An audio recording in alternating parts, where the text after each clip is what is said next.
It's the Opie and Anthony Show on XM 202, featuring Opie, Anthony, and James Norton. Don't mess with this stuff. Okay, sirs, here we go. What is the virus? In the space of an hour, a single virus has invaded, multiplied, and killed the cell. Continually multiplying, searching for the next victim till there's nothing left to kill. The answer to infection. There is no answer to infection. It's already done pretty much all the damage it can. Fills their veins and blood with pure rage. And then eventually, everything just stops. The virus is spreading. If this doesn't make you want to throw up for failure, it's the most annoying thing on two legs. What a bore fest. Who cares about the funny? Just bring me the porn. Aren't we dumb? Hee-hee. Opie. Oh, do you want to play? Anthony. I will beat children about the head. Jim Norton. I'm dancing. I'm a naked whore. It's indescribable. I'm trying. It's like a rape that's covered by insurance. Some of the comments they make are uncalled for. Why are you crying? The virus finally hit him. Well, with Jimmy, you never know. It could be AIDS. No. Yes. It's the Opie and Anthony Show. The virus that spreads from town to town across the U.S. of A.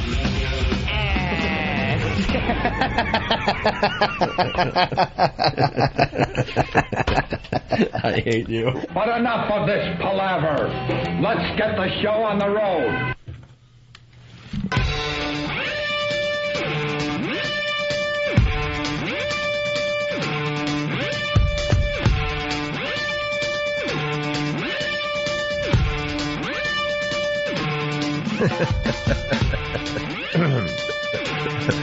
It's kind of funny. The dramatic open to start this horse crap. Yeah. How dumb. It's so dramatic and so important. And then it leads to nothing. Yeah. It just leads to disappointment. Yeah. Morning after morning. I'm ill. Yeah, I got goddamn sore throat from traveling, flying germ factories. It's amazing. We invented flight, and it's just a big illness tube that you sit in. You sit in a big sick tube with sick people. The miracle of flight.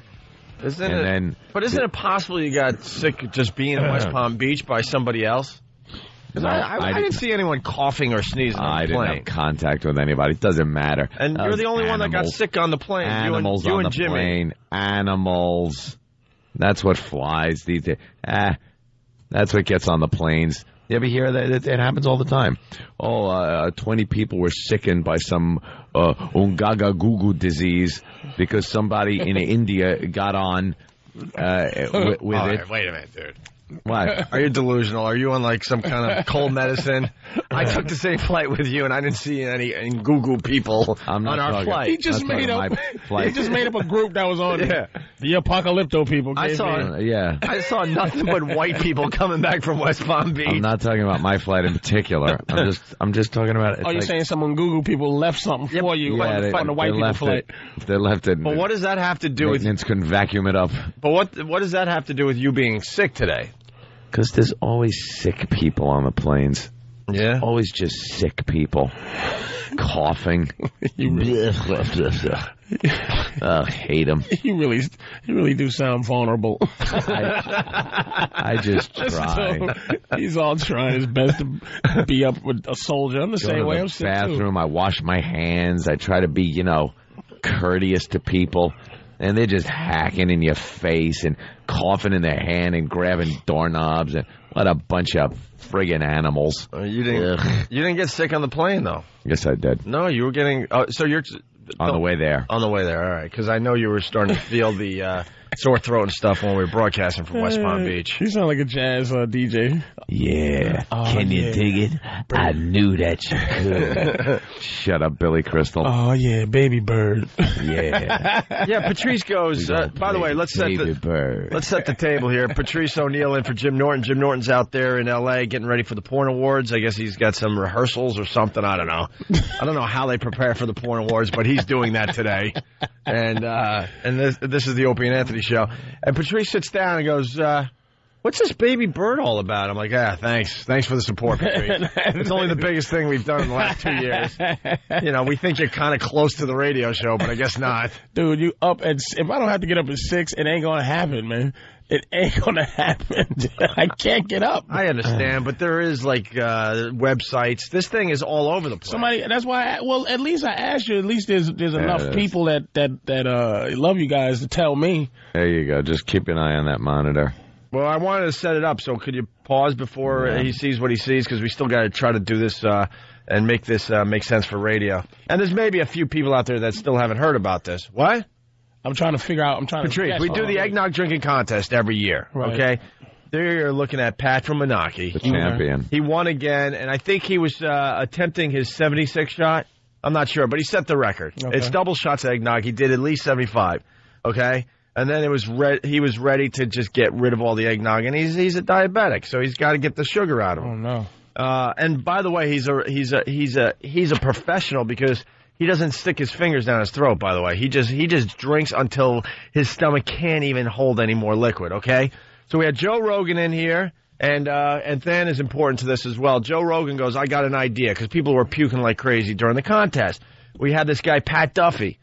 Joe Rogan suggested that we get one of the contestants to lay back, have his head over a garbage pail. With his mouth open. With his mouth open. He's sitting in a chair. Kind of picture how, you get your hair washed before a haircut. Right. And then Pat would start, would puke to get rid of all the eggnog right onto this kid's head, his hair, and in his mouth. So Joe Rogan comes up with the idea. Than goes, why don't we call it the baby bird? Baby bird, how they're fed by their mommies. Oh, man. And he actually agreed to it. Yeah, and here we go. So here's the video. We're kind of screening it here. It's going on his last shot. He doesn't quite make this one. Look. And here's the first. That's nothing. That's just that. He's just getting started. Getting started. It becomes a fire hose. Yeah, so Look, far. His mouth is open, and wham. There it goes. No, that's nothing. That's some good volume right there, Patrice. That's the third puke. Oh, my God. Third puke, still nothing. This is where it starts getting good. Here's the fourth puke. Oh. Yeah, the fourth puke. That's a good one. Completely destroys his face. There's the fifth puke. All without sticking fingers down his throat. No. He's a professional. Oh, Patrice, he's not done yet.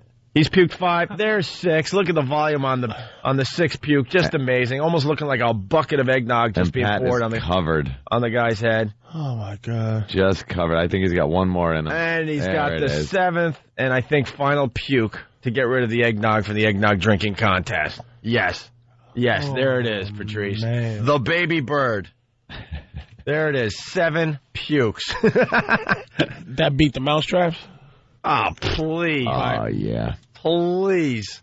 I've never seen throw up like that before. No. Yeah. Just projectile fire hose, and there he is, a close-up. And look at this idiot. Yep. It almost looks like it could be... No idiot, my friend. That's Pat Duffy. That's Pat Duffy.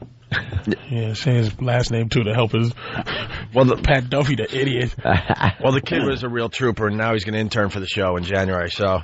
you want to hear the audio from the baby bird? You said that was such... Lucky him. He got thrown up on his face. Well, he gets to have throw up, as his existence. Now he gets to clean it up. He's going to be known as throw up guy. Yes. He's trying to get into broadcasting, and he wanted an internship with the show, and we just happened to have this eggnog drinking contest, so we just threw it all in a bowl and mixed it up and came up with something. The video's up on Break.com, GorillaMass.net, OpieandAnthony.com, YouTube. It's everywhere. Break.com alone, 1.2 million views. That's what I was looking at. 1.2 million views.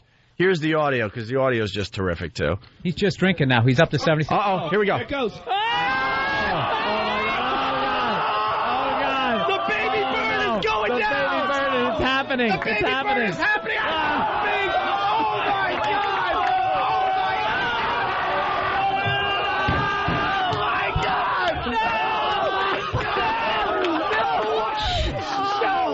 Oh, it sounds like a shooting. It was right in him? Yeah. That stunk. No way did that happen! With each wave, got more enthusiastic. No way did that just happen! Yeah, we were just stunned. Oh my God! Oh my God! My stomach and eggnog. I almost wet myself. I swear to you. I'm laughing so hard. I have never... We lost Jimmy. He's laughing so hard he ran into the corner.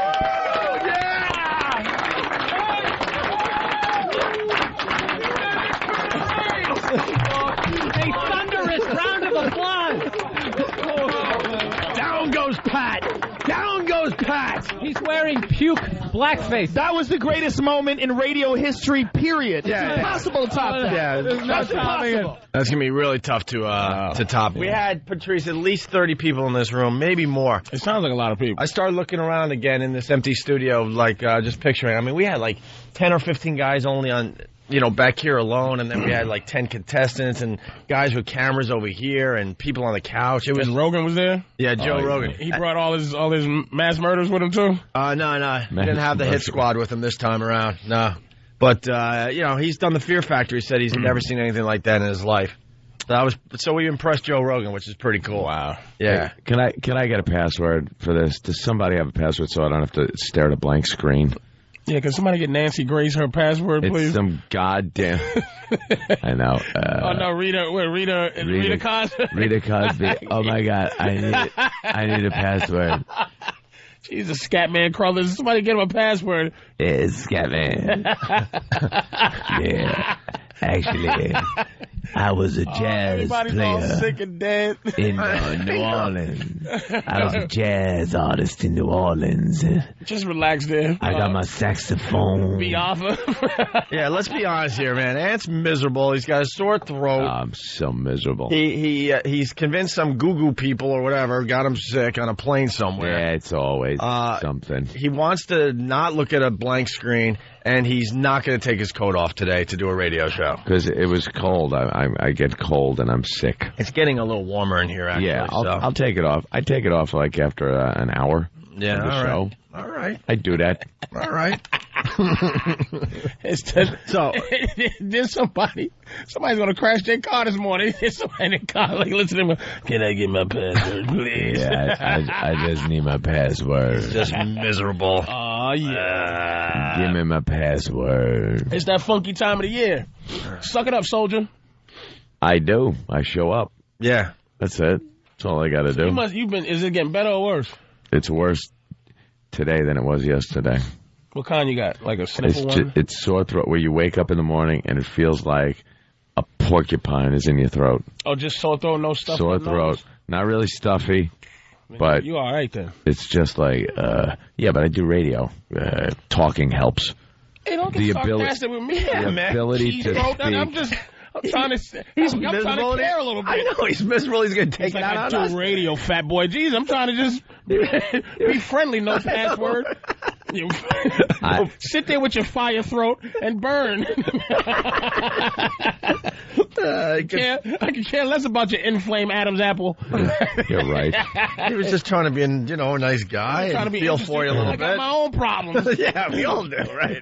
I'm still living in a one-bedroom place with mice running around. I haven't smelled anything in 3 weeks. I was just bringing up the fact that you said it wasn't too bad, and I'm saying my job is talking on the radio, and I can't talk. So perhaps that is worse than it. I got it. You speculated. What I'm talking about, here's what I'm talking about. It was just the way you told them, though. The bigger picture is the suffering we're talking about. I understand you talk on the radio, but I'm talking about the suffering as a human being. I was trying to actually care about you as a human being. To say, oh, it ain't that bad. At least you don't have it all stopped up. You understand? I got you. But I'm sure some dude driving a dumpster truck right now cares about poor booby with his sore throat. Oh, he's telling me to go F off. I know. He's out somewhere throwing out Pat from Unaki's garbage right now. Yeah. And I don't know how in 20-degree weather, by the way, here in New York City. And you're like, where's the heat and my password? Somebody ought to beat you with a shovel. You entitled elitist bum. You used to be one of the people. I know. No calluses left on your fingers. You and your soft manicured knuckles. talking about where's my password. Yeah. I have a sore throat. I do the radio. You should have said hello at the end. Hello. A radio guy. Wearing the biggest and heaviest coat that you could buy, even though it's 60 degrees in the studio. Arctic. It's very cold out today, though. He's got an Arctic coat on. I seen a guy out there right now in front of Dwayne Reed's washing the sidewalk. That's what his job was today. Washing the sidewalk in 20-degree weather. And trying to figure out how to wash it before it freezes up. Well, he is an ass. I got to get this water just right. It's got to be at least 75 degrees because as soon as it hits the sidewalk, it's going to start freezing. Yeah, my blue-collar story from 12 years ago ain't washing anymore. It's done. You really are. You're a rich man. You don't just don't forget where you came from. There, your knuckles used to bleed. You used to. I remember. I visited my old shop back about a month ago. I drove by and. Did you go in? Yeah, I talked to my old bosses and stuff. Oh, just to rub it in, just like a man with a chip on his shoulder. Not only did he go back to his old job site, he made sure he arrived in his Shelby. Well, I had to drive up in my Shelby, which was voted car of the year, by the way. And that's why you're sick. It's karma, you bum. It's karma. Patrice. He drives up in the Shelby. They only made 22 this year. He's got one of them. He's got a few more. He's got one of the 22 that have rolled off the assembly line. You can drive all day and you're not going to see another one on the road. He should have drove up. He should have drove up with an air conditioner in the back and just thrown it right in the front. Just pulls up to say hi to the guys. Yeah. What a bum you are. You got to admit, part of that whole thing was you wanting to rub it in just a little bit, make it hurt just a little bit. Maybe a little bit. All right. Maybe a little bit. I know they listen to the show. They're hardcore fans, but you got to be honest. Hey. From some of your stories, I know that there's somebody out there that said to you many times, you'll amount to nothing. Oh, yeah. You were one of. I was one of those guys. I know Opie's not one of those guys. No one's ever said you're amount to nothing in Opie's life. I could just tell. I had my own problems. Trust me. Yeah, I'm sure we all got a problem, but never that one where you're not gonna amount to. Get up and go to work. Get yourself a trade because you're done. You're gonna be a construction guy your whole life. Pick that up, bring it over there. With the black stuff under the fingernails, where something smashed it. Where a hammer smashed your nail and the it's blood black. has to grow out. And you gotta wait for the nail to fall off. Big Band-Aid around it that doesn't stay on for more than 2 minutes because your hands are in water. I had a teacher in high school that gave me an F minus. F minus. F minus. Wow. I forgot that piece of garbage Mr. name. Racist. Yeah, he just gave me an F minus just because he's like, you're going to fail anyway, so he thought it was funny to give me an F minus. It is funny. Piece of garbage. I was really, really poor growing up. I think where I lucked out. Where I lucked out though. I'm not even with you on this one. I don't believe you. I swear to God, we've told the stories over the years. What kind of poor? In the slums of Centerport. Trust me, Patrice. For the people that have been with us a long time, it'll take a ton of stories. Poor enough for somebody to relate. How about poor enough where I didn't see a brand name label growing up? It was all white boxes. You don't see that now. How about you dress just like you dressed when you was poor? Yeah, because this is how I feel comfortable. I don't give a crap. That's what I'm saying. I don't give a crap. Name brand. I just don't have to worry about paying bills anymore and stuff like that. But I dress how I feel comfortable. How about poor enough where I had powdered milk growing up? You ever have powdered milk? I used to put milk in water in my cereal. He wished he had powdered milk. Are you serious? There ain't no powdered milk in the hood when you're poor. You wasn't powdered milk poor. Dude, powdered milk. Poor people could even afford powdered milk. It went for like 2 cents a box or something. I never had no powdered milk. Where you had to like pour out the powder and then throw the water in it. It was the most disgusting stuff on earth. I think you were poor just without luxuries. The luxury of regular milk. Nah, I was one of 7 kids. I took my lunch to school in a cement bag once because we wouldn't even buy like lunch bags. So dude, the stories are endless. How many? Endless. How many black people were in your school? I was in a really good school district, which made it worse because these people lived way above how we lived.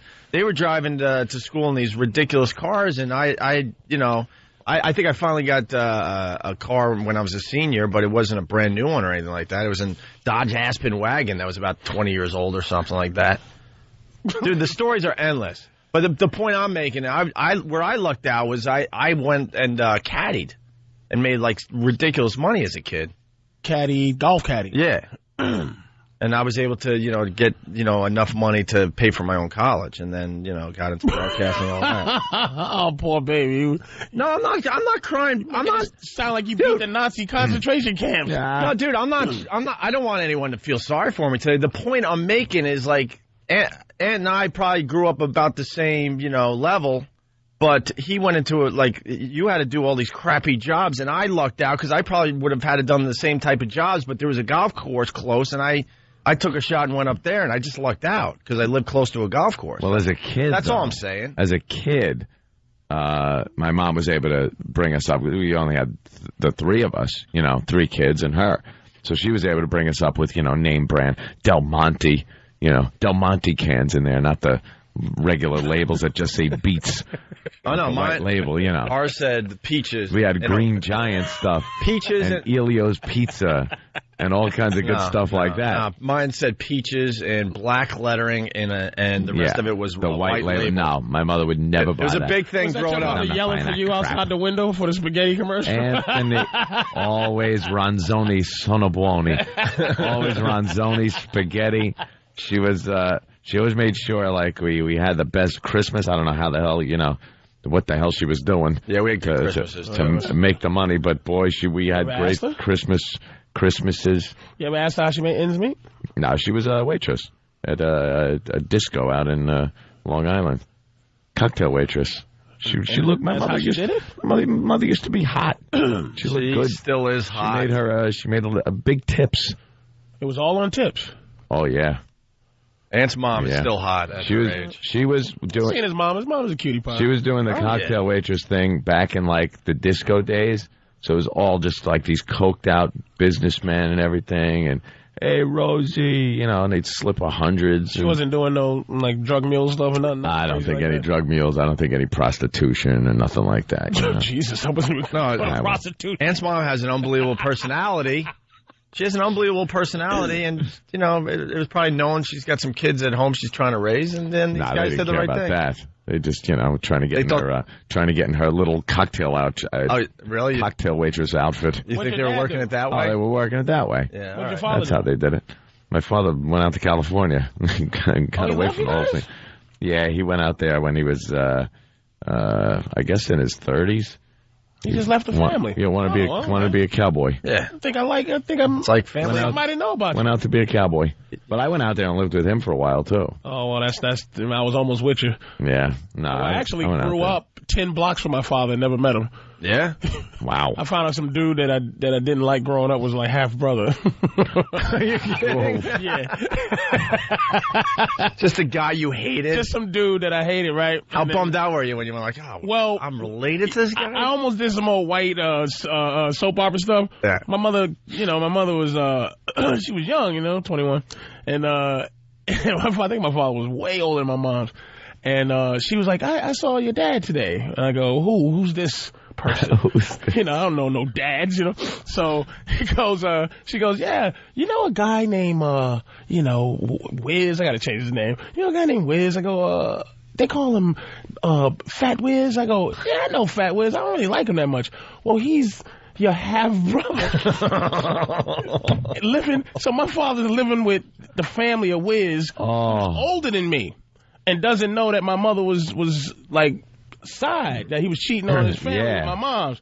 So I looked at him in the face and I almost was like, hey man, we're brothers, on some old goofy stuff. And then I was like, wait a minute. Now, if I tell him, I have to tell him, too, that his father was cheating on his mom. And I was like, I don't like you anyway. And he's probably going to take it out on you. Yeah, like, I'm you have nothing to do with it now? Extra jerk-offs in my life. Hey, hold that thought right there. We're running a little late here. We got to step aside. We have to.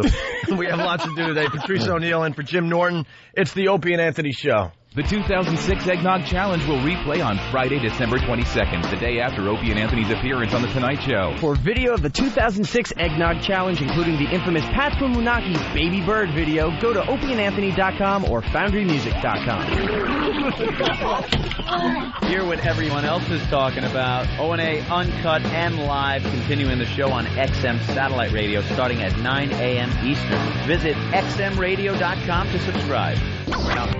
It's the Opie and Anthony Show. We're back with the Opie and Anthony Show. The O&A virus spreading across America. Our phone number is 1-866-313-FREE. We got Patrice O'Neill in for Jim Norton today. Good morning. Good morning. And I was looking at this thing. It's like the top internet searches. And the top 10 is a little weird, but it also shows that the entire nation just loves sex.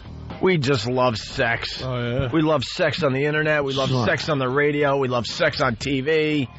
We love sex in the office. We love sex everywhere and anywhere.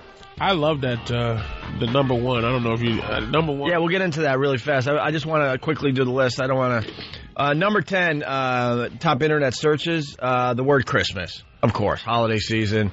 But what would you look up as far as Christmas goes on the internet? This has to be like all the, I don't know, the housewives or something.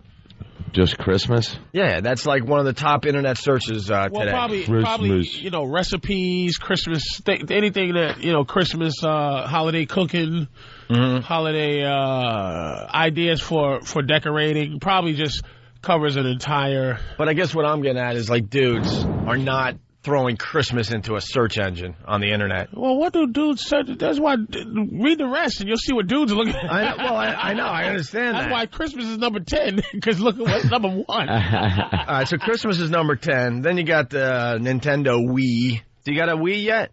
I haven't been able to. The Wii. I want to get it just to get it. Nothing, that was pretty good. I don't want the Wii. You don't want the Wii? Nah, PS3. Some type of exercise going on with it. What? The Wii? Yeah. You got to do that with the hand thing. Box. You box him with the silly hand thing. Yeah, you burn some calories, man. Dan's got the Wii. I want it just to have it. Yeah. Just to know I can have it. Well, that's and never use it. By the way, PlayStation 3, only the 20th word thrown into the old search engine. I think after people were getting shot outside of Target and Walmart, it's just kind of... Yeah. People are just like, it's not worth it. People are going crazy over those things. They just want it bad. And Xbox 360 still hasn't worn out its welcome, and it's still a great game, and we're all enjoying that. I mean, what does PS3 do? I guess that's a Laszlo question, but what does it actually do to make me want to buy it over 360? You know what I mean? It does the same thing. Yeah. It is better, though, isn't it? Just a little bit better than the Xbox 360? I don't know. I'm not a console gamer. I'm a computer gamer. Excuse me. Take your consoles and throw them out the window for all I care. You use the Y button for run. We may have an answer. Yes, Dan. Well, yeah, it came out a year later, so it is a slightly more powerful console, but nobody can get them, so that's unpopular. But in terms of the power, it's slightly better. But a lot of the games are on both systems now anyway. So yeah, I was looking at something. They said they have to sell like 80 million for it to be a success. What? Like some ridiculous amount. Because they lost something. Something happened with the computer chips. You know, I'm just whatever. And something happened. They lost like 300 million or something, and they spent like $1 zillion to do research for the PS3. And it's like they have to sell like 80 million consoles for it to mean anything. Well, plus they lose money on every console they sell. Because there's some technology that costs as much as the console. They make all their money off the games. The games themselves? Yeah. Well, they'll be profitable. I hope not. They will. Because I heard what they did to you heard what they did to 360 one time is like or Xbox. When Xbox first came out, it was more powerful than the regular PlayStation. Yeah. And they muscled all the I heard they muscled all the software people. Yeah, to make it exclusive to Xbox. Not even exclusive, but make it like don't make the games as good as you can.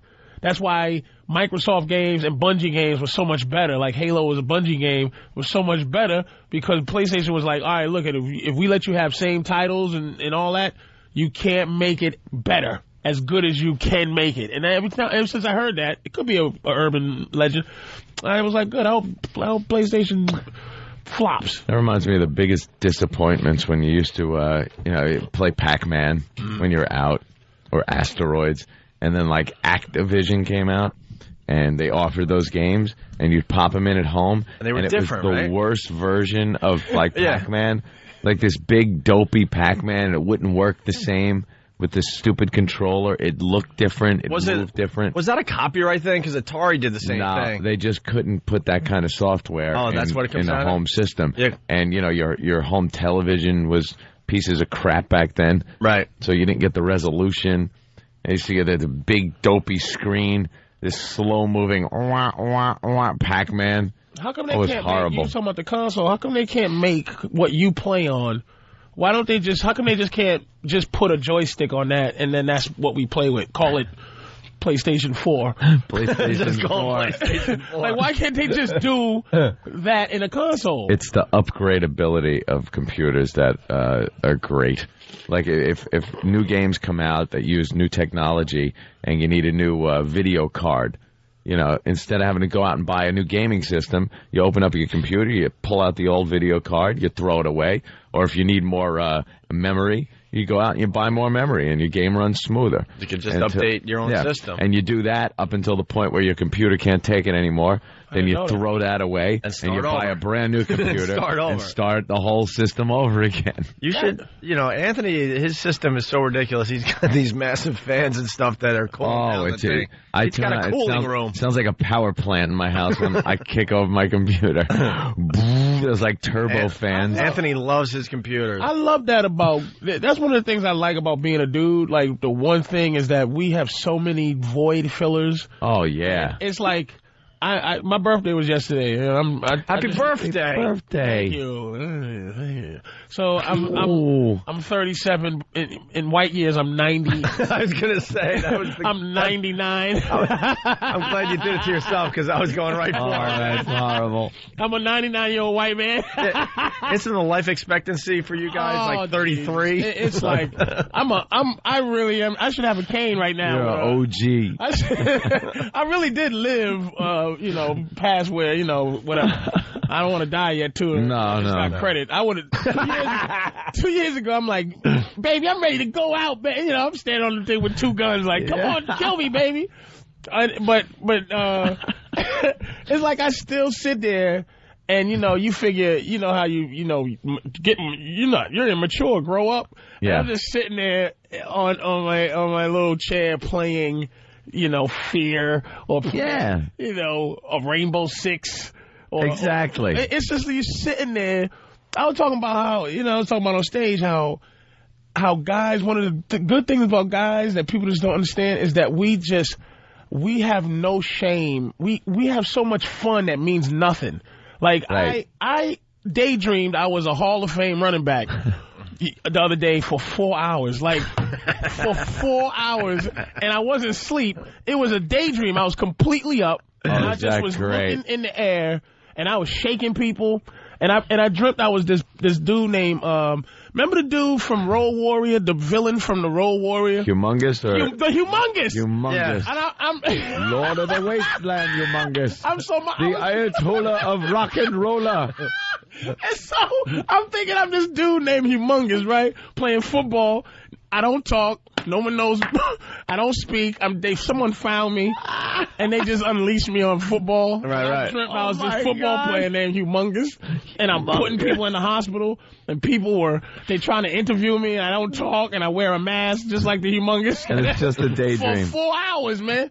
And I just woke up out of that daydream, from 2 p.m. to 6 p.m., and I didn't go, what did I do in my life? I just was like, man. You're like, hey, that's pretty good. Man, I wish I could be the Humongous for real. God, that is something, because in my old working days, I used to have to work in the shop sometimes. When you're not out on a job site, you'd have to work in the shop, and you'd have to make the stuff that you would install the next day. Right. And there were these things called clinch collars.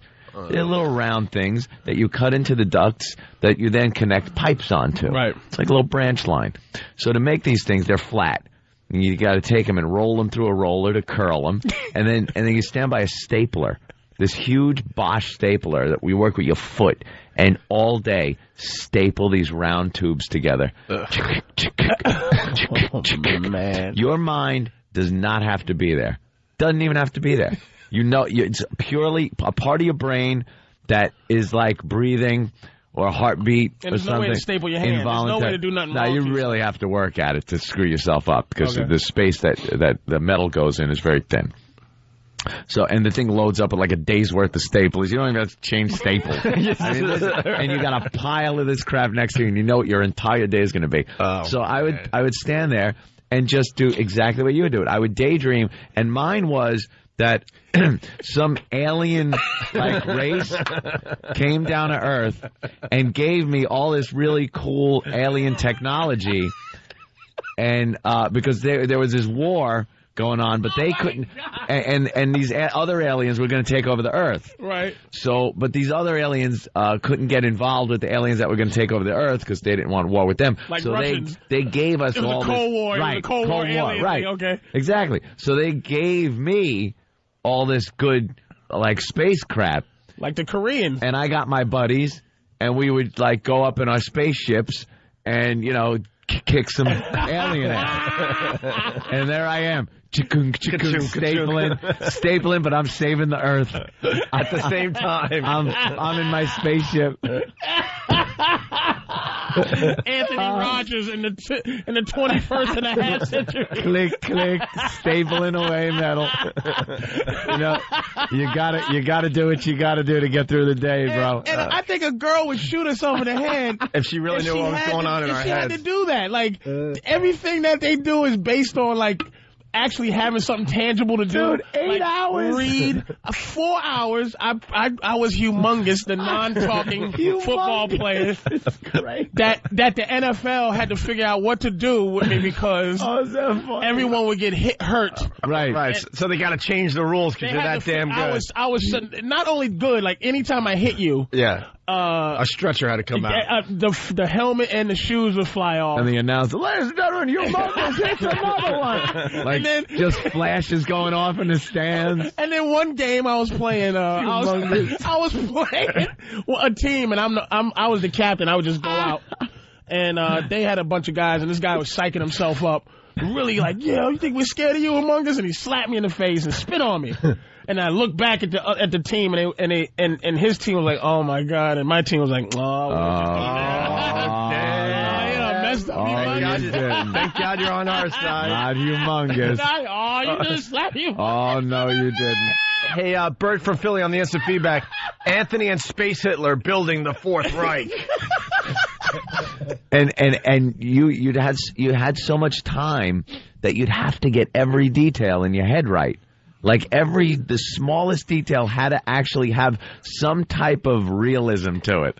No matter how weird these fantasies were, this was back probably 10, 12, and you remember 13 years ago. Exactly what it was. Oh, it had to be all the details. Like everybody couldn't be onto it. That's Buck Rogers. Yeah. Aunt Rogers, baby. Like I had to keep all this secret. I couldn't tell everybody.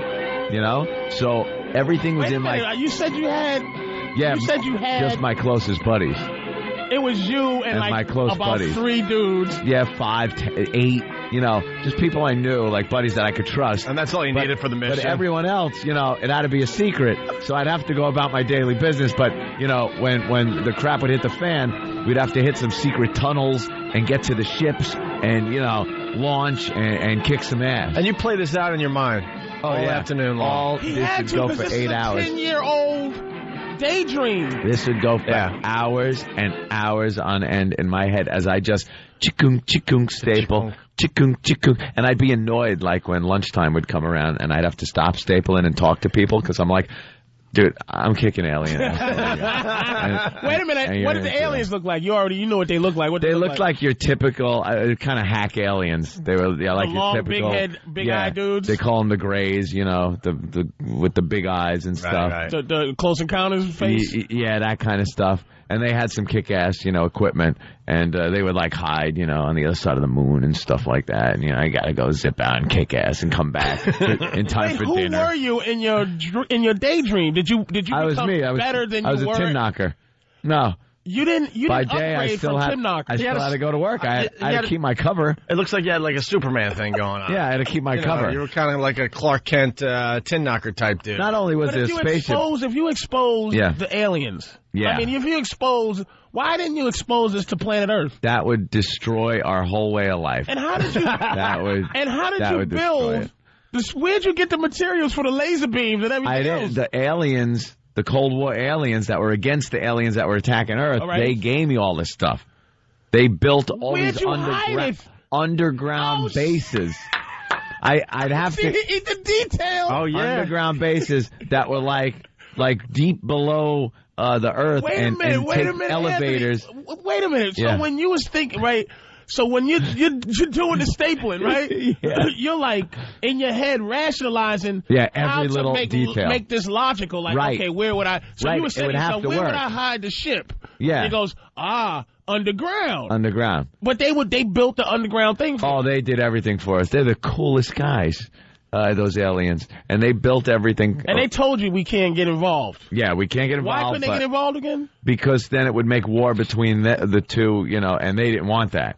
So it was Cold War. It was Cold War. That's what we did with the Russians for a long time. Korea, Vietnam, all that kind of stuff. Was that what it was based on, that ideology? I guess so, yeah, in a way. It was based more on I was a tin knocker. Humongous hitting people in football. You try to save the universe. It was based more on I was a tin knocker with absolutely no future who wanted to be a guy that saved the world. Ant Vader. That's right.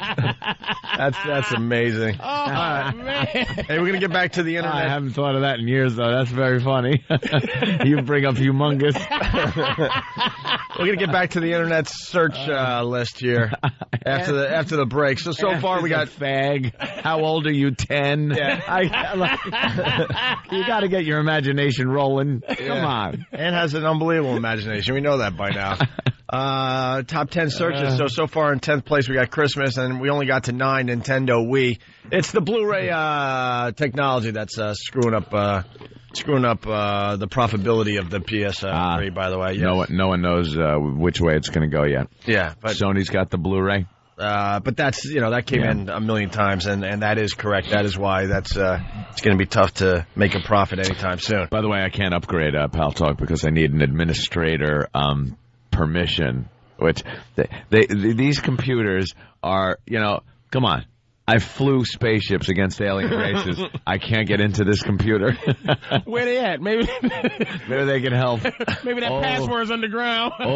Cold War aliens, please come down and help me log in so I can run Pal Talk. That's hilarious. So I could see boobies. I got a headache laughing at how detailed that is. You should make up your own video game, man. Oh. You really should. I already thought about it. But that's the imagination of yours. All right. God, we got so much today. We got to get into some Tyra. We got to get what happened to the rest of the... We got to get into the DJ that got shot from Power 105. And he's not dead. Well, wow, he took like 13 shots. They're saying gravely ill. You get shot 13 times. Scary, I don't care if it's in like each finger and the palms of your hand and maybe a foot. Yeah, we'll get into that. You're in serious condition. Crazy, we'll get into that because Ann and I just don't understand something. Maybe you can explain it to the white man because that's why we'll never get along. You guys do things that we have no concept of. And probably vice versa, I'm sure. Yeah, I'll tell you what. And they just want everyone to get along out there. It's just never going to happen on a mass level because we are just we think so differently. Yes, we do. The black man thinks so differently than the white man, who thinks differently than the Asian man, who thinks differently than the Latino man. Not really. There's some general things we all... There's some overlap. No, there's a war going on between how black people think and how white people think, and everyone else is picking sides on which one to think like. And that's... No one else thinks like anybody else. Well, you won the war over music, I'll tell you that much. That's right. Asians and Indians want to be white people. Yeah. They want to oppress, and they're not good at it. You guys won the war. Docile. You won the war over music. I mean, in New York City, we do not have an alternative rock station. Why should we?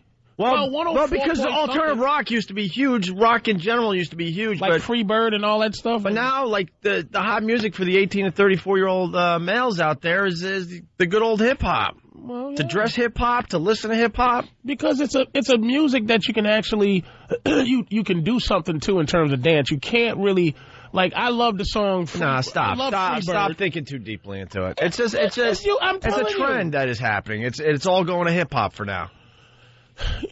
A trend? What, a 25-year-old trend? As far, trend, it's hold a on. fad. See, all right. We'll get into it after the break. This is what I'm talking about. To me, yes, it's a trend because it's just starting to happen the last 5 years or so. You're talking 25 years. I'm talking about, as a white male in America. To white people, that's when it starts. As a white male in America, it's all about hip-hop now. I'm going to tell you something about hip-hop, why it's still around. After we come back, I'm going to tell you it's not around because it's great. I'm going to tell you why it's around. But see, that's why we think differently. You're saying 25 years. No. 25 years. In my world, hip-hop has been around for 5 years. As far as and you know what? In that 5 years, if it was up to white people, hip-hop would be dead right now. And I'll tell you why. All right, we'll get into it. I'll tell you why. And I know people go, what, are you nuts? Hip-hop 5 years? I know it goes all the way back. But as far as I know what you're saying. As far as the white male goes, it's the last about 5 years where it's just completely taken over to the point where there's not an alternative rock station here in New York City, which in my world seems beyond crazy. It shouldn't be. Who does does alternative rock anyway anymore? Well, and what's an alternative to?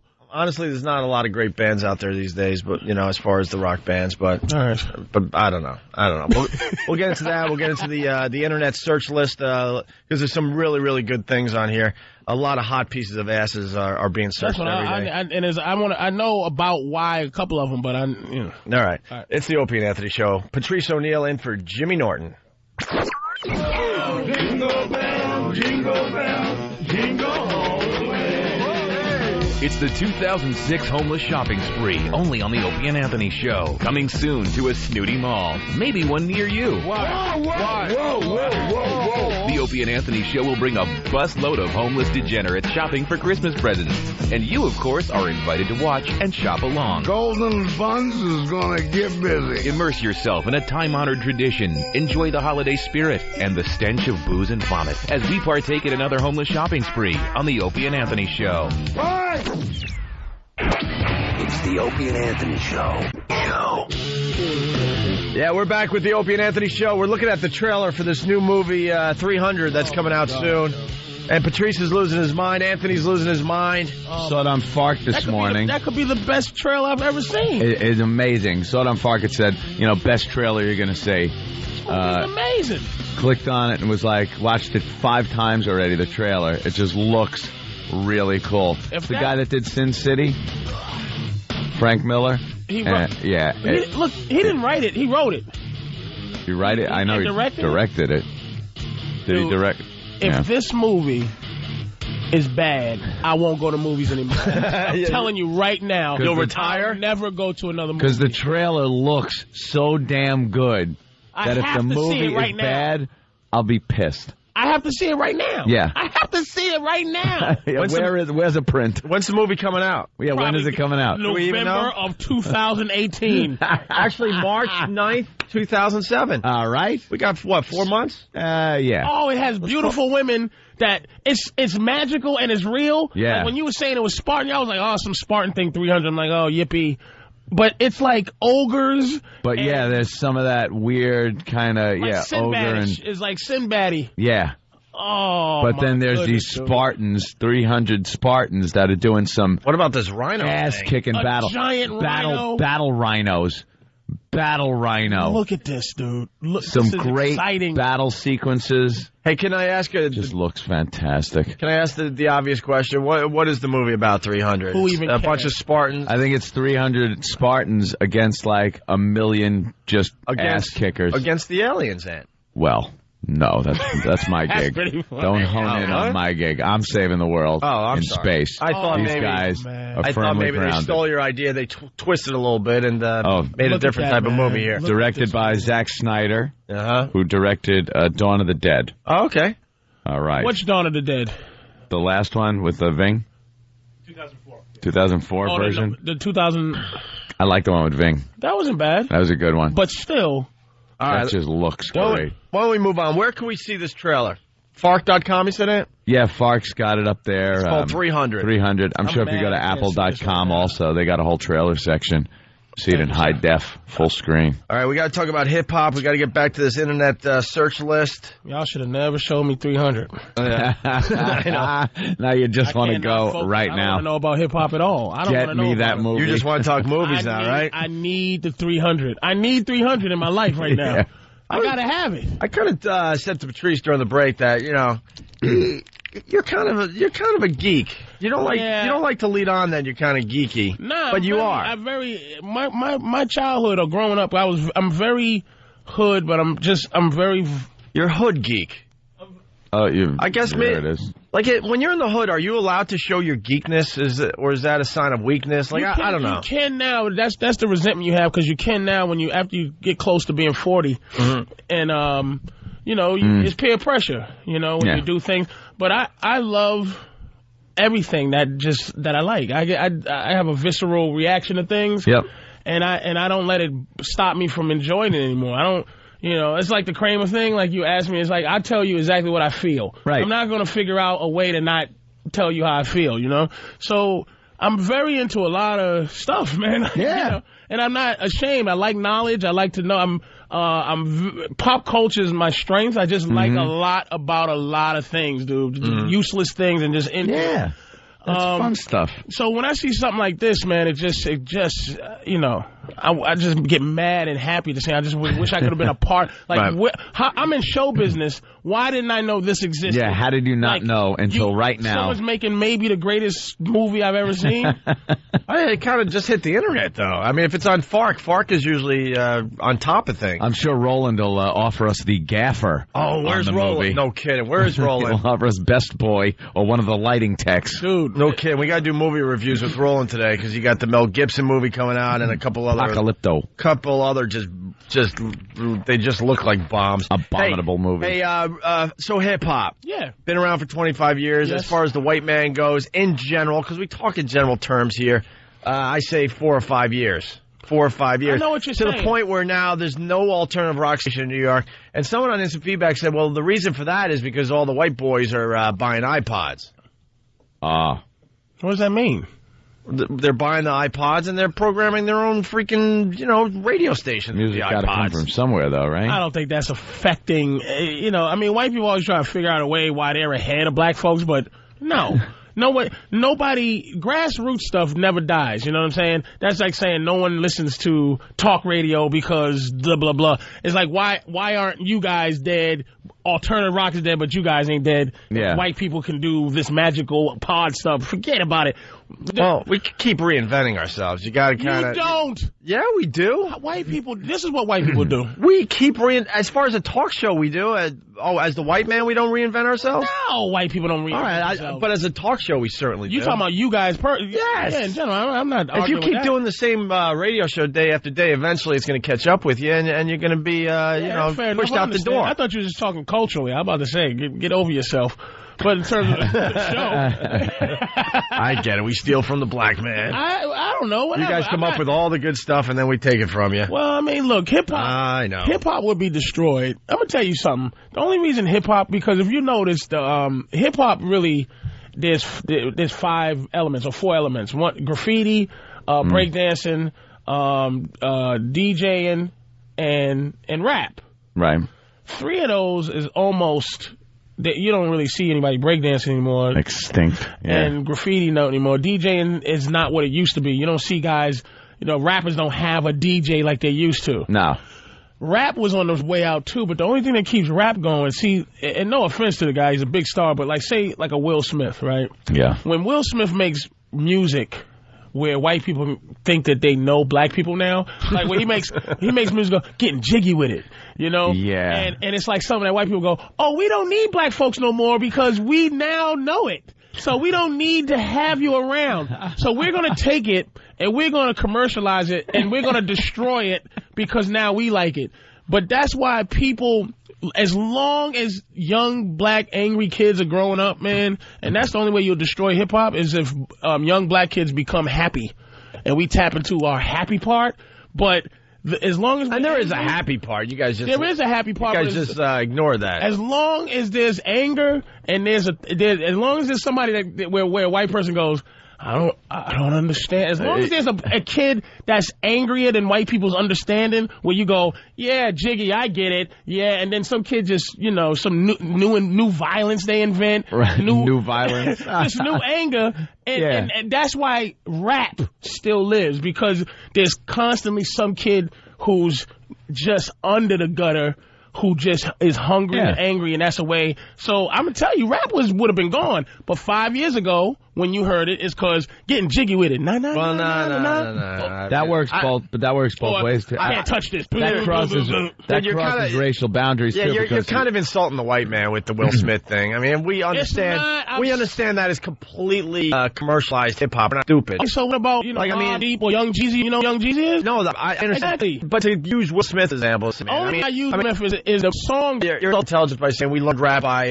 the McDonald's commercial. Where they're hip hopping through the commercial. Okay, 5 years ago. I'm talking like Eminem and stuff. At least that's a little better than Will Smith. Eminem, you don't know his music. You just know he's a white guy, dude, who has respect in the hip hop world. No, I bought a few of his earlier CDs. Absolutely. You can't say one of his lines. Besides, I'm the Slim Shadyest. He has some real ghetto stuff. He has some angry stuff. The rest of his albums are great. He threw those out there as the commercial for what he's all about, to get people hooked. He even hates those songs. I get it. Exactly. I understand those are the songs you know. No, but Patrice, what you described is exactly what happens in any music, in rock music, like when all those hair bands were popular. And all you saw were the guys with the bleach blonde, long hair, looking like chicks on stage. And in a garage somewhere, that no one knew about, when everyone thought they knew what rock was some guy playing some, Nirvana. Some Nirvana. Now, here's what I'm talking about in terms of culturally. Mm-hmm. Don't be insulted. Now, when I said what I said, because to you, okay, now I was talking over at VH1 one day. I was like, hey, one of the best guitar riffs, man, to a white guy. One of the best guitar riffs is the one, and I'm only talking from what I know, is what is the Eagles, man, Hotel California. I love that guitar. Do-do-do-do-do. And as a white guy who knows, he's like, I will stab you in your face if you say something I don't know about something. Now, trust me, there's some white people out there, you might be a little hipper. I'm not saying I'm hipper. I'm just defending, pretty much the white man. But the Will Smith thing is ridiculous. It's not ridiculous. That's pop crap. Because I used to, that's bubblegum pop, they call it. Rock, do. I'm sitting there going, okay, I know that. I want to rock. Yeah. And that is cheeseball to y'all. But I didn't know it was cheeseball till, my boy, till Kurt Cobain comes out and smashed it in the head. And I go, wait a minute, this stuff that I knew as rock and roll, there's white boys, because I wasn't talking to white boys at the time for them to tell me what the real stuff is. Yeah. I'm into the stuff that y'all hate. So, of course, there's some white people out there that hip-hop to them was getting jiggy with it. It was. Yeah. But meanwhile, there's some angry guy somewhere, doing his own thing and making new rhymes and new, like you said, making up new violence. New violence, like 50. What 50 did was take authentic street, like authentic, like he was validated as a gangster. Got shot 9 times, this, that, and the third. Black people validated 50, and he got so famous that white people so it gave that. But now that thug thing is getting old. And then you got guys like Jeezy, who lyrically ain't these on the top level, but it's something about him that's real grimy. Jeezy? Young Jeezy. Young Jeezy. No clue. Exactly. No clue. He just says things. I'm not playing around with you. I've sold drugs and this, Young that. Jeezy. Exactly, dude. All right, here's the question I have for you. So now that the white man and white in general has discovered hip hop to the point where it's probably the number one music with kids 18 to 34. You can't go as high as 34, but whatever. The youth of America is now really, really into hip hop. what is the black community going to do next? Are they going to come up with something different? I told you what they do. Or they're going to go deeper? Because these white kids seem like they're really educated about the hip-hop. They're not, because they may be educated about hip-hop, but they're not educated about where it's coming from. Like, you can't really... You have to kind of breathe it and beat it and live it for it to mean something. But they feel like they're living it. They're not. They feel like they are. There's some white boys out there that are very tough and very... They're dressing hip-hop now, and they're talking hip-hop, and they're feeling like they're living it themselves. Just like Elvis. He took what he liked from the blues and then made it his thing and made it accessible to white people. White people take what they need, you know, and then that's it. Always have. You are cultural looters. Leave the rest. Burn the rest. Pillage. You have the flat screen TVs of everyone's culture floating down a riverbank. I love it. It's a scorched earth policy we have.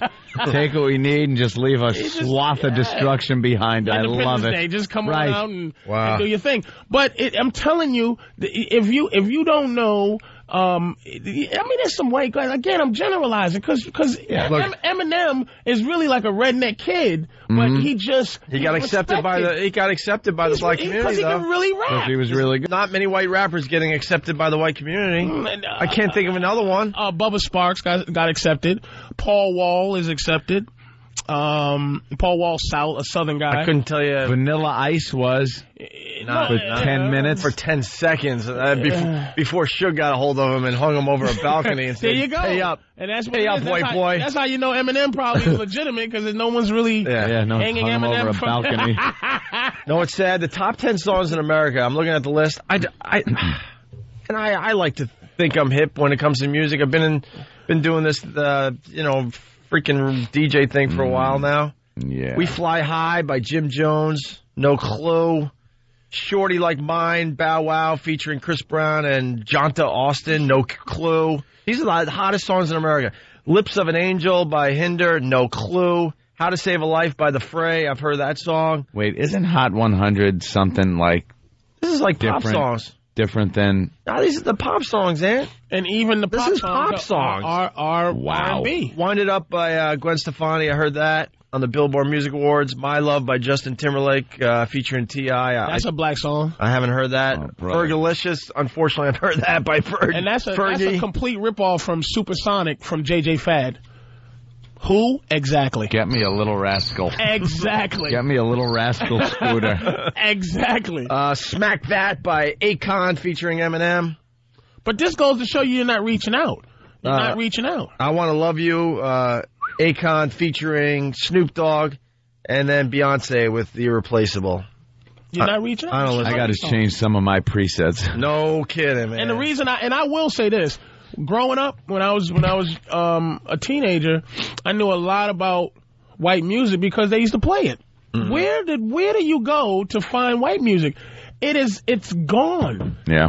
It's like I don't know what station it's on, like, because MTV used to play like Yo MTV Raps. I got all the raps, and then I would see what white guys was out there. We could talk for New York. New York, you're not going to find it on the radio. They're finding their white music on their iPods because they're downloading the stuff themselves. And of course, you got the satellite radio that's taking care of that as well. I downloaded Rod Stewart's "That's What Friends Are For" because I think it's a better version than the. Yeah. Really? Yeah. Maybe you shouldn't have admitted to that. I don't care. That's what friends are for. There's a lot of different versions, and I like Rod's. Yeah. What are you going to do? Call me whatever you want. I guess. Anything? Well, whatever. Besides what you call me. All right, Michael Richards. No, I didn't lie. That's what you get. That's your mind at work. I wasn't going to say that. White people don't know nothing until it's brought to you on a silver platter. Why? Culture. Let me taste this. All right. Bring that to me. Bring that culture to me. Bring this culture. What is this, beatboxing? Before me. Oh, please. So you like the Eagles, huh? I enjoyed it. and I said, I like that guitar riff. And the guy goes, I try to learn. Like, there's this guy, oh, man, Dennis Leary, the drum. I'm sorry, Adam Roth. You know Adam Roth? Well, Adam Roth is a well-respected guitarist. He's, and he's down with Dennis Leary. and I was just talking to him about who's who and who's what. And I'm like, all right, Rush does the song, because I remember, I'll tell you where most of my alternative rock knowledge came from: wrestling. Because that's when they used to have old school wrestling. That used to be, they didn't have original wrestling music. Iron Man, Road Warriors used to come out too. Yeah. Freebirds, right. The Freebirds used to, if I sleep it. Rush, modern day, Tom Sawyer, Kerry Von Erich used to come out to Tom Sawyer. And I'm like, yeah. And I knew it from that, so I started trying to reach out a little bit. I'm serious, man. So, a lot of the guys came out to the old school. It used to be songs they used to come out to, and not like produced. Yeah. This is your music. It's original music just for them, right? So I knew a lot about it from that, man. So it's like, Phone's lit. Oh, man. Dave in Jersey, what's up? Hey, what's up, guys? Hey. Good morning. What's up? Hey, Opie, I agree with you, man. Keep the faith. Let's keep it real. Soundgarden, Pearl Jam, Nirvana. Black hole sun, won't you come? Well, I got it. Wash away the rain. Those songs I knew are all that song. 10 years old now. But that's when they used to play white guy music. But now there's a resurgence. Now, did you see the MTV Wait, were you making Awards? fun of that, by the way? No, it's a great song. Chris Cornell, one of the greatest voices in rock history. That was a great song, dude. How do you think I know it? How can I make fun of a song that I know? So what happened is, white people making a comeback in terms of that, because if you saw the MTV Awards this past, they were rising up against hip hop. Why are they? Because for the past few years, it's just been hip hop. Some old school legend dude that might have been Rock Petty or something. He got up and he goes, hey, listen, hey, thank you everybody, and hey, listen, man, keep playing that rock and roll all night long. It was just these known rock and roll dudes who are sort of famous, but not famous because hip-hop took over, and now they got this new super anger, and they ready to pop, you know what I mean? So it has been 10 years, but it should have been 10 years. You know why? Because I knew Soundgarden. So if I know Soundgarden, that means it need to take a break. Hip-hop will probably take a break. That's not a bad It brings up a good point. I'm just saying, I know Black Hole, so I shouldn't. When you say Soundgarden, that should be for white people. Look, Soundgarden. When I say Young Jeezy, it should be just for black folks. And it is. You know what's funny? When grunge hit, I thought it would last forever because it was so different, and you know what I mean? And so good. Yeah, but then you had to look at the hair bands as an example. I mean, at the end of the hair band run, you knew it was just a matter of time that the House of Cards or whatever was going to just completely collapse. Everyone knew. You start seeing it on commercials for Campbell's Soup. Right. Whenever they start using the music. You make a good point is what I'm saying, Patrice. For commercials, it's over. Yeah, it just gets watered down to the point. It's just sitting there waiting to be taken over by something new. I said the Eagles. I go, man, the guitar riff at the end of the Eagles, man. Yeah. Hotel California, right, dude? It's like, what the hell have you killed? Honestly, first of all, it's 30 years old. Second of all, who doesn't know that riff is great? Right. It's just one of those. Thirdly, there's 5 guitars doing it at the same time. That's why it sounds so cool. Not only 5 guitars, they both have. Every guitarist has 2 necks. Yeah. So it's kind of like 10 guitars. No, I mean, it's one of those timeless pieces, Yeah, I mean, it's like it's time. I mean, Kurt did his thing. And then there was a couple of Kurt Cobain guys type of, I'm going to be dirty on purpose. Dudes. Right.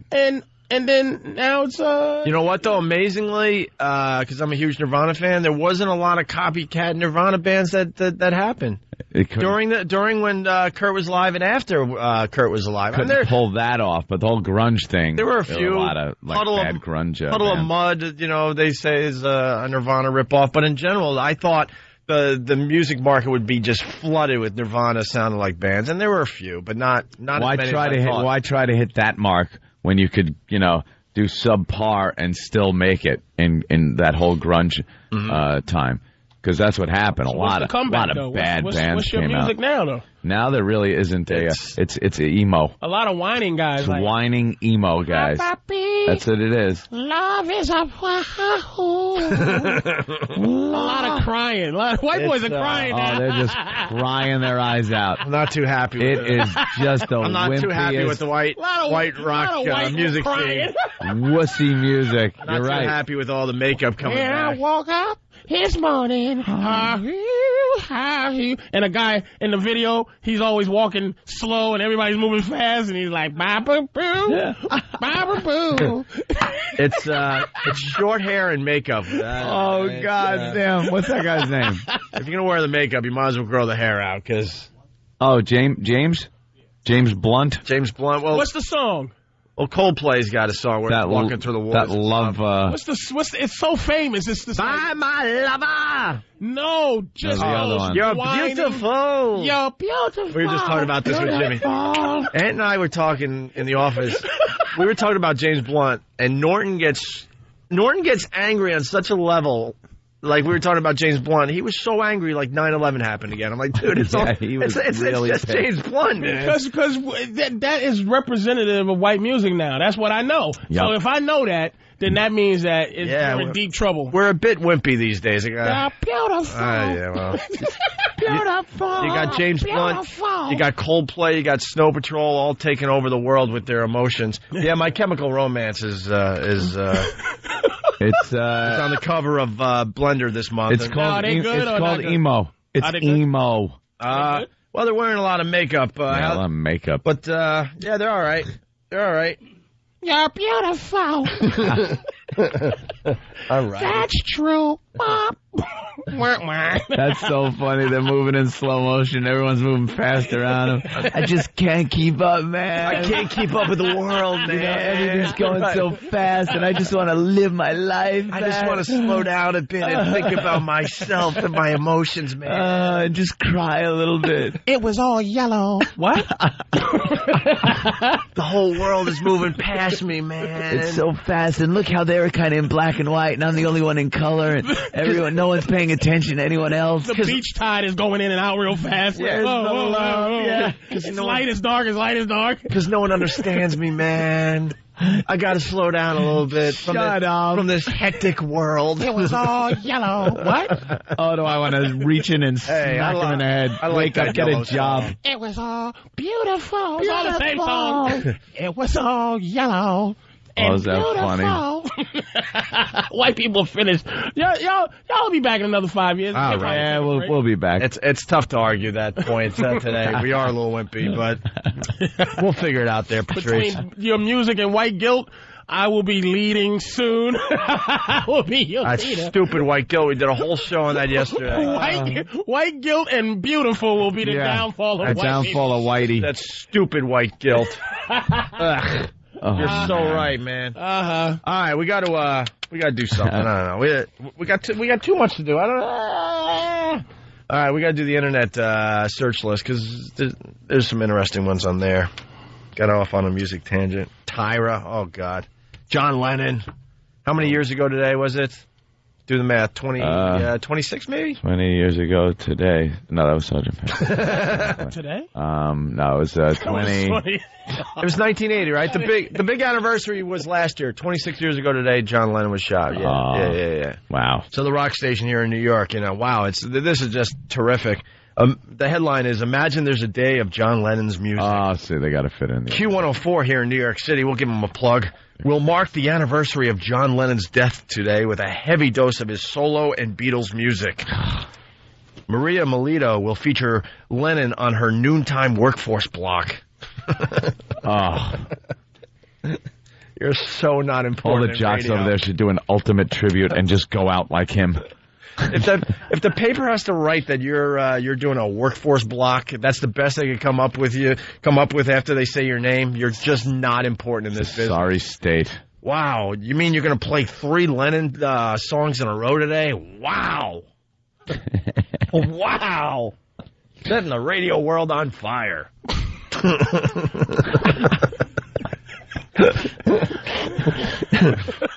Poor people. Unbelievable. It's the Opie and Anthony Show. Opie and Anthony will be appearing on The Tonight Show with Jay Leno Thursday, December 21st. Jim Norton will be tagging along for no good reason other than to get a free trip to Los Angeles. That's Opie and Anthony on The Tonight Show with Jay Leno Thursday, December 21st. Check local listings for showtimes. It's the Opie and Anthony Show. Hey, good morning. Hope you're enjoying the festivities today. Patrice O'Neill sitting in for Jim Norton. Jimmy's out in L.A., getting ready for the Porn Awards. Can I tell them what I'm going to be this weekend? Oh, yeah, go ahead, Patrice. I'm going to be at Caroline's, the late shows, tonight, tomorrow, and Sunday. So Friday, Saturday, and Sunday. One show, late show. 12:30 Friday, 12:30 Saturday, and like 10 o'clock Sunday. I might bring Brother Weeze and the gang down there tonight. Okay. It's late. It's late It's for late, me. You know. Even on Fridays, I'm if I nap, though, maybe. I'm a wimp. I mean, my fans come out late, you know. All right. Hey, we want to move on, but Angela has something to say about pop culture and music and all that. Go ahead, Angela. Hey. Hey. I'm 20 years old. My father grew up with Janis Joplin and AC/DC. I'm growing up with My Chemical Romance and the Peppers. I feel raped out of good music for my age, and it's not fair. I'm jealous. Well, why don't you just download that music? Make your own music. But, I mean, when you guys grew up, you had new music coming out, and it was good music. Now, if you want something new and different, it doesn't exist. See, all right, this is where I got to stop you because I read in a book once, but it made it all make sense to me. Every generation, it was a simple quote. It said, "Every generation wants to be the last generation." So it doesn't really help because Angela is part of the new generation. I thought Angela was going to be older. Yeah. Older people in general go, the movies were better when I was younger. The music was better when I was younger. TV was better when I was younger. Think about what movie. Yeah, but if you get a kid on the line, he would argue, no, today's music is better. No, he can't. Okay. All I'm saying is, to me it was better, but you can't say overall that our generation had the best stuff. You just can't say it. You ever see the movie Deep Blue Sea with Sam Jackson? No. Yeah. All right, there was Deep Blue Sea, and then there was Jaws. There was Night of the Living whatever, and there was The Exorcist. Mm-hmm. The Exorcist was in 1973. Yeah. And anyone who sees The Exorcist, like my girl never seen this, we watched it together, and they have a scene that they cut out The Exorcist that's the weirdest scene ever in the history of a movie, and they cut it out the movie because it disturbed people so much. It's called The Spider Walk, where she came down backwards, and then blood came out of her mouth on her face. And it was shocking. You understand what I'm saying? Yeah, that was still is. It lives up to that. So what I was going to say, though, during the time, the 70s, it was a creative time, though. Mm-hmm. And do you see any artists? Do you see Picassos, or do you see all those artists were all in the same area? I could get some young people on the phone right now, and they could tell you they not only saw The Exorcist, they would give you an example of a movie that came out in the last couple of years that blows The Exorcist away. Never in their world ever. And I'm telling you, that's just how it goes. In their world, Opie, then you should tell them it doesn't exist. There's no movie that comes out that's scarier than The Exorcist, that goes into your soul. What, The Grudge? Get out of here, because the girl's crawling in the little kid, which is now becoming corny. Yeah. Well, now it's become corny. The little kid thing is corny. All right, but when it first when it first hit, it wasn't corny. It was like, holy crap, they updated the horror movie. Yeah, because The Ring was scary. Because the little kid that was limping, it wasn't scary. Well, that was pretty scary. That black and white picture kind of moving and creepily. Flash. Yeah, Flash. But for what they did, you know what they did to the Exorcist? Linda Blair to this day can't walk straight because they tore that little girl's back to shreds, and she was did not sue, busted up her back because they don't do that anymore. Yeah, that's why. Wait. How does that story go again? What?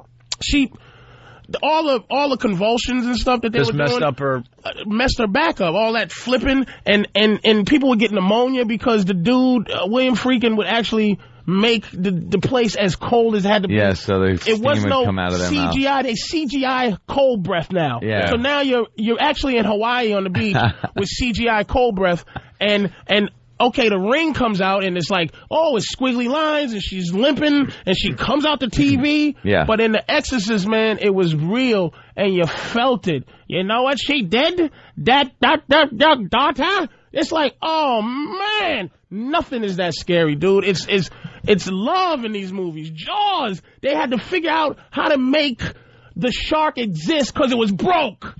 And what he made up was even better, was the barrels. Yeah, that is a great story. Nobody does that now, man. You were supposed to see that shark throughout the whole movie, and the damn mechanical shark broke down, and they're like, oh, well, we're out here. We got the cruise. Let's figure something out. Hopefully it'll work. You're right. We won't show it that much. Like that, but they didn't have that vision. Like, it would be really scary if you didn't see the shark. They did it because they couldn't get the shark to work. Fair enough, man. But in the end, it now they look brilliant for doing it that way. Yep. But the backstory is you were supposed to see the shark through the whole movie. Look at like E.T. How better is E.T. than Water Worlds? Like when even. Oh my God, that's a dumb example. No, I'm saying, and I'm gonna tell you why. E.T. Water World. Did you see E.T. that just you could see it was a puppet.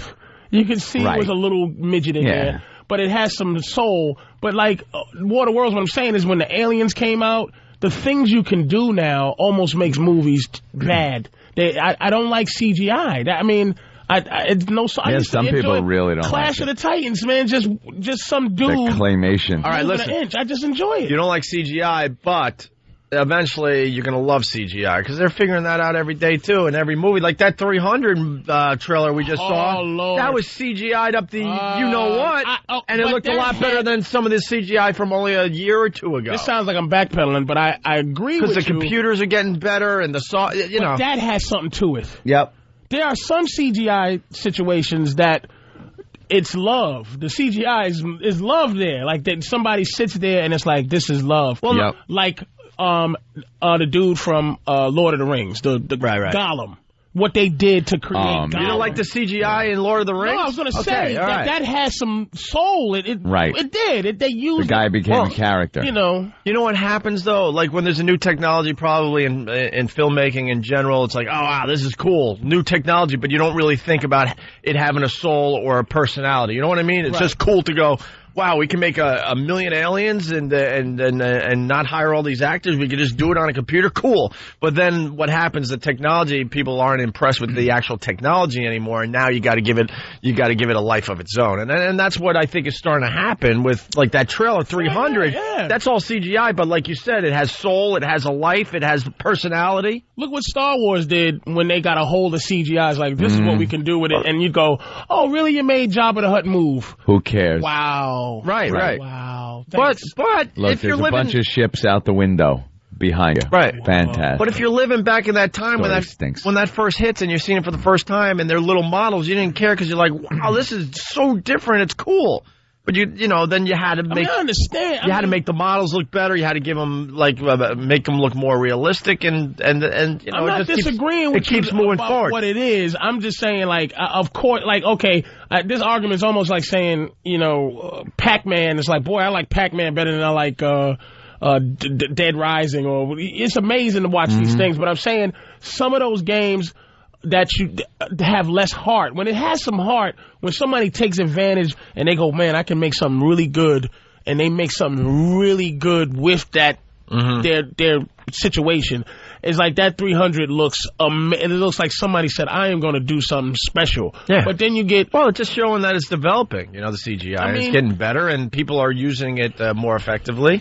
The remake of Godzilla was horrific. Like, that new Godzilla, and you go, ugh. But then, like, Independence Day, where you watch it now and you see the flaws, you see how much better CGI is, but it's still good. And then move forward to, we talked about it one time when you were on the show, King Kong was just amazing. You fell for that damn ape. It was ridiculous. 10 years ago, you wouldn't feel for that ape if they did the movie 10 years ago, because it would obviously look like an overgrown robot or something. Exactly, it would look cartoony. Right. But now they're figuring out how to get the facial expressions in such a way, like, damn, that's a real fun. But what do they call these people now? Generation what do they call these people now? The 20-year-olds? What are they? I think I'm Generation X. Used to be X. You're wait a minute. You're Generation A. Baby boomer. Are you a baby boomer? Tail end of the baby boomer. You're a tail end baby boomer. Yeah. I'm a Generation X. You're tail end. What are you? Me and Anna about the same age. Tail end baby boomer. Tail end. So these people now, what are these things now? What are these? We're the last of the post-war people that were screwing. Generation YZ. I don't know. I think there's a Y in there somewhere. Who knows? Hey, I don't know if it's ruined Kong for me or enlightened me in it, but I was watching it just last night it was on, and that whole scene where he fights that T-Rex that is trying to kill her, and then he snaps the jaw and just boof, boof, and turns his back on her, and he's like, oof. Yeah. Like, you know, and I'm thinking, and I turn to my girl, and I'm like, that is exactly what Patrice said. Like, he is now saying to her, look, that's the monster. I'm not the monster here. And he just bounces. And then he just, throws her on his back, goes, here, come with me. I'm going to show you something. I said, I don't need, when I first, you know, because I heard, what's that guy? Peter Jackson, yeah. When he was explaining how he couldn't edit the end of the movie because it just hurt him too much. I said, oh, man. So when I finally got the DVD, I was fast-forwarding so I don't really get connected. Don't get all connected to him. And I'm like, I don't ever want my monsters to be this emotional. I don't want to care about my monsters. I don't want to like a monster like that. I don't want to ever. The top of the Empire State Building, when he takes her and puts her inside, and after she, you know, waves the planes off, and you know, they turn because they don't want to shoot her, and Kong just knows, you know, how this is going to end. Yeah. So he takes her, puts her inside, and they kind of look at each other, and it's like, no, it's over. Yeah. Dude, it's over, baby. And the 33 version didn't do that. The 33 version? Yeah. It wasn't, in this one, it was like, I'm gonna destroy New York because I'm a scared animal. Yeah. Okay? Yep, I don't want that to happen. In the 33 version, he's looking for the white woman, and he looks at this white woman and goes, that's not you, and he bites her face off. I need that. For him to die, he has to say, this ain't my white woman, I'm going to bite her face off. I'm going to kill everybody in sight. In my way, right. In my way. He didn't kill anybody. It was like he was just some scared animal. I don't need that. How sad did he look when he's sitting there in the chains? Like in the original one, in the 30s. The curtain went up, he's standing up, and he's all with the big stupid smile and the claymation moving and everything. In this one, they open it up, Jack Black is standing there, and Kong's just kind of going... like, he's like, how the hell did I get myself into this mess? I'm the man. Yeah. He was all scarred up. They explain what a great animal is. I don't need that. I don't need that. And they crank the chains up so he stands up. And then he's like, and then he looks down, and that ain't his chick, and the Flash is and he's just pissed. That's why I love the movie Orca. And people hate Orca. Oh, when Orca I love Orca. Jaws rip-off. I don't care. It's just... stupid Jaws rip-off. He got revenge. Orca's baby flopped out on he got his revenge, and he swam away. I need that in my life. Hey, no killing.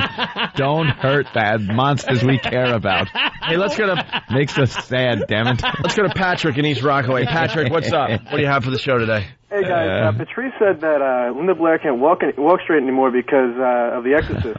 And that's not true. It's actually because she dated Rick James in the 80s. Yeah. There you go. I saw that coming a mile away, dude. There you go. Hey, so we started the show with top searches on the Internet. Right. And this is where and this started this whole pop culture run we're doing on today's show.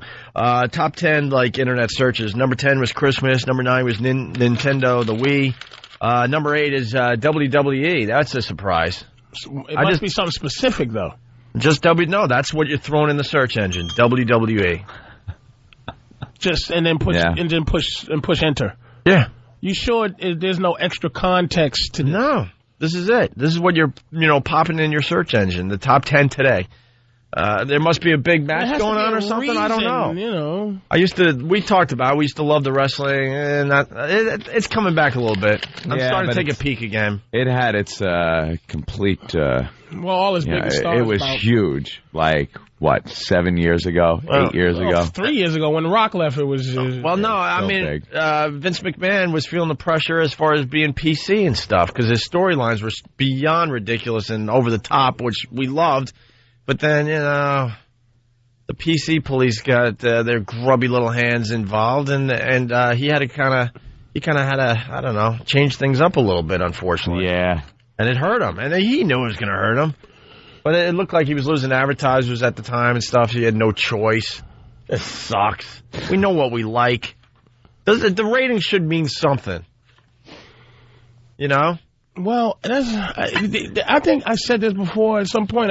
I don't understand. It's like, and maybe you can tell me, 'cause, I mean, you're a little closer to that kind of money than I am. It's like if I'm Coca-Cola, or if I'm Pepsi, and some white lady writes a letter about how she's offended by me, why do I not write a letter back and go, kiss my ass? We've been saying it for years. I'm Coca-Cola. We've been saying it for years, Anthony and I. How does Coke feel the pressure of some group? Coca-Cola, I forgot what the name is, but it's like what do they call it when like a something so big that the name of the product actually represents what it is. Like Q-tip is a cotton swab, but people call cotton swabs Q-tips. Well, Xerox is a good one. Biggest one. Yeah. It's just so. How can people ban against Coca-Cola? Like, say if Coca-Cola is WWE sponsor, right? And some group goes, "We don't like you." Why not go get out of my face? We've been saying it for years. We're waiting for these corporations to go, you know what? Kiss my ass. Because the customer's always right. Who can ban? Who could boycott Coca-Cola? And here's the problem. The people that enjoy something, they're not writing their letters. So these letters that come in where they're hating something, you know, they look that much more impressive because it's not followed up by millions of letters from people going, hey, I just want to let you know, I love, your advertising on the WWE or what have you. You know what I mean? At what point can mothers against... Dude, I don't know. Mothers against tickling say, I don't... you are not to put... We're going to boycott Sprite. Really? Are you? Yeah, just name one boycott that worked. But these companies... They fold. I understand. Work. We've been saying this. One time. Why don't you play it out? See what happens. Tide is not big enough to go. You know what? They're going to go broke because of a boycott. Everyone's going to stop buying their product. I don't understand. But what is it though? That's what I'm asking. Like, what is it? It bums me out. It really does, because it's affected us in our careers and stuff. It's like at one time, just stand up to these asses and tell them to go F themselves. I don't want to say the wrong thing. I don't want this is what gets like the Mel Gibson situation. Yeah. I'm like what he's worth something like $500 million from the Passion of the Christ. Mm-hmm. Just it was all his money. And he said what somebody calls anti-Semitic. He doesn't have enough money to be anti-Semitic if he feels like it. $500 million doesn't do it for you. Mm-hmm. Like if he goes, I don't like Jews and I think they start wars. What? He doesn't have enough money to go, shut up. Yeah.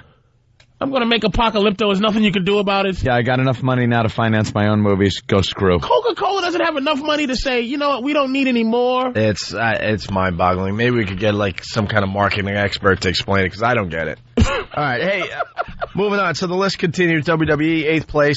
Lindsay Lohan in 7th place. This is where all the hot chicks. People are just searching out hot chicks all day long on their computers. All day long. What did Lindsay Lohan do? She does what she does. The recent thing is she talked to Al Gore and wants Al Gore to help her as far as the media goes. She talked to Hillary Clinton. Thinks Hillary Clinton could help her with her drinking problem. She's nuts. Who is she again? Oh, she's the Lohan? That's deconstructed in front of our face. She's nuts. Yeah, she's completely falling apart in front of our faces. Paris Hilton is in 6th place. People just can't get enough of the Paris Hilton on the internet search. Oh, no. Beyonce's up there, number 5, most searched out today. Nassau is in 4th place. Nassau, the Bahamas. Nassau, the Bahamas. Nassau is NASA. NASA, sorry. Yeah, of course. NASA. Well, we got a space shuttle that's being delayed, so it's sitting on a launch pad. Hey, I was just, you know what? It was interesting about this. This is why I really like white people for certain reasons, is that just the things y'all do that no one else cares about. Do you know why they didn't launch? Why? The launch was going. They found a cricket in the... No. They found a cricket a mile away from the launch pad, so they had to shut down the whole operation. No, it was... Did you ever see the stuff they shut it down for? This is why they shut it down. They were 5, 4, 3, and then they go, can't do it. If they didn't launch exactly when they were supposed to... It was to meet the space station. Oh, right. And if they didn't launch right then, they didn't have enough gas to get to the space station. You can't just launch whenever you want and go to where you want to go. You can't just leave. I know. Like people I thought you could just leave, yeah. People say all the time when the shuttle burnt up on re-entry. It's like, why couldn't they, look, saw there was a problem, and then dock with the space station? It's like, what do you think? It's like driving to the corner gas station or something like that? They go, they are nowhere near the space station. They don't have enough fuel to get there. Everything's all figured out. Did you can't know just that already? Go there. Ed knows all this stuff. I mean, you knew that. Yeah, I knew that. That's why, That's you amazing can't to do me. that. The window of opportunity closed. It's all figured out in advance. Yes, Kenny knows something about this. That's not what I heard, not for nothing. I heard it was too cloudy, so like if they took off and something went wrong, they couldn't land manually because it was too cloudy. Right. That's what I heard, not for nothing. But then they have to delay it a certain amount of times until they get back in a position where they can meet up with the space station again. You're absolutely right. It's the window of opportunity. All right, listen. I see Keith the Cop's here. That means he might have some homeless people for the homeless shopping spree. Oh. We'll talk to Keith after we take a break. Homeless shopping spree is a week from tomorrow, by the way. To finish up the searches for today on the internet, some broad name, Aishwarya Rai. What? She's part of Bollywood. What is that? She looks like Kirstie Alley if Kirstie Alley was had a little Indian blood in her. I don't know. She's the top. She's number 3 on the top searched. Wow, she does look like a on the internet. There. Don't be surprised. It's like she's part of the Bollywood. 18 billion Indians, man. So. A lawyer in India has actually filed a lawsuit because an actress, Aishwarya Rai, kissed a man in a movie. Oh, boy. Well, we're on the same planet with these people. Stone her. A lawyer in India has actually filed a lawsuit because an actress kissed a man in a movie. Bollywood actress Ray, said to be one of the world's most beautiful women, kissed actor in a scene that severely upset the man. He claimed that women felt offended after watching the scene, and it promoted vulgarity in society. Holy crap. We think we're like really world, uptight right? sexually and stuff like that. This was kills me about Indians and like Chinese people. Yeah. There's between them is 18 billion of them. Yeah. They do a lot of sex. Yeah, but what is wrong with them where it's like what is wrong with them? They get so crazy like this. There's tons of them. All right.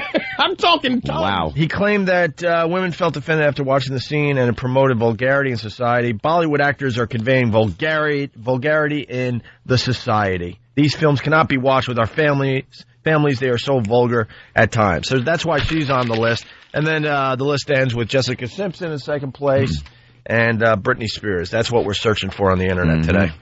Of course, Britney. It's all about Britney and her it's all about lack her of underwear. shot. Like the shot.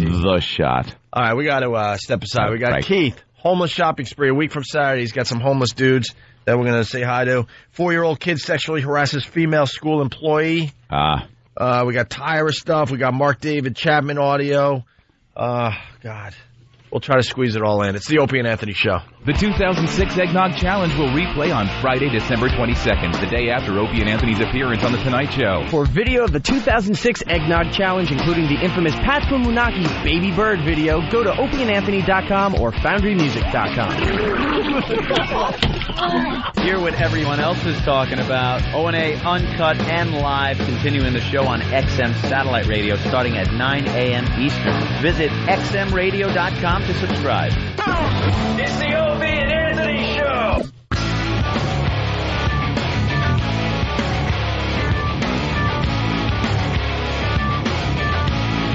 All right. Heading toward the weekend. The Opie and Anthony Show.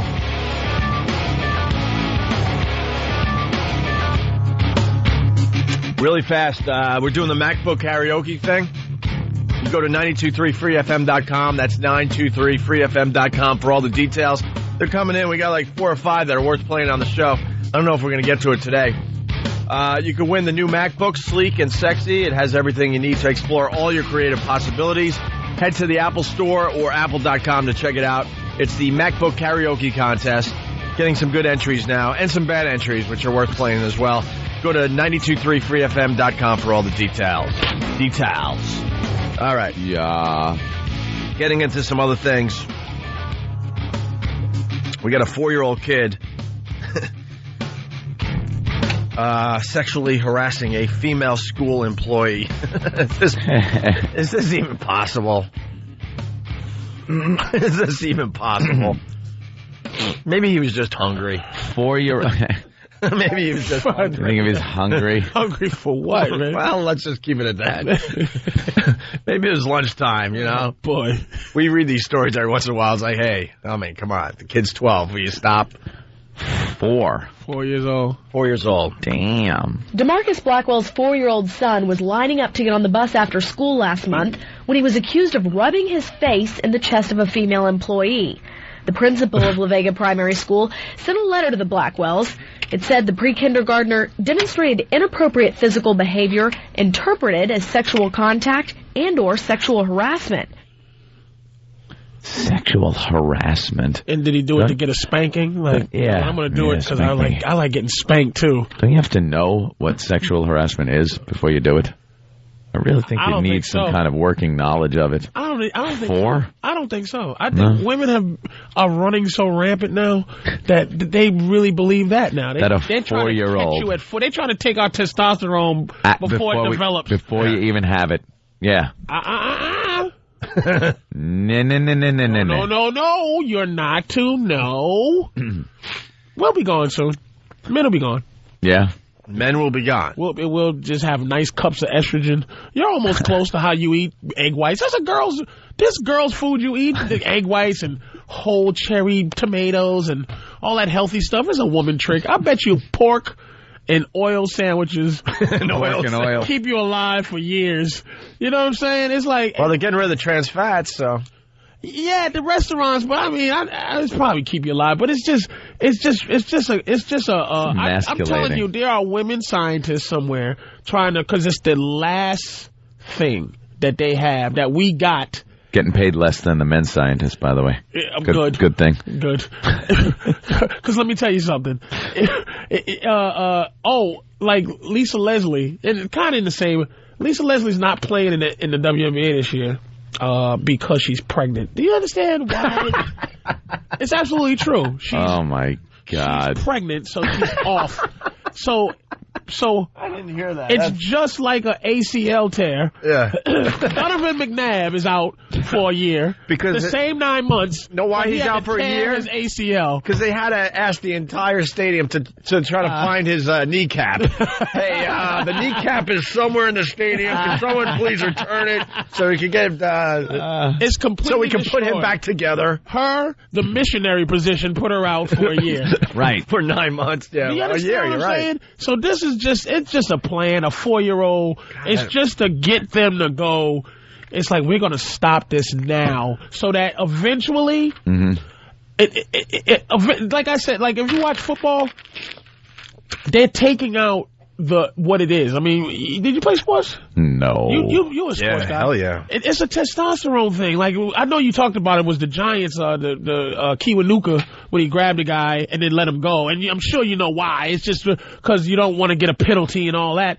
But when I played football, when we hit somebody and he didn't move, or he went into some type of convulsion, we didn't hold the hands of the other team and pray for him to get up.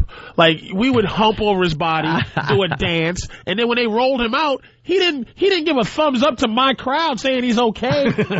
I'm not paralyzed. We would tip his thing over before I went to the ambulance. Not only that, you throw snowballs at him on the way out. You play to kill. Hey, speaking of that, tip him over. My nephew Carson, he's playing football. He's really good for his age. He's 8, and it's pretty impressive what 8-year-olds can do on a football field. I had no clue. Okay, right. But one of his teammates was injured. And everyone gets down on their knees or one knee, and I go to my brother Scott, I'm like, what is that about? They're praying for his health. They're like, out of respect for an injured player, this is the new thing they do, is like everyone goes down on their knees until they find out how injured the kid is or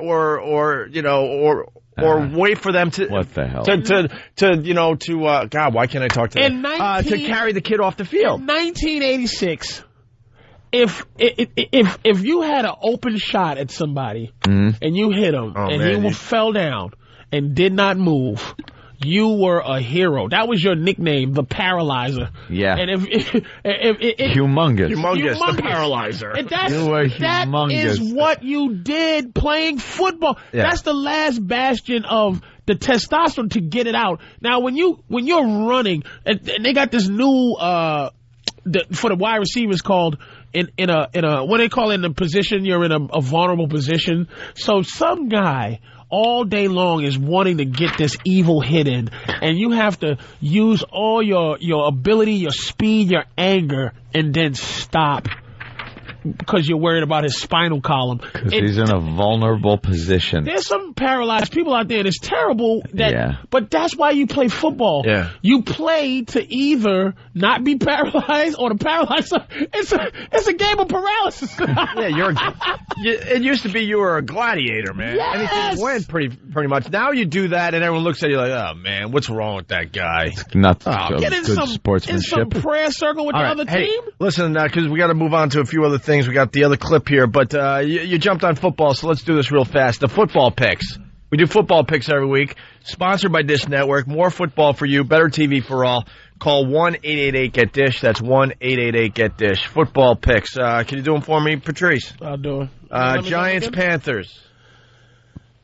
Giants. I'm going to say Giants, man. I'm going to say it. They got Giants away? Are you insane? They got to, man. They got to. They just need it. They need it, and they're going to do it. Oh, boy. Come, you going to take Carolina? No. The one-man team, Carolina? No, you're doing my picks. Giants, man. Giants. How about Bills, Jets? Jets at home. Jets. Yeah. I'll give that to Jets. Sorry, Buffalo. We're being hurt in Buffalo. Yeah, but the Jets. And they're having a tough winter already, yeah. Buffalo's they're not bums, though, but I just think the Jets is, Genie got them going. Vikings, Lions at home. We're on in Detroit. Do the right thing, Patrice. You want Vikings, man. Oh. Vikings, man. All right, Vikings over home Lions. field advantage for Detroit. We got the Titans and the Texans. Oh, the Titans. Jesus, dude. How about one home team? And then you got the Eagles and Redskins. Jeff Garcia. Redskins are at home. What you calls out for the rest of them? Redskins are at home. At home? Oh, boy. Okay, I don't want to. No, do what you're feeling. Jeff Garcia, man, they getting it. You see him play the other day? We'll go Philly. Well. We go Philly. There you go. 1 for 5 for me. I'll have the results on Monday. Thank you, Dish Network. One home team out of 5? Look at the teams. I understand that to a point. You know, there's nobody coming. Detroit, they're going to beat Minnesota? How? Who's their quarterback? I know Brad Johnson is the quarterback for Minnesota. Who's the quarterback for the Detroit Lions? It's just some truck driver. That's what I'm saying. All right, here's the other clip. 4-year-old kid sexually harasses female school employee. Back to this. This is the normal sexual behavior of children centers around curiosity and fun, pleasure. Blackwell got a response from La Vega administration. The sexual references on the discipline referral were removed. But the thing that makes Blackwell most upset, they told him your request for an apology by the aide and removal of all paperwork regarding this incident is denied. Now the young student's file will refer to the incident as, quote, inappropriate physical contact. And Blackwell says he will continue to fight the district. I'm not going to let no 4-year-old child carry this type of weight for his whole life that you can reach back and say, this activity started when he was 4 years old. Yep. What if he is like a rapist, though? Then you could say, hey, come on, why would you even happened at 4? Don't say that. Because there's a paper trail. That's your whole life is a paper trail, dude. Mm-hmm. And that's how they judge you. And if this kid never gets in trouble with the law, but he'll have that. It'll be like when I got in trouble, the first thing they did was go to my paper trail because I never was in trouble before. And if something would have happened, so they saw F-. They saw, it was just because it wasn't in a context. It wasn't like, hey, man, I just like to joke around and I did that and this, that, and the third. Yeah. It was like, this guy he's a bad student. They just made a profile based on bad student, no father, half brother that he hates. Yeah, all that, and they made me calls himself humongous. He daydreams about paralyzing people, and this kid, they're gonna do that to him. But it's not our fault. I mean, it's not women's fault that this is happening. It's our fault. We're missing the observation. We got Frank in Brooklyn. Frank, what's up? How you doing, guys? Hey. Hey, listen, you know what's funny? I was just thinking about it. A 4-year-old kid can only be about maybe 3 feet high. Yeah. Where the hell was the teacher? Came down? Yeah, he probably had his own stepladder. He just carries around a stepladder. I guarantee she was one of those fat, ugly women, and her breast went down that far. Yeah, to a 4-year-old's head. He's climbing up. I got to get to those boobies. It's like the Mount Everest for a 4-year-old. The teacher should just rub his head and say, "Come on, get on the bus, you crazy kid." Yeah. Does your jammy get hard at 4? Yeah, I don't know. Who knows? I don't remember. We might have to ask the mommies out there. I have no idea. 4-year-old boys that like get aroused. Can it be sexual if it's not sexual? I think he's just being a dopey kid. I have no idea. Doing something dopey. He used to be a dopey kid. Yeah, the teacher would have like whapped him in the back of the head. I cannot believe it. And said, get over there. Do that to a kid like that. I can't believe it. And what if he is a damn rapist? He ought to be shot for that. Too early to tell. Yeah. Well, maybe not, though. They say that stuff. Oh, come on. I say chemical castration at 4. Oh, they're going to hook him up to that plethysmograph? That's it. See what turns him on? Artie's saying the 4-year-old was probably trying to wipe his nose. John Kitna is the answer. Thank you, Booby Man. What, for Detroit? Yeah, the QB. Exactly. Hey, you know what? Why don't we do this? We got some news teases. We got the latest batch of news teases. I like those. We absolutely Are love they the news scary? teases. Well, yeah. Yeah, News for the new teases are always listeners, scary. Can't get enough of the scary news teases that the local news does to you. And they're there just to make you, I know. To make you tune in. To make you tune in and watch the entire news. And it's always entertainment. It's always something they say that you have to stick around. Like, dangerous toy. Your kid may be playing with this particular toy and it could kill him. Certain car is being recalled for something extremely dangerous. Could be life-threatening. We'll tell you which car. Could you just say it? I got to drive to work. Yeah, but they want you just to watch the entire news program. They don't give a crap about you, your kids, the car you drive. Just tune in. They just want you to tune in a little longer than you usually do. Do you think the news is doing anything? Look, there's a woman right now. I'll just turn and look at the news with a Muppet. She's talking. She has a Muppet. And the Muppet's sexier. Excuse me, did 10 U.S. soldiers get killed yesterday? Or I mean, is the world in turmoil? Yeah. Why is there a puppet on the news? Why do they have a minute to put a puppet on the news? And then interview the puppet like it's real. Like there's some importance in this puppet. I think there's more important things for the news to cover. But people's attention spans are a split second. And they can't really get into details on stories. Yeah, I know. I wasn't paying attention to myself either. Jackasses. Me pontificating. Why don't I shut up? So your sickness turns you into a prognosticator. Yeah. So we call out we call out the news from time to time and do scary news teases. They're just hilarious to us. They're just beyond hilarious. And we encourage you to send in your local scary news teases, please. Please. Go to opieandanthony.com, and there's an email address for, I guess, Danny to send in the scary news teases. Here is the first one for today. Plus the dairy aisle. What's really in some of your favorite foods? Next. Ooh, the dairy aisle. What's really in your favorite foods? And what did you... what's in your favorite foods? Mexicans sleeping and going to the bathroom. And giving you E. coli, apparently, yeah. Not porta potties in the spinach. Yeah. There you go. What's really in your food? Mexican. Yeah, they're laying down in the field of spinach because it's soft on their back. Apocalypto sleeping and you're rummaging through some carrots at the supermarket and you just see a sombrero pop out under there. It's gonna make me laugh all day. Wiping with a spinach leaf he's handing you. That's what's wrong with the spinach.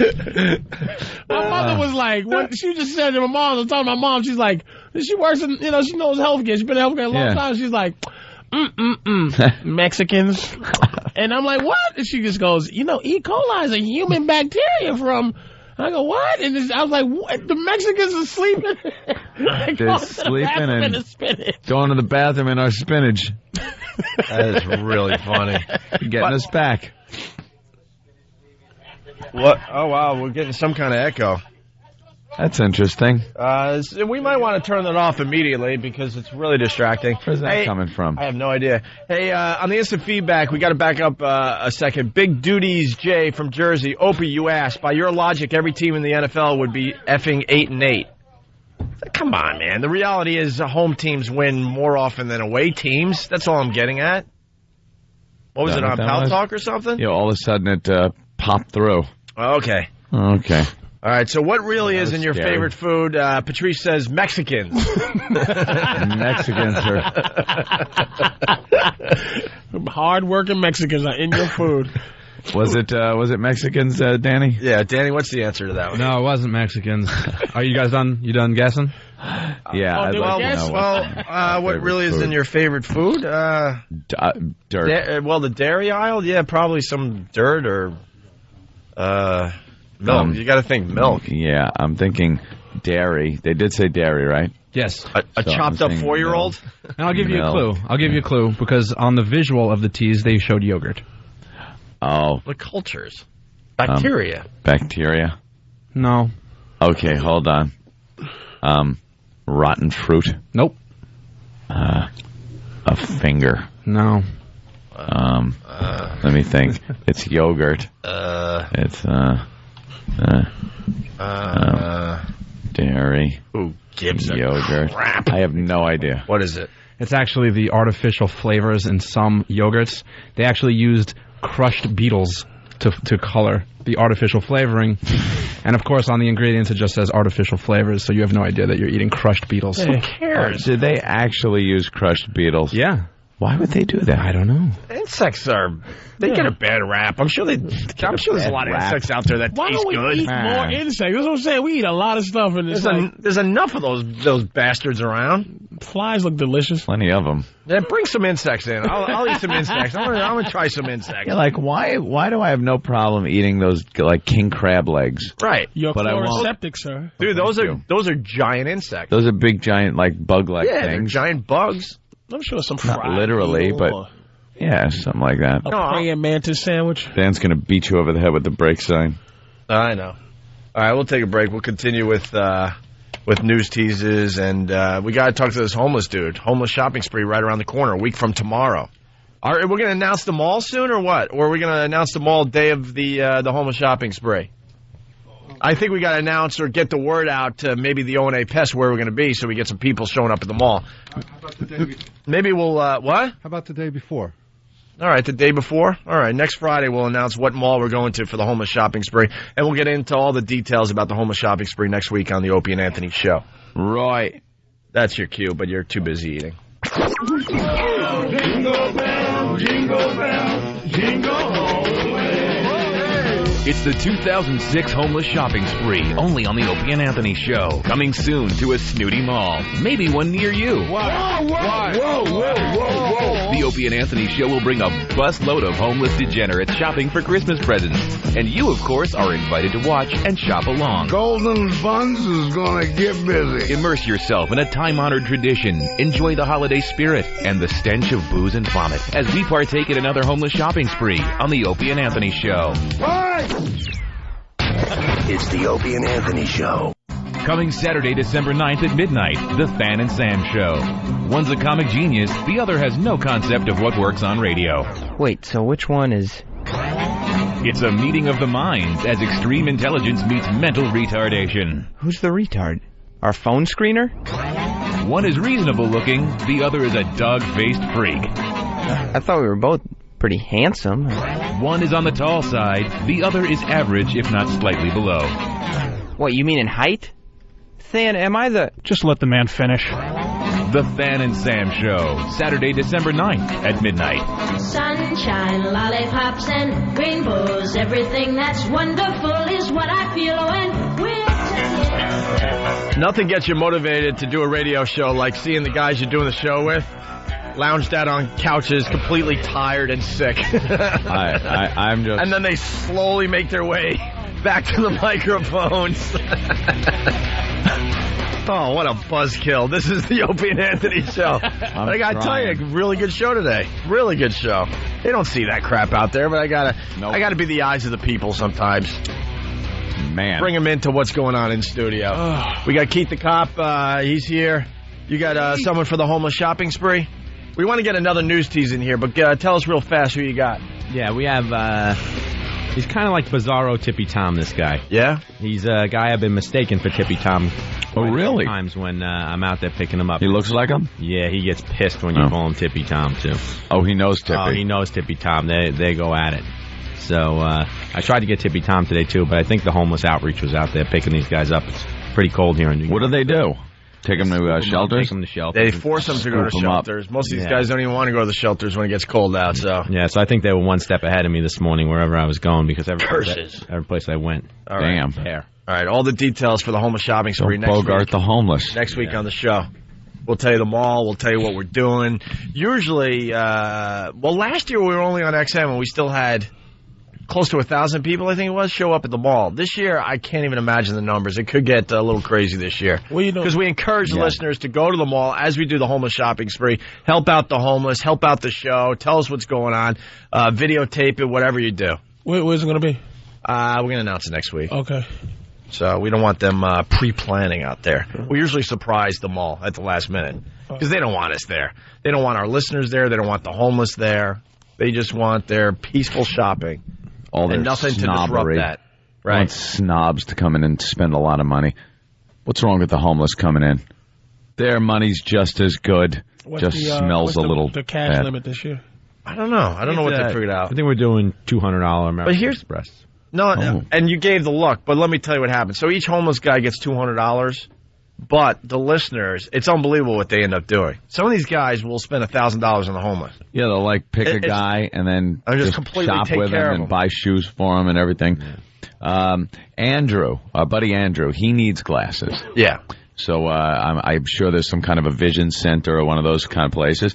Take him in there and buy him some glasses. But I insist the listeners get to pick the frames. because see, a lot of people think I'm the cruel bastard, man. This guy is I just brutal. love the fact that he'll be able to see perfectly clear, but have the worst, big, awful glasses on his head. Really big frames that make him look like he's a frog. Yeah.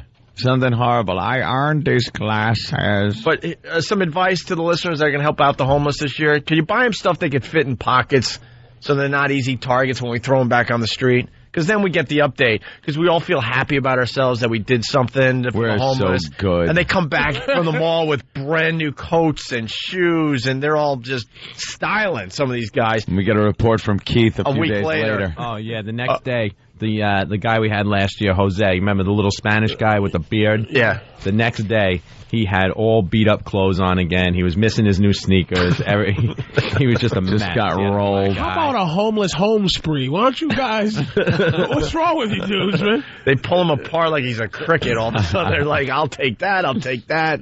So the advice would be maybe stuff they could kind of hide a little bit better when they're back on the streets. All right, go get the homeless dude. Let's do another news tease here. Scary news teases, hopefully you don't need the setup. We just think they're hilarious and we play them and goof on them. Here's the next one. Think you're safe when the ATM door locks behind you? Think again. The thing a thief could use to open it up, and you probably have one in your purse or wallet. Yes, behind you. It's probably a credit card. It's any credit card with a magnetic strip. No, with a magnetic strip or the old school of opening up a door with a credit card? A popsicle stick when it's getting ready to close. Yeah. How about a hold that door, please? Yeah, excuse me. I want to do some banking after I bash your head in. Hey, it's Hacksaw Jim Duggan. I think... Wow! Oh, all right. Yeah, there is a Tippy Tom. Look. All right. Hold on a minute. So let's get the answer to this, and then we'll move on to what's going on over there. So wait, Ann, you're saying another credit card with a magnetic strip is all you need? Yeah. Well, I know that in the past I have used like a credit card or something that, I don't use in the ATM machine. And it opens the doors? A magnetic strip, yeah. I had no idea. Yeah. Anything. Who cares, though? Who's stupid enough to, go into one of those, ATMs late at night by themselves anyway? Aren't you mostly, a lot of people. Really? Yeah. With no one around? People are really stupid. No one around, only one in one of those things. Apparently some guy just got shot doing that. He was uptown. Yeah. Took some money out. Yeah. Walked out. Yeah. And got shot and killed right there. Took his money. All right. Is that what it is, Danny? Well, yeah, the obvious answer is going to be the credit card ATM cards because everybody has one. So, of course, you can get into any bank with that. But the one thing that they were pushing was driver's licenses, too, because they have a magnetic strip on them. And apparently anything with a magnetic strip will get you into a I had no clue. I learned something new today. I'm gonna try that. It's easy just to walk in very close to them. Yeah. Hey, just follow someone in there. Just go right in.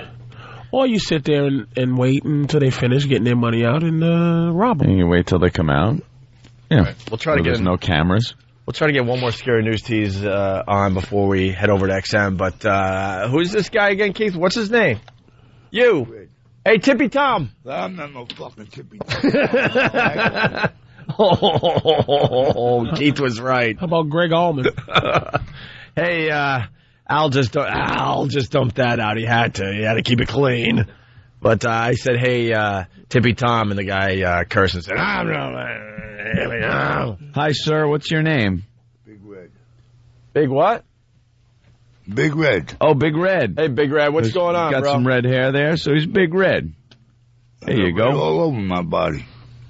All right. And Big Red lives out on the street? Yep. Yeah. What happened? Where did like to know a little background story. Where did it go wrong for you? What happened? Came to be an alcoholic. Ah, damn. Came to be an alcoholic, but not like functioning where you could go to work or something like that. You just want to sit, drink, and like hang out, right? That's all I do. Yeah. When did you know you were an alcoholic? 10 years ago. How old are you, sir? Me? 36. No way. You know what went wrong after you lost that match against Coco Beware in WrestleMania 2? Coco Beware. Coco stole his 2x4, hit him in his stomach, and did the bird dance. So what did you like lose because of your drinking? Like what point were you up to? You had a home? I had a home. What about family? I had a family. Wife and kids? Family? Yep. And then, like, what happened? You must have been drinking back then, but you were able to hold it together? Yeah, but then I just gave it up. You gave it up. Did you have a job or a career or something? Yeah. What'd you have? I'm doing mechanic work. Yep. You were doing mechanic work. Yep. And then, like, what set you off to finally say, that's it, I've had it? Liquor. I just started drinking more. Scotch. Scotch. What is the top bum juice that, like, the top liquor that creates bums? Like, if you start drinking that, you shouldn't, because it automatically makes you a bum. Wine. Uh-oh, I'm in trouble. Thunderbird, port. So like, vodka doesn't make you a bum. Oh, yeah, it does. Yeah, like, is there a different kind? When I leave here and he gets me back by Penn Station, I'm going to buy me a bottle. Of vodka? A vodka. Yeah. How do you get the money for the vodka? You know. A little panhandling. Yeah. Oh, I see. Oh, he's got some bucks. Well, what's your, because I do side jobs for people. Oh, what do you do? Whatever I could do. Yeah. To help people with suitcases, whatever. Oh, yeah? Yeah. You know, they toss you and $2. all the cops in Penn Station know me. Yeah. And I don't bother nobody. You're a nice guy. You're not like. Ask him where he found me. You never arrested him, Keith? Long Island Railroad. No, he's a pretty good guy. He's Penn Station. We never had Penn Station guys before. This is a first. Yeah. Aren't they a little rougher? The Penn Station guys are a little rougher as far as the homeless. I know the homeless guy. Yeah, a lot of people say you look like Tippy Tom, though. You look like Tippy Tom. I think you suck dick.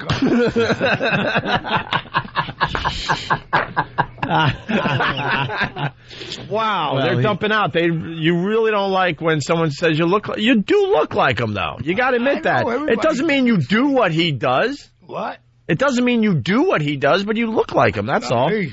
No. Don't do that shit. Hey, you know what? Let me tell you something. You might as well just keep dumping him because this is passion. He's like, man. Well, Al's having a field day down the hall. This guy. It's all right, Al. We understand you got to do your job. How do you know Tippy Tom? Like, because he used to hang around Penn Station. He used to hang around Penn, and then what? He got thrown out. Because he's not allowed around there. Because that guy. Men don't do that. Dick in the bathroom. So where do the sissy bums go? Hold on. Down 14th Street. 14th was where the sissy homeless guy. So the sissy bums are on 14th Street, and you guys don't stand for that sissy homeless crap at Penn Station, right? No. You ain't drinking out of my fucking beer. Oh, there's gonna be no dump left. Oh boy, see, Al's sweating in the back room. It's okay, Al. Let's see how much we have left. Someone before we get ask Al any more of those towel. questions. Yeah, we might want to just stall. Do you get to see any of your family, or do you? No, I don't bother with them. You don't bother with them. They don't bother with you. Why don't you bother with them? They know where I'm at. They don't know where I'm at. They don't know where you're at. Kids? What state? Jersey. Jersey. So you have how old would your kids be now? You think? They're all married. Oh, they're all married. So they're older and you don't have any curiosity as to how their life's going. They don't care about you. Nope, I don't. They don't know where I'm at. I never let them know where I was. No, huh? Wait, they're married? Because you're only 36, right? Yeah. You had kids young? I was 36. Huh? I wish I was 36 again. I look like you, Tippy Tom. I don't look like Tippy Tom, you freak. Well, you told him the same thing, so he looks more like Tippy Tom than I do. Yes, you do. All you gotta do is grow your fucking beard. Maybe I'll grow a beard. Maybe then I'll bring him up here. Maybe if Tippy Tom, he's a little angry. I'm sorry that I made the comparison. Thanks, Keith, for this radio gold, by the way, by telling us to do that. Took a shower, Tippy Tom, there'd be a blizzard out here. What? I got it. I understand. Excuse me. I understand. Unless you got a shower here, when you pick him up again, you give him a shower. Tippy rarely showers. He really smells badly. He's a like stinking sissy bum. Smelly sissy bum. Yeah, where do you get to take care of yourself? Don't curse. Where do I? Yeah, where do you get to take care of yourself? Like showers or? Go down to Bleecker Street. They go to the church twice a week. You get different clothes. Yeah. Take a shower. You just need a little motivation. Tippy Tom doesn't do anything. See, I take the train down there. Oh, you do? You're very coherent. Like if you stop drinking, when you can straighten it all out, but you just don't want to stop drinking. I'll never stop drinking. You don't want to? Is there something in you that makes you want to stop? Nope. What is the drinking? What does the drinking do? It just makes you feel better? You don't pay no mind to people. Yeah. You forget about your problems. Yeah, you forget about your problems. I was being friendly to you. I was being friendly too. I just made an observation. You were calling him Tippy Tom. I was really. I just made an observation. That's all. I didn't say he did what Tippy Tom did. I'm just I'm jealous of his finishing move that he did on Iron Street. Ray just came out of the hospital actually, and he found out the other day that he has cancer, and the doctor told him to stop drinking, and he's like, "I'm not." What, liver? Pancreas? Lung cancer? Did you smoke? I still smoke and drink. I'm going to die. I'm going to die you with a drinking and put you smoke still, right? I'm going to still smoke. With the lung cancer. Wow. You're a trooper. Screw that cancer, right? Just keep smoking. How did he give you any time? How much time you got left? Oh, I got time. It's not bad, but they already clipped it off my lung. Hey, good luck, bro. That's what I say. A lot of medication at night. That's what I like to say. Oh, medication? Does it give you a little buzz or interact with the booze at all? I don't take it in the daytime. Oh, you don't? At night, does it put you out? Where do you sleep? Where do I sleep? Yeah. On 30th Street. Yeah, got a little place. I got a little room. The owner gave me a refrigerator, gave me a bed, gave me a TV, gave me a stereo. Hey, right on, man. New clothes. Very cool. All right. Been there for last year. You're living pretty good then? I just like hanging out in Penn Station and bust people's chops. Doing some jobs. You got a little cash in your pocket. You got your beers. This is almost... You're doing all right. It almost seems like I want to... He has a fun life. Yeah. Would you guys let me hang out there? You don't have to do anything. I'm too fat. Oh, damn. No, he didn't. Man. Oh, man. Tippy 2 just called me too fat. Hey, are we going to have a problem if you go on the homeless shopping spree with Tippy Tom? Oh, no. Huh? I'm going with him. Huh? I ain't going with him. Well, not with him. Not with him, but we're going to have a whole bus, and you're going to be on the bus with Tippy Tom as we send you to a mall to do some shopping. Are you going to have a problem with that? We'll give you some money. As long as he stays on one end, I'll stay on the other. Yeah, that's all. All right, he'll... Because he might try to suck somebody's dick. He's homeless phobic. I like Big Red. He's homeless phobic. He's homeless phobic. All right, Big Red. All right, Big Red we dumped out rules. enough, but I just Big said, Red rules. He basically said as long as Tippy Tom stays on his side of the bus, because he would most likely to another homeless guy. Yeah. And we had to dump out. But hey, Big Red, we like you. Yeah, you're all right, Big Red. You're all right. I speak the truth. All right, we're going to see you on the Certainly homeless does. shopping spree a week from tomorrow, all right? Keith will give you all the details. All right, Keith knows where to find you. Keith is great at getting you guys all together for the homeless shopping spree. Can I say I'm at Caroline's tonight? All right, yeah, what? Real quick, something new this year since we're back on terrestrial radio. I've been in negotiation with WYSP down in Philadelphia, and we're actually importing a homeless man from Philadelphia to participate on the homeless shop. Wow. Hey, that's pretty cool. A Philly homeless guy. Yeah. Nice. That's very And cool. If he wants to stay here in New York, he can stay. If Big Red, you want to go down to Philly, we got. No. All right. Can I plug a show being that I'm a guy that has a house? Yeah, Patrice O'Neill needs to pay his mortgage, so go to Caroline. Friday, Saturday, Sunday. Late shows. Late shows. 212-757-4100. 12:30 tonight? Yeah. All right, I'm going to try to make it there, Oh, Patrice. shut up. I'm going to try. It's been a while. I've been to your gigs. Yeah, back in the day. Oh, yeah. I'll think about you. Good point. When I'm laying in my infirm Back when bed. y'all had a little extra time. But I know. Like, yeah, Hey, the gang from MafiaLife.com taking over my brother's restaurant this weekend, and I think Pal Talkers are going and One Pest are going, so it's going to be another Opie and Anthony night out at F.H. Riley's, my bro's joint, 400 New York Avenue in Huntington Village. I guess tomorrow night, that's all going down. Just wanted to give that a quick plug, so... All right, today's football pick sponsored by Dish Network. More football for you, better TV for all. Call 1-888-GET-DISH. Patrice O'Neill, thank you so much. Thank you. We ran out of our music, so we're just heading to XM. Have a great day.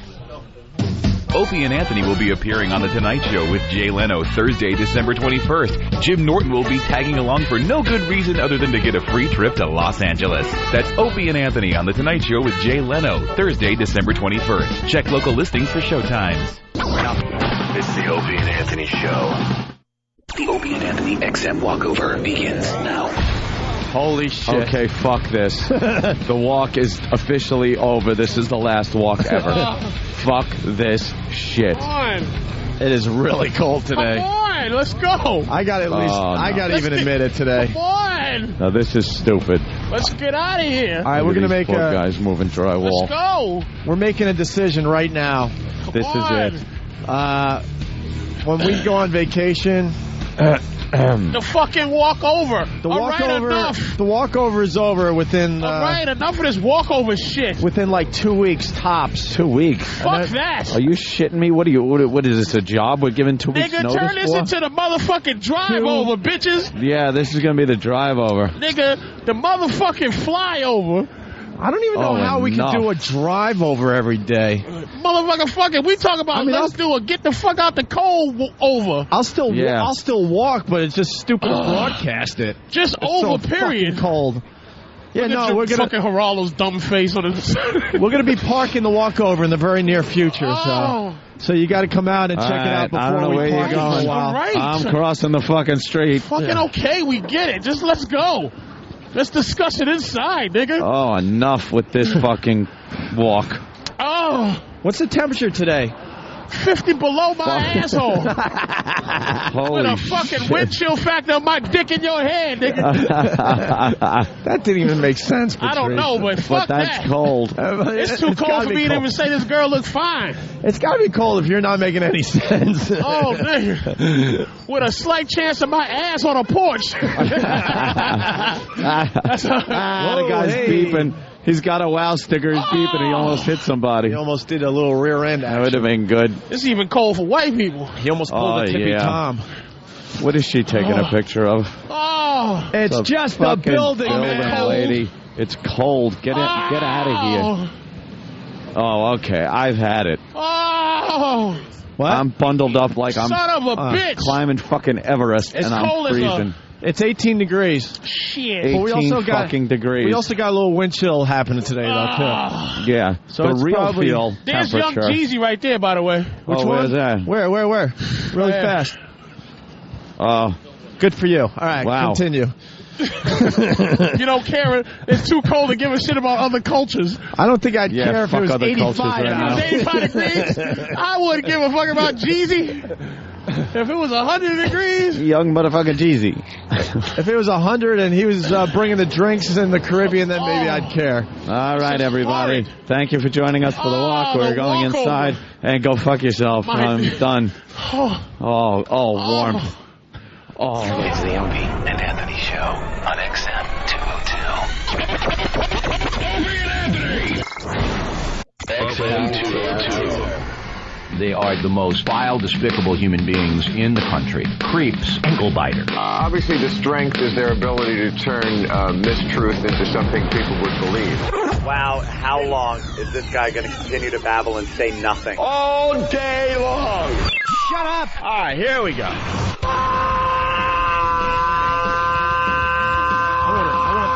Welcome to the Opie and Anthony Show. It's worse than I imagined. That's terrible. I'm sorry. We are a bunch of dopes. I think we're lewd. And we're probably pushing 20 arrests because of this radio show. Out of touch cornballs. 3 retards. We have the effect of Tylenol PM.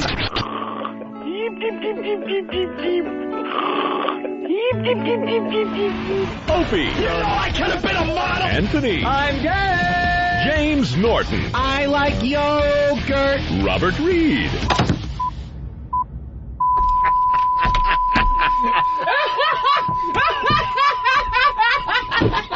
But enough of this palaver. Let's get the show on the road. And we'll start with Dave from Long Island. Dave, what's going on? Hey, guys. That was the funniest walkover I think I've ever heard in my entire life. Just hearing how miserable you guys were in that cold brought a smile to my face. It was really, really cold. It's so cold, it's still cold, if you know what I mean. Because we're now indoors, but we still feel cold to the bone. It's 18 degrees in New York City, but there's a wind chill that's dropping that down to single digits, I believe, today. Yeah, well, I fucking hope global warming comes sooner than tired of waiting for it. All right, what was Patrice's line? It's I don't know. 50 below my asshole. I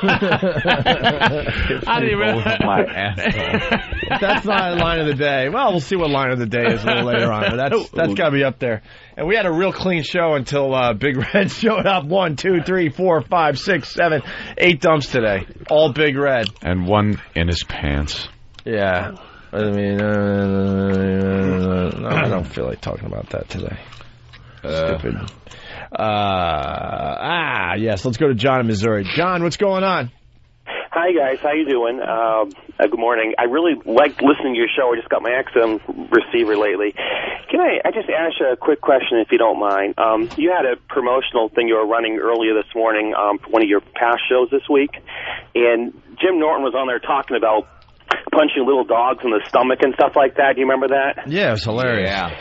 Yeah, I mean, I don't mean to be a jerk, and don't be mad at me, but I just thought that was a little distasteful that he say something like that. I know you're trying to... I know you're trying to drive into targeted audience and that from a broadcasting major myself. But let me tell you something, sir. That is why you're not hearing James Norton on the show today. Yeah. He got suspended for that exact thing. Patrice O'Neill is in today. He was called in. If you remember, Eric Logan was here yesterday, if you were listening yesterday, and they had a talk, a meeting after the show, and Jimmy is suspended because we don't put up with that kind of talk.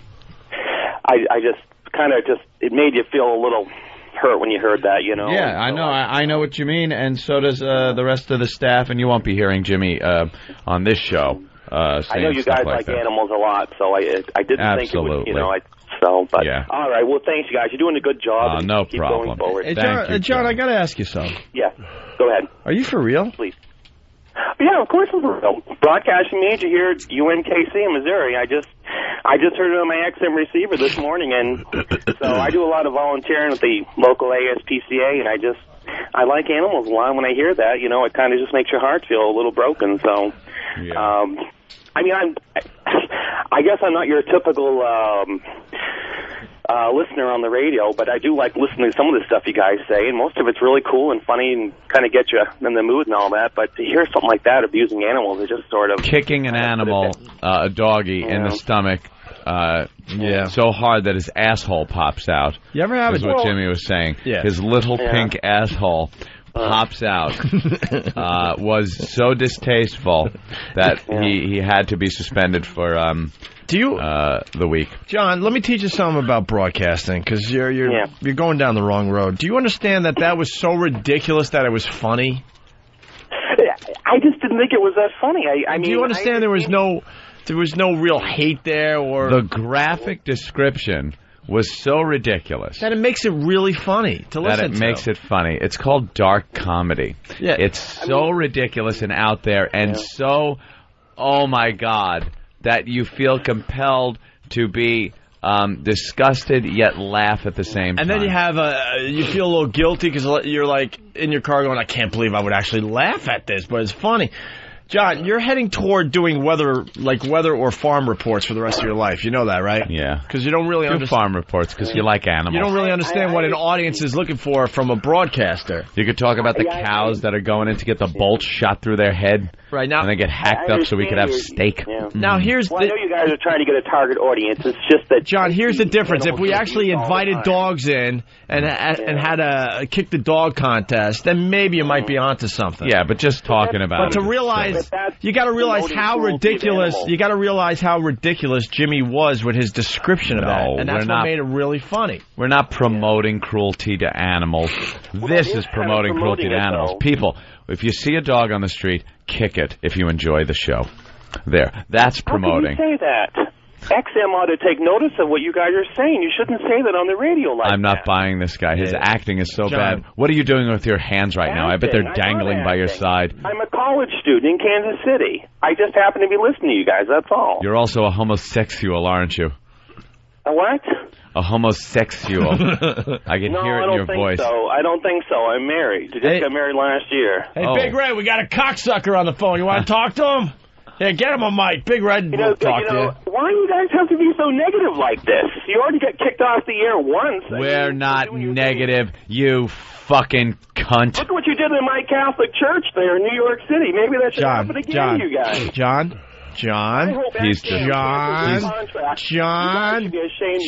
Anthony and I have been at this a very long time. You're acting. You're acting. You're trying to maybe come up with a character.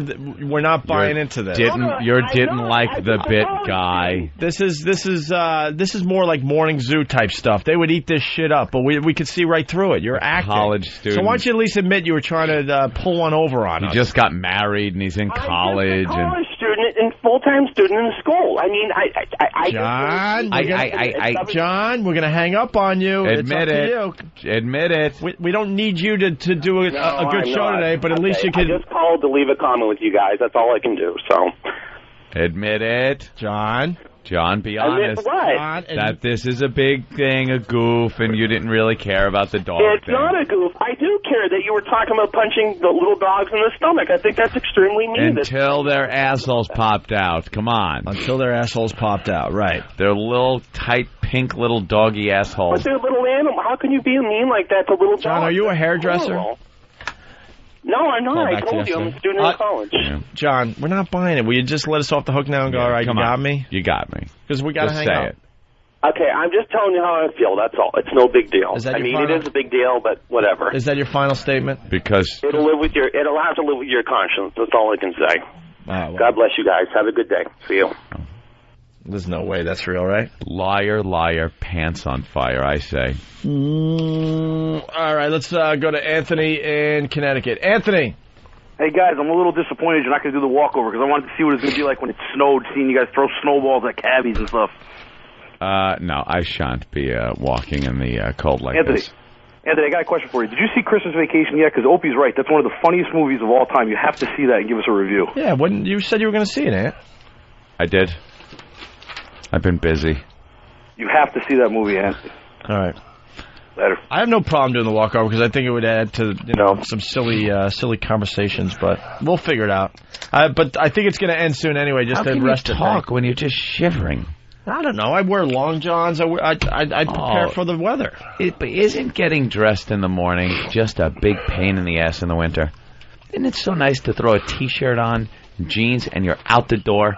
Now it's layers and bundling up. And then before you leave the studio, the jacket, the gloves, the hats, what a pain in the ass. You should move to Colorado. Colorado's cold, too. I mean, not Colorado. Where were you? Where did you want to go? I would go to Arizona. That's right, Arizona. Maybe. No, I think maybe I'd stay on the East Coast. Probably Florida. I don't mind the heat. Swuggy. Hey, guys. What's going on? Hey. Hey, Opie, you asked a question earlier, did a boycott ever work? Yeah. A little bus company down in Birmingham, Alabama, kind of worked out pretty well. It was started by that troublemaker. No. Whoa, Patrice, stop right there. The only reason... Fuck you, nigga. What I look like? You just said... You just said 19... You just said boycott, motherfucker.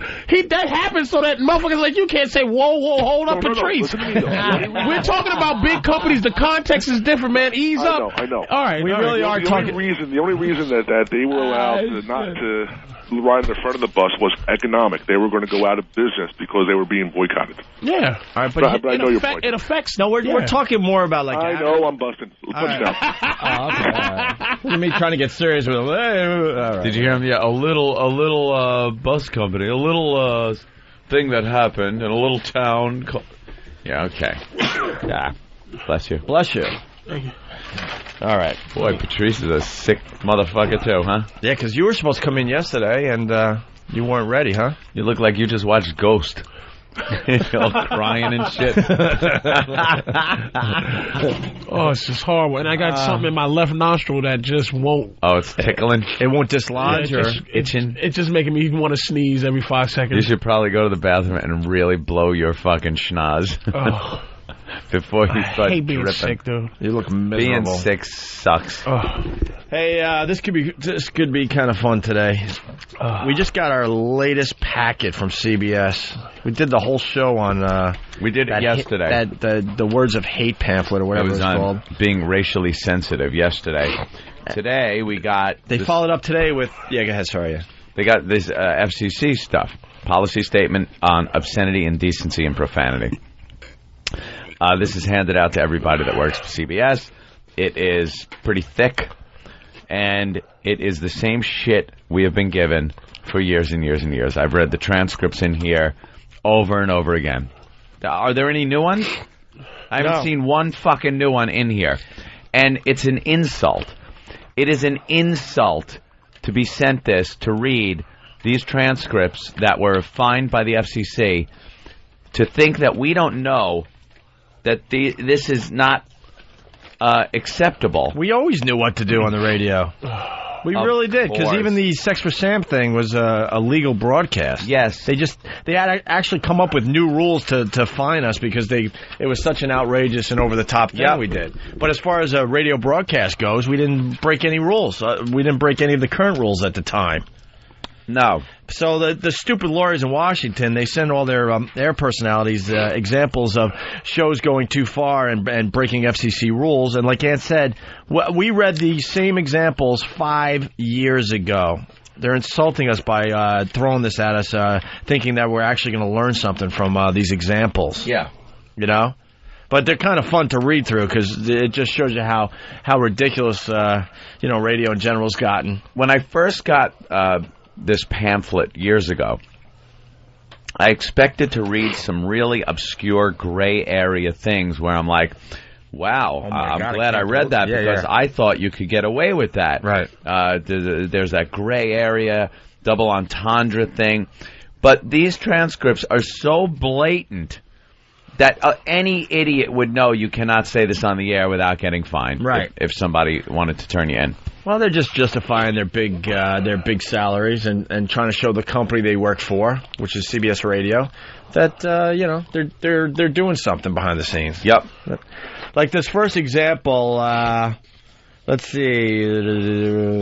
All right. Following segment discussing adult film actor Ron Jeremy, which the FCC determined to include graphic and explicit references to sexual activity. No shit.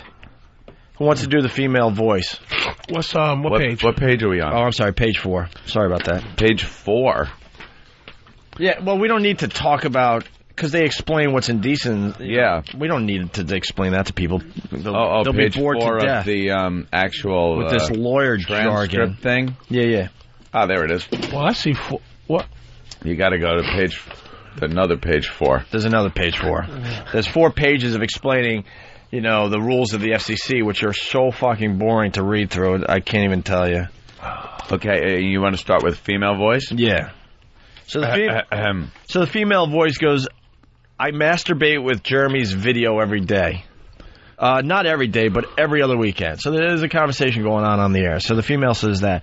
And then whoever the fuck Craig says, wow, what is that you like about him so much? And then the female goes, the way he licks pussy. The way he licks pussy. Now, to enjoy this segment, remember what Anthony said. We're thinking by these examples we're going to get some gray area stuff. Gray area, like saying... This is so over the top and obvious that you can't say this. Like saying, wow, God, dude, come on, don't be a pussy. Just do it. That is using pussy in the proper context. And even in some situations, they don't let you do that. Right. You could say, I have a pussy cat. But you can't do it in a way that is so obvious you're talking about a girl's twat, even though you're using double entendre. Mm-hmm. But you can't say, the tip of my dick hurts. No, you can't say of course that. not. Right. No, but you could say, don't be a dick about this. All right. Mm-hmm. They allow you certain latitude with the words. But you can't say... The way he licks pussy. Yeah, she continues. The way he licks pussy. I want to do a threesome with him. See who's the best. If I can lick better or he can lick better. Bam, $27,500. $27,500. $27,500 for each of 9 broadcasts. Each of 9 rebroadcasts of the following. So it was 9 times $27,500. By the way, that would now cost you $275,000 times 9. Mm-hmm. So you can't say I haven't had enough vegetables lately, so my shit is coming out like boxing gloves. Right. Boxing. Ow. My shit is clunky. No. How about I'm fucking a girl and her pussy stinks horribly. Yeah. Can you say that? I don't think you can. Why would they even put that? That's so weird. It's like you could say, "Don't be a pussy. Fuck that stinky cunt." You can say that. Yeah. Okay. Good.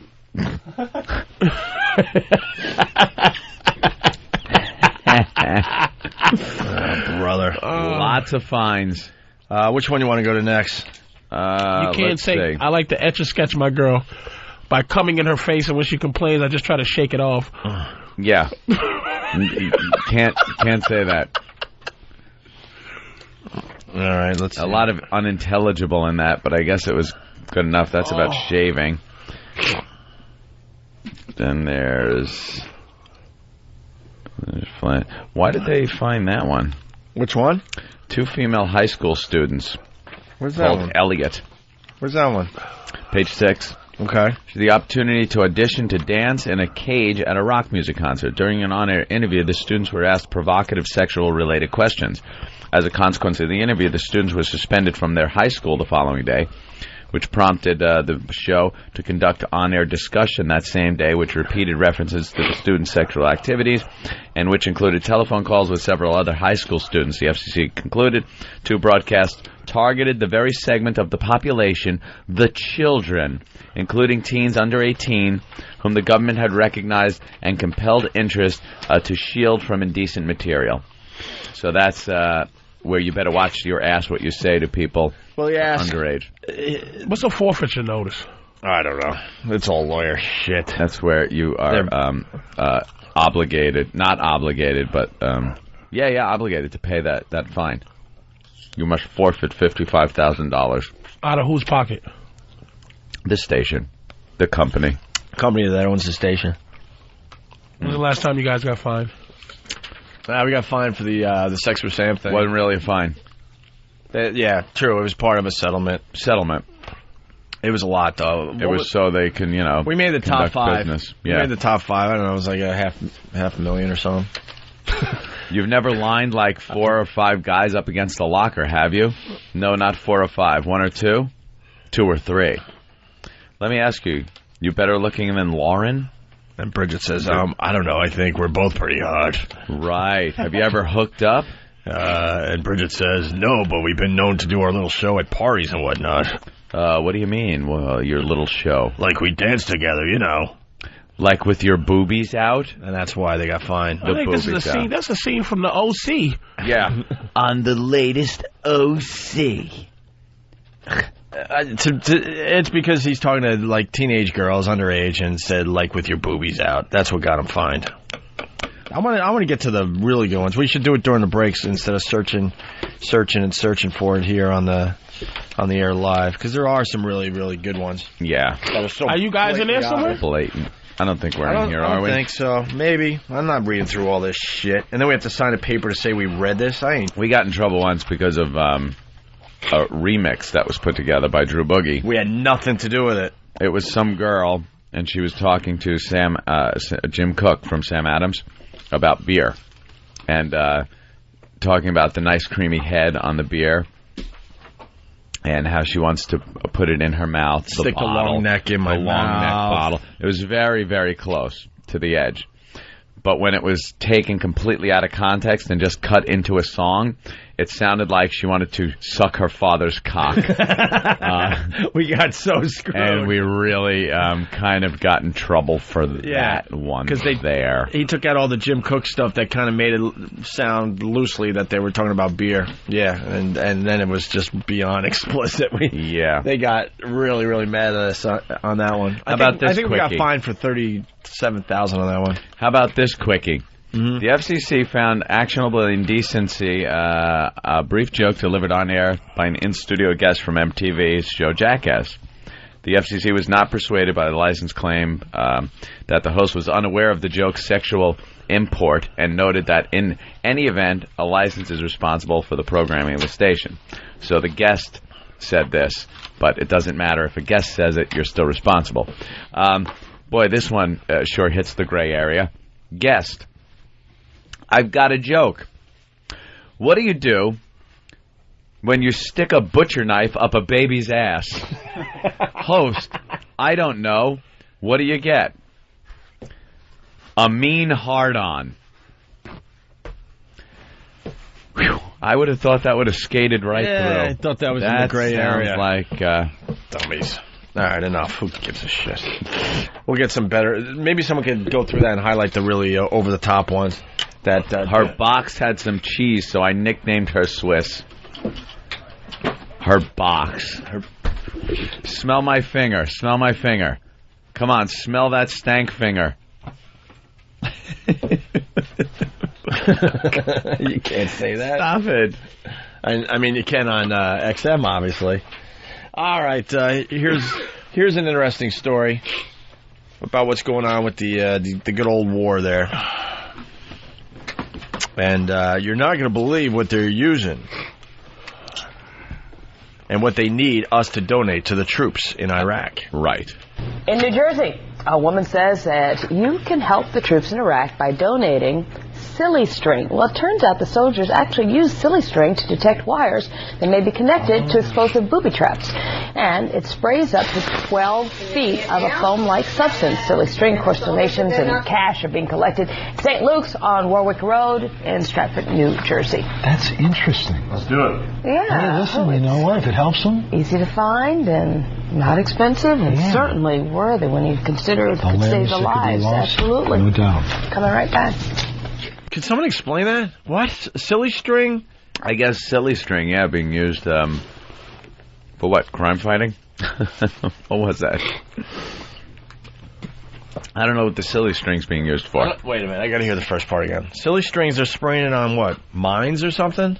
In New Jersey, a woman says that you can help the troops in Iraq by donating silly string. Well, it turns out the soldiers actually use silly string to detect wires that may be connected to explosive booby traps. And it sprays up to 12 feet of a foam-like substance. Silly string, of course, donations and cash are being collected at St. Luke's on Warwick Road in Stratford, New Jersey. That's interesting. Let's do it. Yeah. Hey, listen, you know what? If it helps them. Easy to find and not expensive and certainly worthy when you consider it could save the lives. Absolutely. No doubt. Coming right back. I guess the trip wires that are laid out, the silly string hits it. It's too light to detonate it, but you can see that it's over something. The string, the silly string. You could see like it's laying over a wire instead of walking and tripping over the trip wire and setting off a bomb. You spray the silly string as you walk in front of you, and when you see that it's over a trip wire, you know not to step on it. Oh, wow. Silly string. That's silly. For one can of silly string, you can walk, what, 20 feet? You better have a few cans with you. Silly string. You're going to look ridiculous out there. A whole backpack full of silly string? Silly string. I got another FCC thing. Oh, yeah, go ahead. It's a case involving a live broadcast of a major rap concert.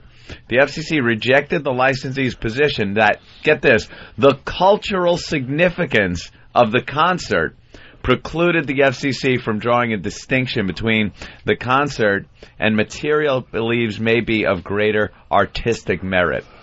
So they actually, the station was trying to say, because they have a cultural significance, they're black, that should exclude them from paying a fine because this is art that the FCC probably doesn't understand.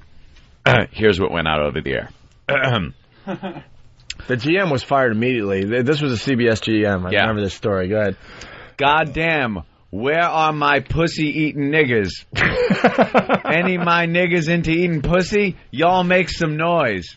Hey, where are my girls? If you're eating pussy, where you at?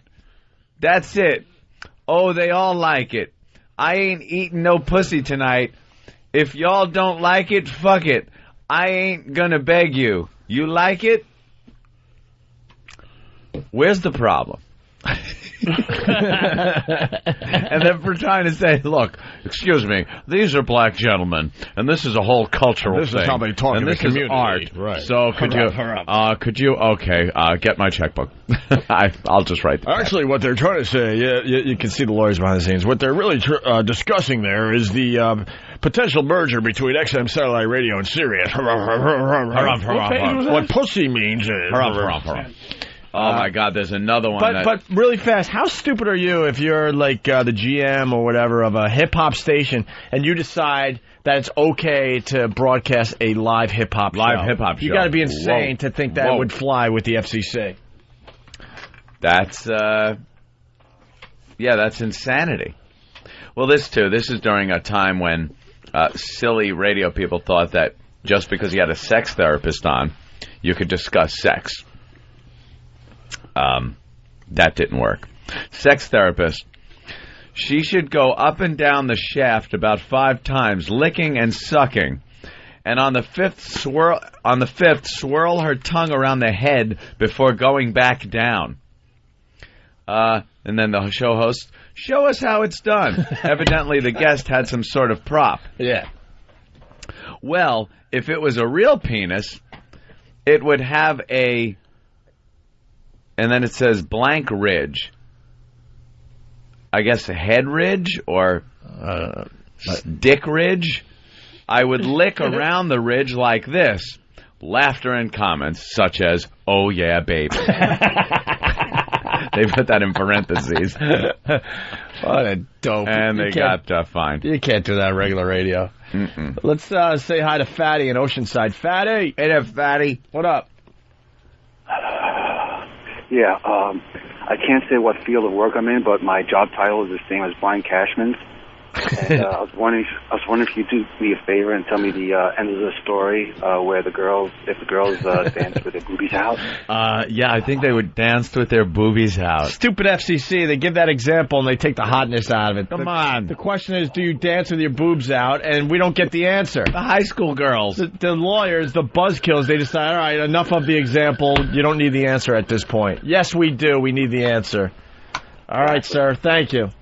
Lot16.com. That's right. All right. Very good. Yeah. So when we see these, we get infuriated. Oops, I'm sorry. Yeah. What happened? You got another good one? Yeah, good. I'll skip dope. You got this one, Ant? I'm at 12. Oh, page 12 at the bottom. Oh, you silly. Here's another one that got a radio station fined. Yeah. Yeah, I'm good. 2 fingers on each side. Wow. Oh, wait, we should play the parts here. Okay. All right, I'll be MC. Yeah, I'm good. 2 fingers on each side. Wow. With both hands. Yeah. You got 2 fingers from each hand. Right. On both sides, give it the old stroke. Uh-huh. And what kind of lubrication? Oh, I won't be explicit. Okay, go for it. Well, I eat my ejaculate. Really? You fuckers. Yeah. That's kind of gross. Have you heard of any other guys doing that? Well, what I've heard is, after having sex with a girl on,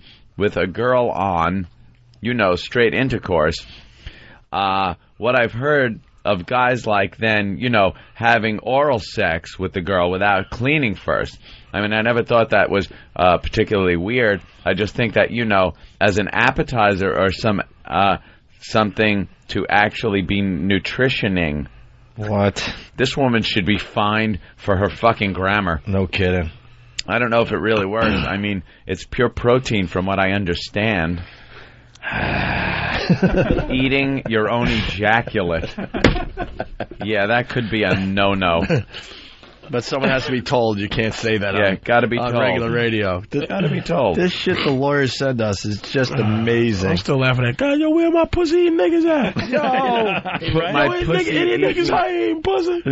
Who's eating Yo, pussy? make some noise. Yo. Yeah. Yo, where my girls at that's eating pussy? Where y'all at? That's it? Oh, nigga, fuck y'all, niggas. I ain't eat no pussy tonight. I'm just laughing at you reading that and going over it like, goddamn it. Then there's the bleeping problem that they went through. A lot of people were just bleeping. They got upset with that? Yeah, like you have to bleep the whole word. It used to be you could take the word, split it in half, and put a bleep in the middle. Right. So it was like, bleep. You get like, shit, bleeped. Yeah, there it is. It was like, don't give me your fucking shit. And I said shit. What an ass. Great example. What an asshole. That's what they would do. Right. You're a fucking idiot. And apparently they had somebody say, douchebag, hey, what's up? Head? What is your ho? Yeah, that's what happened. You his ho? What? You his bitch man? Where you suck his dick every night? Suck some dick. Make some money. That's how, yeah. But you said fuck, though. Yeah, they said they missed some words completely. Yeah. Oh, okay. Like, just missed some words completely. Like, that's hysterical. Suck my dick. Suck my dick. You fucking... That's what they would do. So you were fucking him? You were fucking him last night. You're a fucking cunt rag. We got any other examples? That's only. Huh? Oh, that's the only copy? Yeah, go through it. Yep. All right. We're going to take a break. We got some Mark David Chapman audio talking about how he, how he shot Lennon and all that crap. I see this Tyra Banks thing with my name on it. What is going on there? Oh, you got cut out of the whole show, but... Oh, they just banned you. Oh, dude. They cut my mic off and everything, dude. They cut you out of that show. Made some white girl fucking cry in that show. There's not much here, but you were on Tyra Banks' show. We love Tyra. We can't get enough of Tyra. Yeah, they threw me right out of there. By that we mean we can't stand her. But she makes for great radio because she makes everything about herself. Oh, she's sexy though. Self-centered. She's beyond sexy. She's like Who's fucking. Who's going to deny that? She's flawless. Who's going to deny that? But she needs a lot of attention, though. I'd go straight for the asshole. Straight for it. Really? Like the dirtiest place on her body, I go for fuck pussy and just. Bam. You'd lick her asshole? I would lick her. Would you fuck her? Be careful how you say it, Patrice. Oh, hike it right up. Yeah, and then what? And sit there, and I would rub my chin. Yeah, back and forth as if I was studying it, Mm-hmm. and then I would just go right in. Where? To the asshole. Oh, really? Yes. Right in that asshole. Right in the asshole. Yeah. And then work my way to the pussy. And then would you fuck her? I would fuck her. I don't know if I would. I'm not into asshole fucking. Right. Two beefs, man. Oh, right. Yeah, I'm not into asshole fucking. No? But asshole licking is almost dirtier, and the tyrants is just, And right after she had a hard day's work, I'd lick her asshole. So her whole pussy area would be wet with a lot of I would hope sweat. so. I would hope that it would be dripping with pussy juice. Yeah. And, and just taste like, just like no other pussy I've ever tongued before. Yeah. What about her asshole, though? What if I would want want her shit back there? Dude, I would lick her asshole. Yeah. I don't care if another guy had licked her asshole and fucked her in her pussy and came in her asshole and her eyeball. And I don't care if she sucked 7 dicks as... Oh. I thought you said ass. I don't care how many guys had fucked her in her asshole before I had got to lick it. Yeah. I would go straight for Tyra Banks' asshole. Right. And then pussy. Okay. I hope the people out there got that. Then I would fuck her between her tits. Yeah. And I would try to shoot a hot load right in her assholey puss hole. Well, we kept it clean for regular radio. Yeah, you might as well. That's what some of these dopes try to do. Grab that tape and we'll play it tomorrow on CBS. So Patrice, this could be funny, actually. Did you see your appearance on the Tyra Show? Mine? Yeah. No.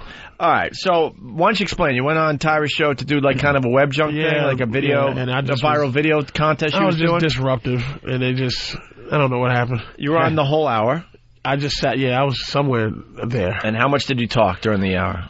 I think I said a couple of things, but by the end of the show, they figured out a way to not have me say anything. Oh, they just edited all your shit out. We usually edit down clips. We have your appearance on Tyra's show. The whole thing? Yeah, it adds up to just over a minute of airtime. Oh, that's awful. This girl cried. They had to stop. It was just like the DJ going, I said, give it up for fat white girls everywhere or something. I don't remember what I said, but she started bawling. They had to stop the show. I was digging in the popcorn bag. They gave us popcorn, and I was just squishing it while everybody was talking. It was just like... It just took me back to high school. Why did you make someone cry? Was that good? She was going to cry anyway. She was like... You said, what the hell? Saw her on the verge. Yeah, I'm like, growing up, it just reminded me, like, there's no... I'm praying one day I could just have a show that just focuses on destroying that kind of fun. Yeah. That, come on, girls, that girl power shit. Yeah, that shit's fucking stinks. You're beautiful, girls, no matter what you... That shit was in the background growing up, man. Guys would destroy. We'd take, but you gotta have a quiet meeting in the back, bitches, and have your fucking empowerment. You can't be on TV having a motherfucker in front of people and expect us to put up with that shit. Yeah, suck my dick with that bullshit. Suck my dick, bitch. Bend over so I can fuck you in your asshole and pussy. That shit is corny. And they gave us popcorn, and we were supposed to sit there and comment on these dumb videos because all of a sudden I was the web junk guy and I was like, I gotta get out of this. So I gotta get out of this. She just cried her little dumb eyes out. We got your appearance. Here it is. It starts with this. Our third and final judge is the star of VH1 and iFilm's Web Junk 20, comedian Patrice O'Neal. Good to see you. Thank you. Thank you very much. So, Patrice, tell us about Web Junk. It's just a goofy show. It talks about mostly about Japanese videos. I talk about that, and I make fun of it. That's what the show is. Okay. So does web junk mean a good thing or a bad thing? It means a bad. I think it means I don't know. It's so bad it's good. Yeah, that's so what. So bad it's good. All right, that's like Top Model sometimes. So that was. So she brought it back to herself. Also, brought it right back to her show. Always brings it back to herself. That was 38 seconds. And I was watching the countdown. You talked for less than half of that 30 seconds. So let's give it. We'll give you 18 seconds. They out of the cut 38. me. You don't understand how much they had to do. Right. I think they filmed a different show with one of those with the judge. I think they made one of those kids because he's like he hosts a G4 show. He was actually pretty cool. I liked him, but he was like he's so. You know how you meet somebody that you could be cool, but he's just such a fucking a schmuck, like he just won't say fuck the system ever. He drank the Kool-Aid. Yeah, he just won't do it, and he said all the right things, and even in the break he said to me, because I talked about this fat girl, he goes, my mom is fat. I said, where do you think I come from, motherfucking 2 midgets, you fucking idiot. My mom is my mother would laugh at fat jokes. My mother always laughs at shit like that. Right. And he's all just extra corporate, but I actually liked him because he had that evil shit, and that's motherfuckers that get on my nerves. That he had a little evil in him.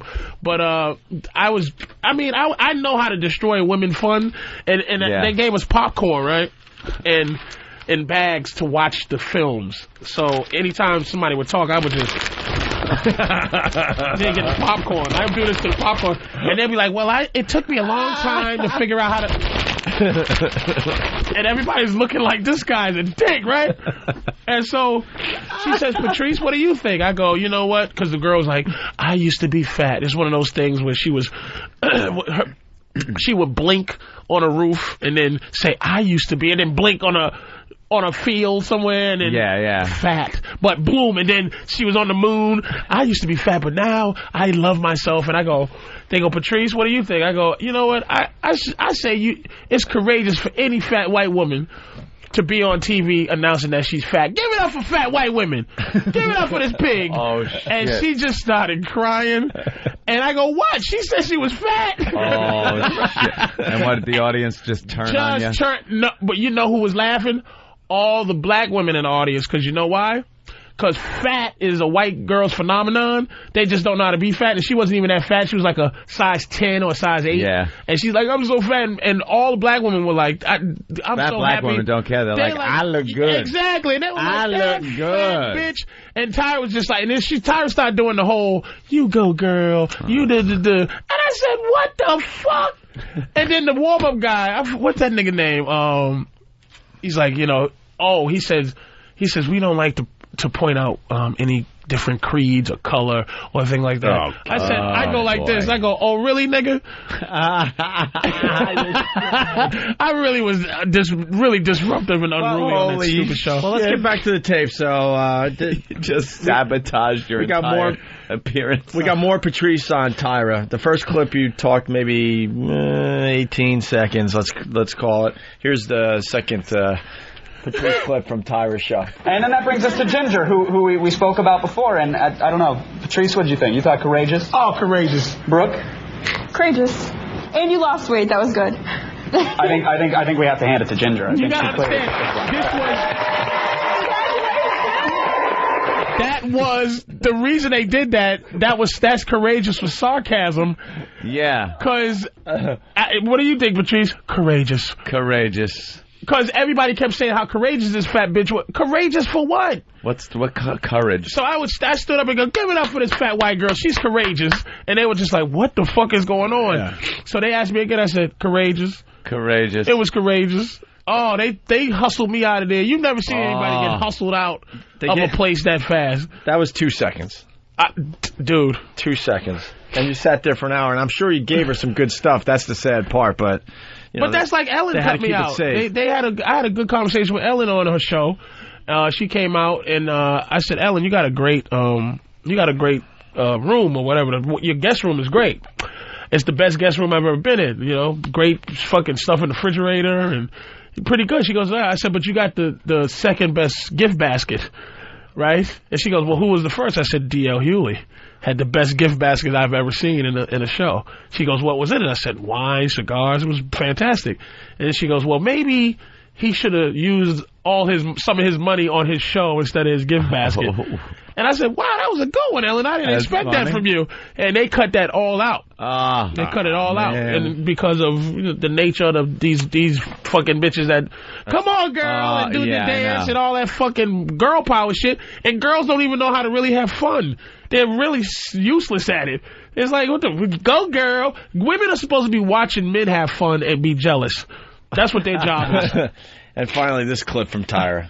Preach on Tyra. This picture is the one that the judges liked best, but it's not over yet, unfortunately, Ginger. It's very like American Idol, because the final vote is in your hands. All you have to do is log on to TyraShow.com, and you can see all 5 videos again. And I want to remind you of what the prizes are again. The winner will get the opportunity to submit ideas for consideration for the Tyra Show's promo campaign for next season, and I'm involved in those meetings and stuff, too, so I'd be hearing those ideas and possibly taking them into. Do you understand why I have to be disruptive? And the next is you get to shoot a video of me. Whatever you want to do, we'll figure it out, and we'll post it on the website and do all kind of fun things with it. And so it'll be good. We'll be right back.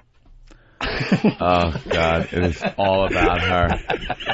It is all about her. Can you picture? Can you just understand? I guarantee I couldn't imagine you sitting there through that drivel. But I guarantee he gave some great stuff.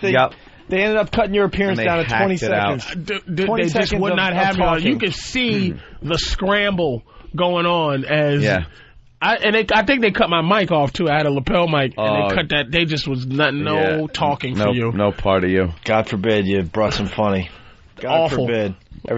Everything has to be serious. I had to disrupt that stupid show. And what are they doing now? Like, you get to the film Tyra? Film Tyra. Are they doing like a green screen or something? I don't know. And they had a band on, by the way, I remember that show. They had a band on who never met. I think it was a YouTube band. And they never met. Like, they did music on YouTube, and they didn't know each other. Really? So whatever that means. And so they got together the first time on that show. Like, but before they were just like, I'm a guitarist. Yeah, they would play. I've seen these virtual bands. Yeah, and then they got together. That was what it was all internet stuff. It was all. Did they suck?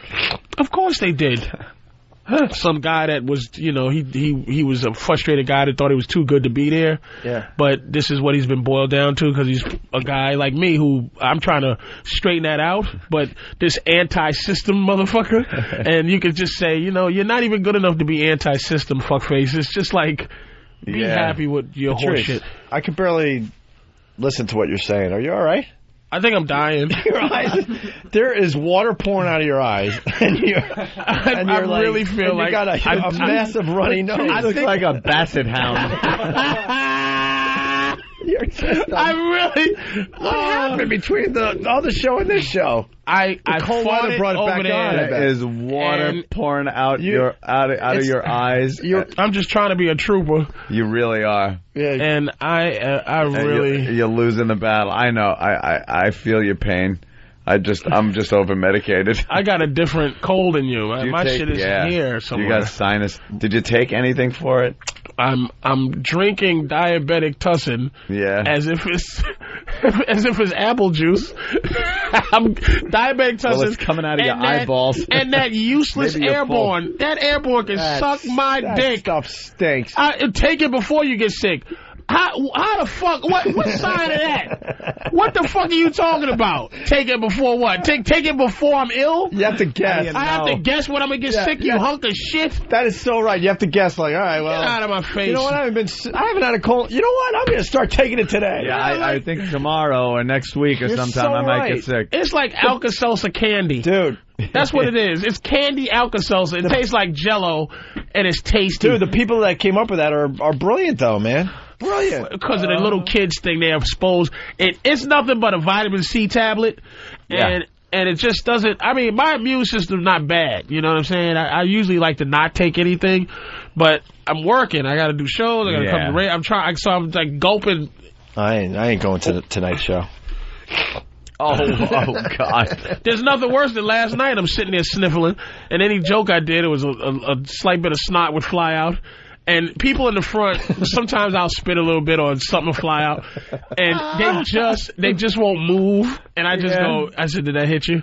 I go, look at you just sitting there letting me spit all over you. Wipe it off. And so I'm fucking like wiping You know what I'm like? Sam Jackson in Kiss of Death. You ever see that movie when he got shot in the face and he just had a thing where he's wiping his eye for the whole movie? He just got a runny eye and shit. So I'm just sitting there with a runny nose and an eye, and I'm trying, I'm a soldier. Back to the instant feedback. Michael from Brooklyn writes, you guys passed over that way too quickly.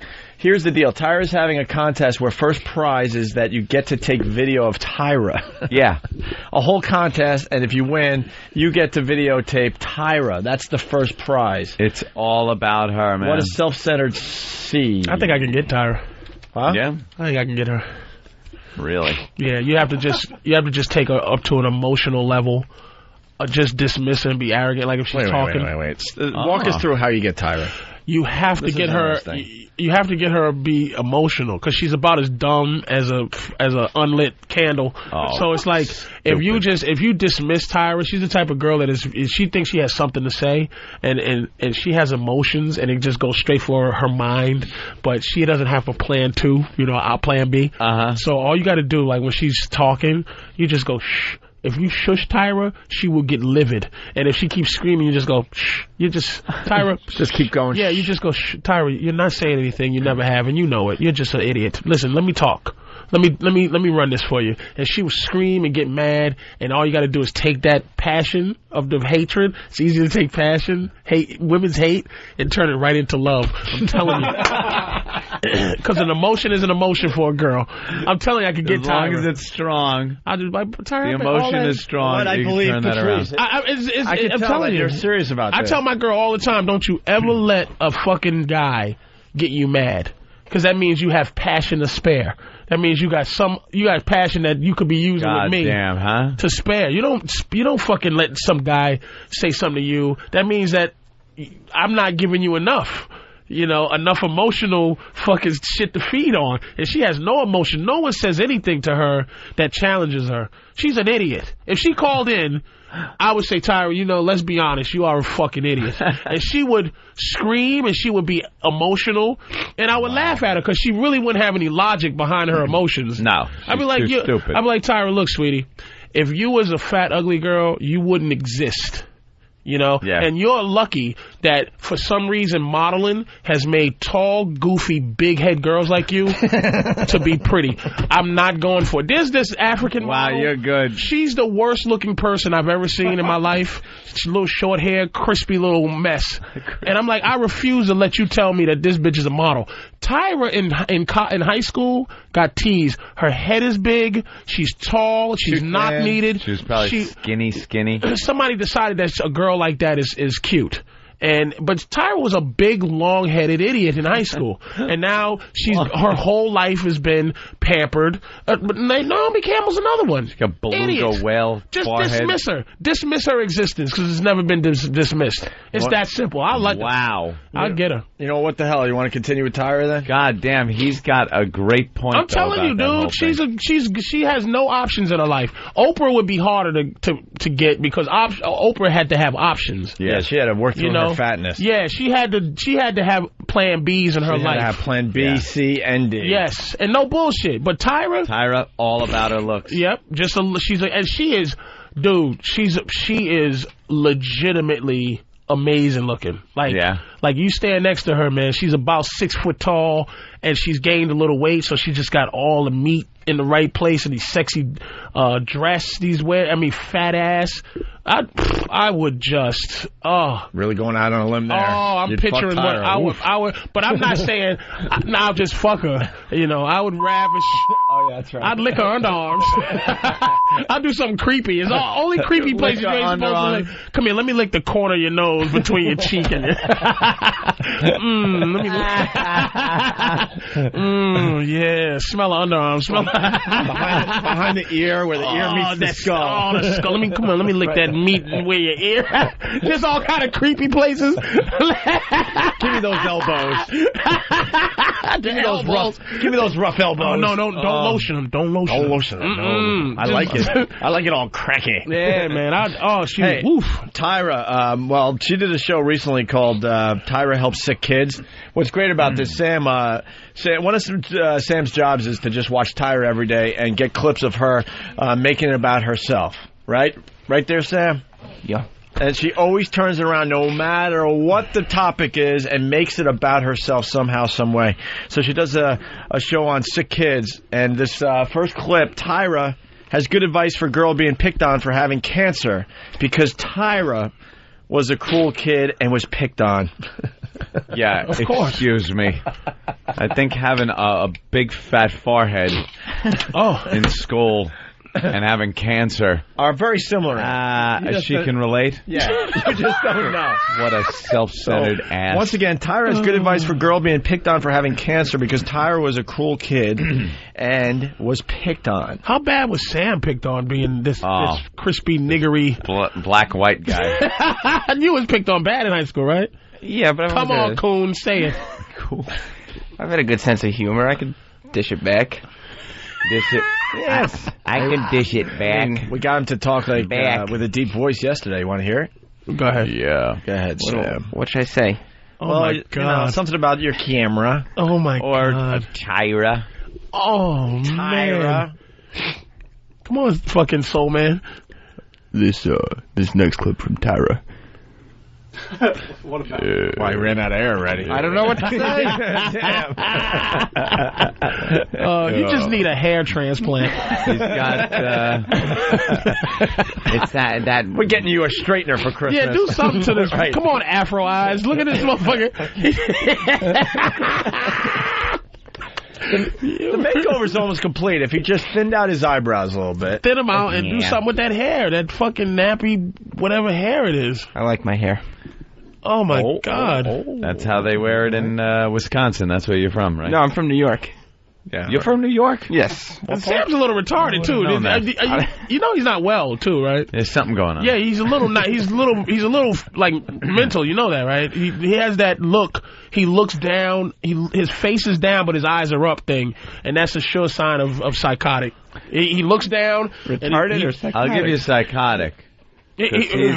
Everybody mistakes him as being this innocent guy that walks around here, but he's the biggest prick out of everybody that works here. And he has the Knight Rider eyes. He has he has those fucking creepy back and forth eyes. They keep going back and forth, scoping out something's wrong the with situation. Sam. Something is wrong with Sam. That's why we love him. Here's the first track from Tyra helping sick kids, but turning around and making it about herself. I have a very rare type of cancer called polycythemia vera, and the thing I'm struggling with is I don't get blood to the main veins that need it, and so I have really extreme pain that's really horrible. And another thing that I'm struggling with is the kids at school are really horrible about like accepting me with my cancer and things like that. What do they say? Do they say stuff to you at school? Yeah, like in the 6th grade when I was diagnosed on April Fool's Day, a couple kids in my class wrote cancer can kill you on the wall and stuff like that, and like scream cancer in my face and things like that. You know what I would do? Because that cruel? Holy shit. Oh, yeah, kids. Are you fucking serious? Kids are the worst. Cancer! Cancer, ha ha ha ha ha ha. You got cancer. Cirrhosis on the liver. Kids what did Tyra say? The worst. I missed my pussy waxing appointment on Wednesday. You fucking idiot. Yeah, well, we're about to find out. I'm sure she went through the same thing. A couple kids in my class wrote cancer can kill you on the wall and stuff like that, and like scream cancer in my face and things like that. You know what I would do? Because kids are so cruel. I've been a cruel kid, and I've been made fun of. I've been on both sides. And I think it's important to tell them that this really hurts me. All right? Okay. What about you? You hear the kid? Yeah, thanks, bitch. Original. Great idea. You know what happened? Give me some money to go to the hospital and cure this shit. You know what happened? Boy, why couldn't Oprah get me so I could get some real advice? When a kid is in your face, stupid hair falling out, hoping to get some advice, and she gets that horse shit. When some kid's in your face going cancer, cancer, ha ha, and you go, you know that really hurts me. They go, ah, good cancer. They don't stop and think about it. They're dopey kids. That little kid, they have emotions that they give a shit about anybody. Her reaction was genius. It was exactly right. Like, okay, she had editing system as a young lady. It was It was that spoke volumes. That she said in that simple she said, You stupid fucking asshole. My mother didn't even give me that advice. She thought it was so hack. Yeah. You know what I mean? Like, I've been on both sides. I've been made fun of, and I've made fun of people. Actually, I just stood in the mirror and made fun of myself. Oh, my God. So I know what it's like. All right, so You know tell them it hurts. Great. Yeah, that'll you go stop up to them. somebody in high school or middle school and go, that hurts my feelings. That really hurts. Really? You think those kids are open to psychology? They probably would then punch you in the stomach. Because that was always fun. There was this kid in school. Oh, boy. And Here he comes again. his name... Yeah, his name, I can't even remember. But he was like, no, he's a fat kid. Oh, wasn't Dooley? No, it wasn't Dally Dooley. Oh, okay. Dally Dooley. It was this fat Patrick Fullen. All right. Patrick Fullen. Jesus, just say his name. He probably got over whatever his problem was. Fuck him now. He was fulling with food. He was. He was the fat kid. And a gang every day. And I was one of those people because of course I wasn't going to do it alone. But it's a mob mentality. Would walk up to him, and we would all, as hard as we could, punch him in the stomach because we loved the funny face he made. He made the fun. We would belt him, and he'd do this thing where his cheeks would puff out, his eyes would roll around, and he'd kind of go like, ooh. Like a blowfish with twirly eyes. And it was so funny, we would just repeatedly punch him in the stomach. You hear yourself? Every day. You know what he probably did? He probably shot his drill instructor and then shot himself on the torch. Yeah. Joker. Dude, let me tell you, I'm fucking 37 now, and I got a MySpace from a motherfucker that said, I see you doing your thing, and I remember you used to fuck with me. The thing about when you're an asshole, you don't remember all the people you fuck with. Yeah. And this motherfucker, he reminded me, it used to be this guy, he just had a big nose, and we would just stand in the hallway when he walked by and just go, Birdman! That's all we would do. Birdman! And he was like, remember me? He used to call me Birdman, and I'm like, holy shit, motherfucker, we have gray hair and have to go to get prostate checks, and you're fucking still upset about Birdman. Did he grow into the nose? His nose was atrocious. It was just one of those noses that is so funny. That went out instead of down. Like it was just like a cartoon nose. But that you sang it is the best. He would walk by, you could see him take a gulp, and he would just wait, and he'd wait till he got a little far, and just Birdman.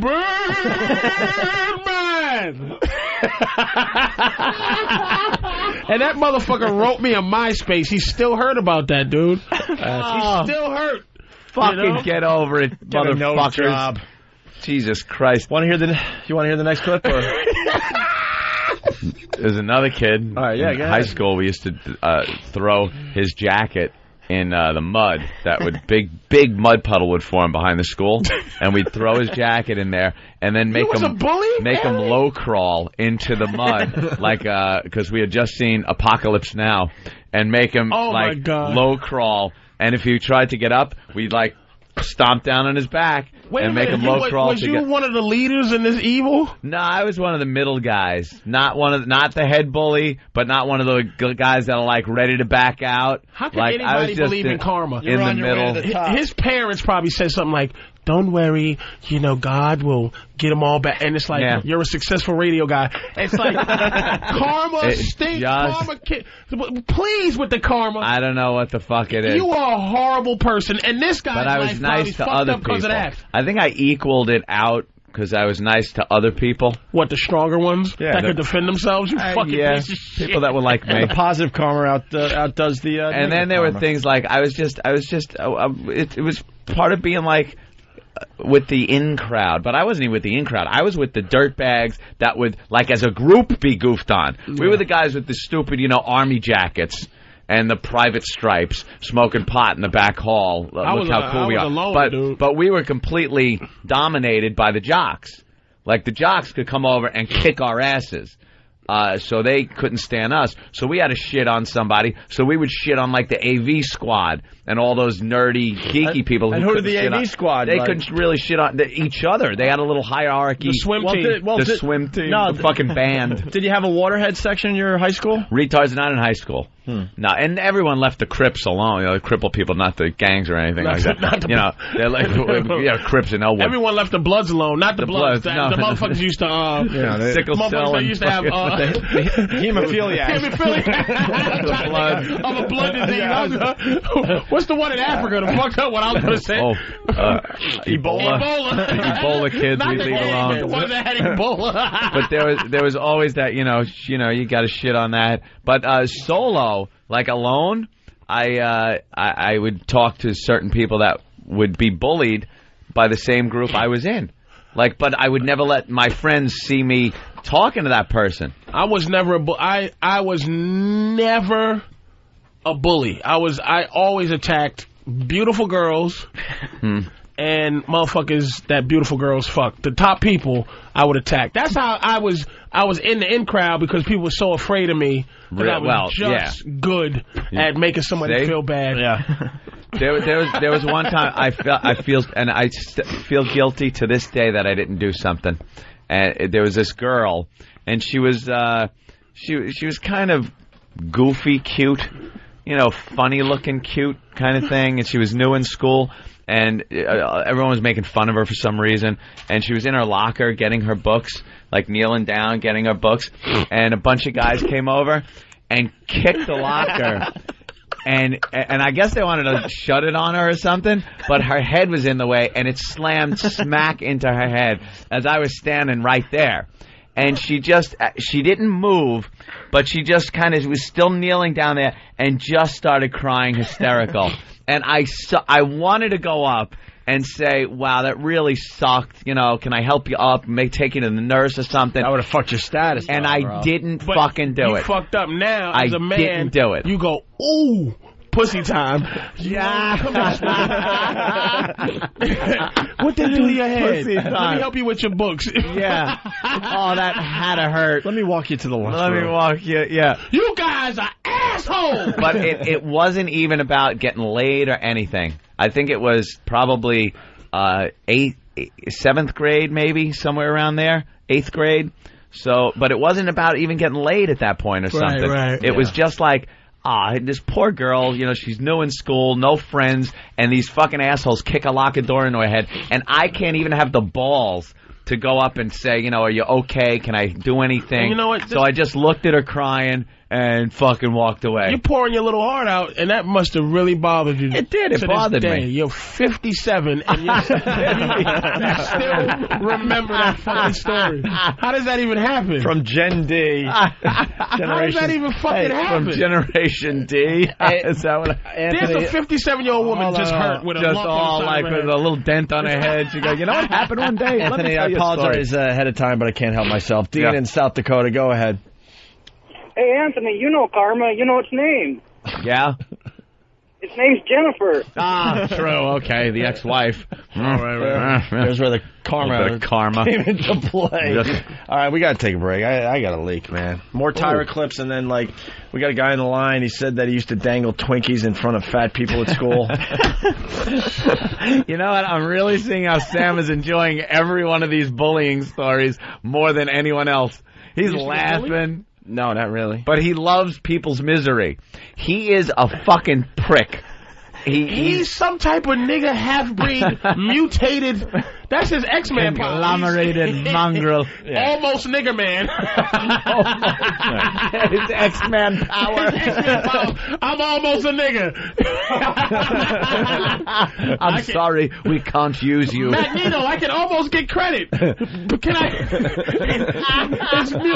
His mutant. He has a 0.0 rating in his mutant powers. All right, listen. I can grow a small afro. You can get halfway through the application at the country club. I can sit on Juggernaut's shoulders while he's running and just go, almost a nigga coming. Almost a nigga. Oh, they're going to Photoshop that one. And we got more examples of dopey radio guys not knowing the rules of the SEC. And more bullying. I like that. Yeah. Leak time. All right, go take a leak. It's the worst of the Opie and Anthony FU line. Fuck everyone. Fuck you. Fuck you. I just want to give a big old fuck you to that Schneider driver that wouldn't move her truck off the damn fuel line because apparently her cell phone only works at fuel islands. Fuck you, you fat bitch. Pick up an apple instead of a Twinkie once in a while. Yeah, this is a big F you to my fucking dispatcher. What a tool. I don't want any wow mud flaps. I don't want any of those on my trucks. What a fucking jack off. Sexual harassment. Sexually harass my cock, you faggot. What an asshole. Go fuck yourself. This fuck you goes out to Isaiah Thomas. Isaiah, I like you, man, but come on, make some fucking trades, you soft-spoken motherfucker. Hey, I'm trying to do real good. We'll try to make a trade for Iverson or something, you motherfucker. Isaiah Thomas, fuck you. Fuck you, you fucking fucker, faggot, fuck. Fuck you! Call the Opie and Anthony FU line at 866-FU line 1. That's 866-FU line 1. Fuck you! Fuck you! Fuck you! Yeah, fuck him. XM202. The virus. Select infected. Hey, Keith wants to take Big Red home. Are we done with him? Big Red's been hanging all morning. He's going to be part of the homeless shopping spree a week from tomorrow. He's a Tippy Tom lookalike, but if you say that to him, he gets really, really pissed off. Because he doesn't want people to think that he sucks cock. Yeah, we ought to get him in here so he can say goodbye at least. Say goodbye, and you know he's not going to get dumped out of. All right. We got a mic for him. Yeah, that was right there. What's up, Big Red? Yeah, that's what you better say. I can hear you outside. Oh, really? Oh, I know you can hear us. He really wants to try you, nigga. Then what's up? I'm just stating the obvious. Try you. He wants to try you. You're digging the Guinness, my friend. You like the Guinness?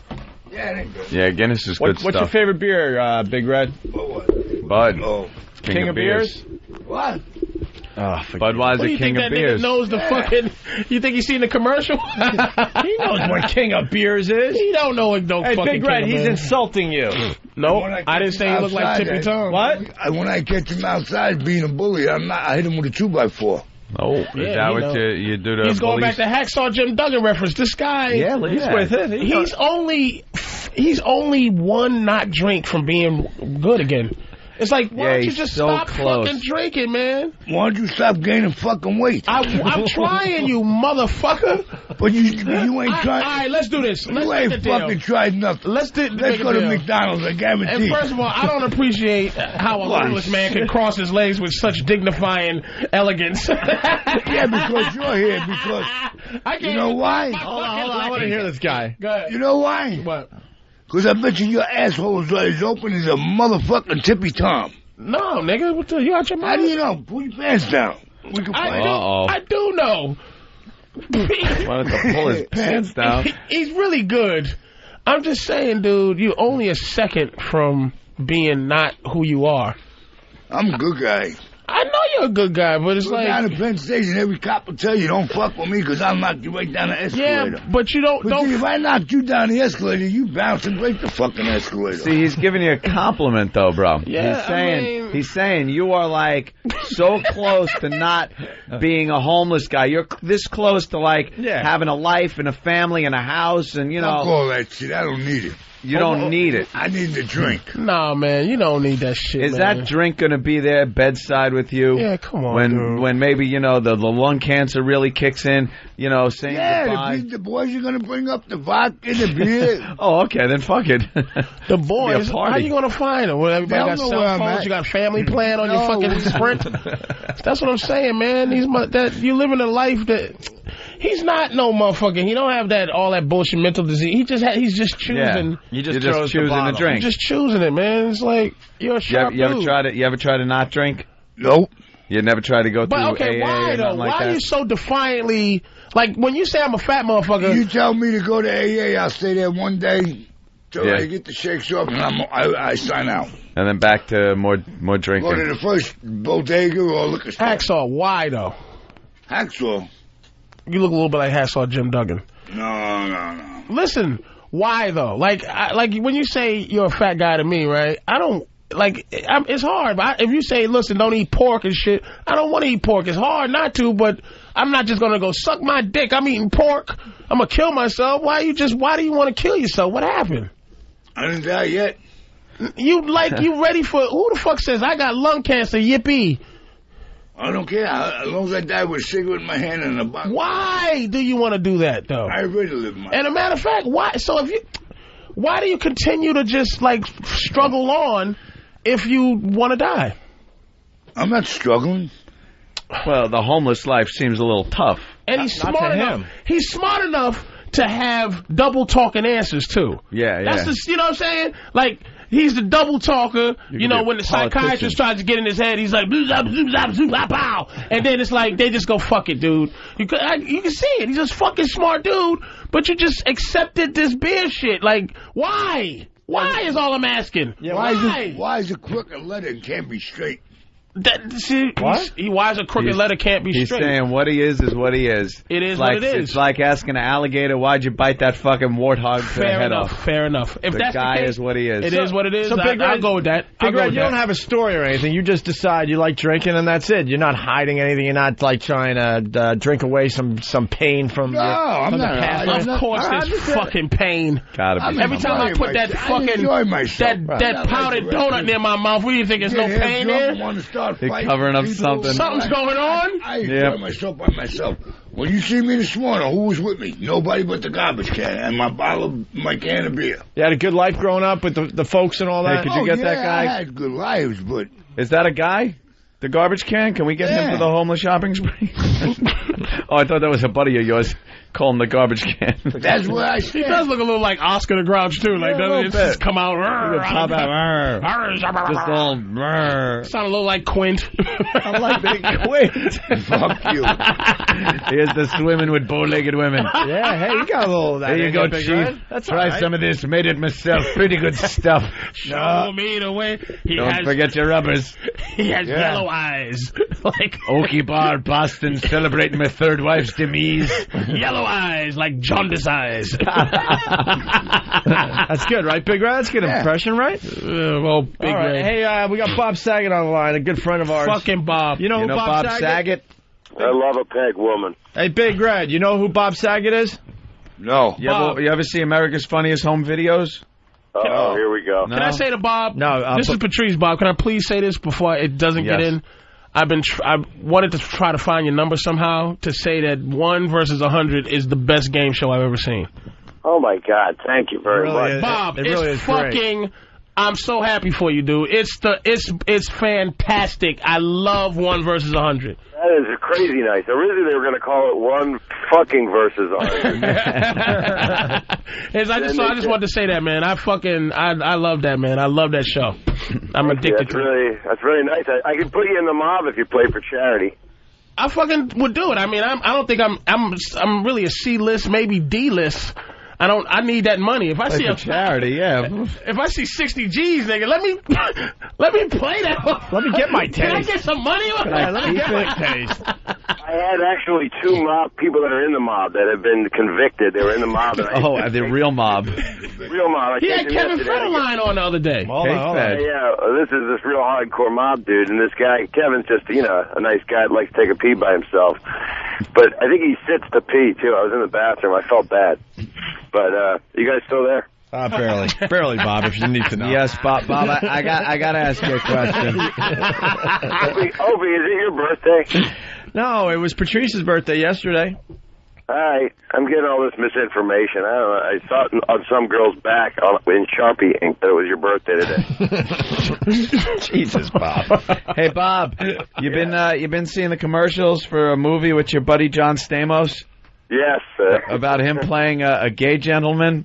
Yes, sir. And there's a scene, even in the commercial, where he kisses another man, and you could see the look. I said to my girlfriend, John Stamos has to be so heterosexual because it must have been like take 80, and he is wincing as he's kissing this guy.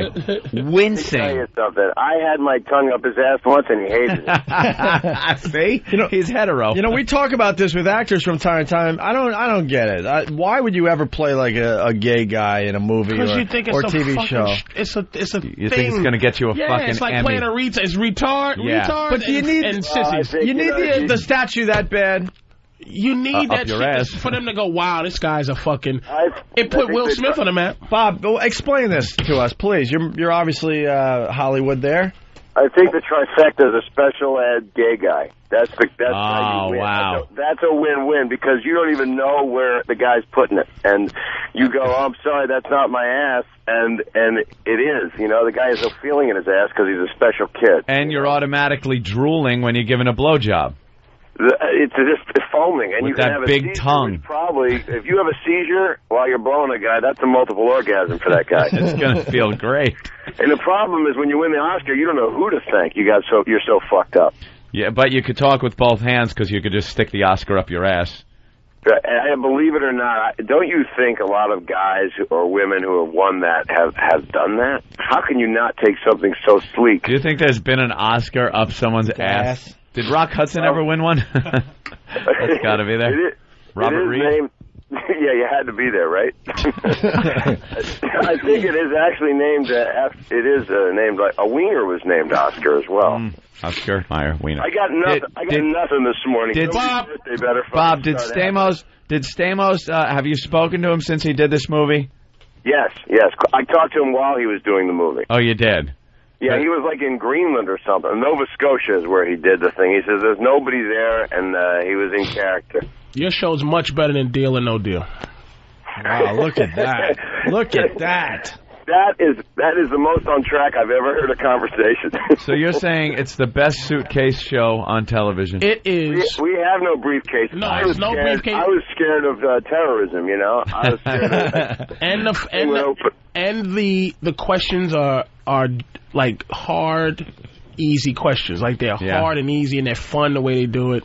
And the whole idea of this fucking mob thing, just erasing as you go along, and it's fucking.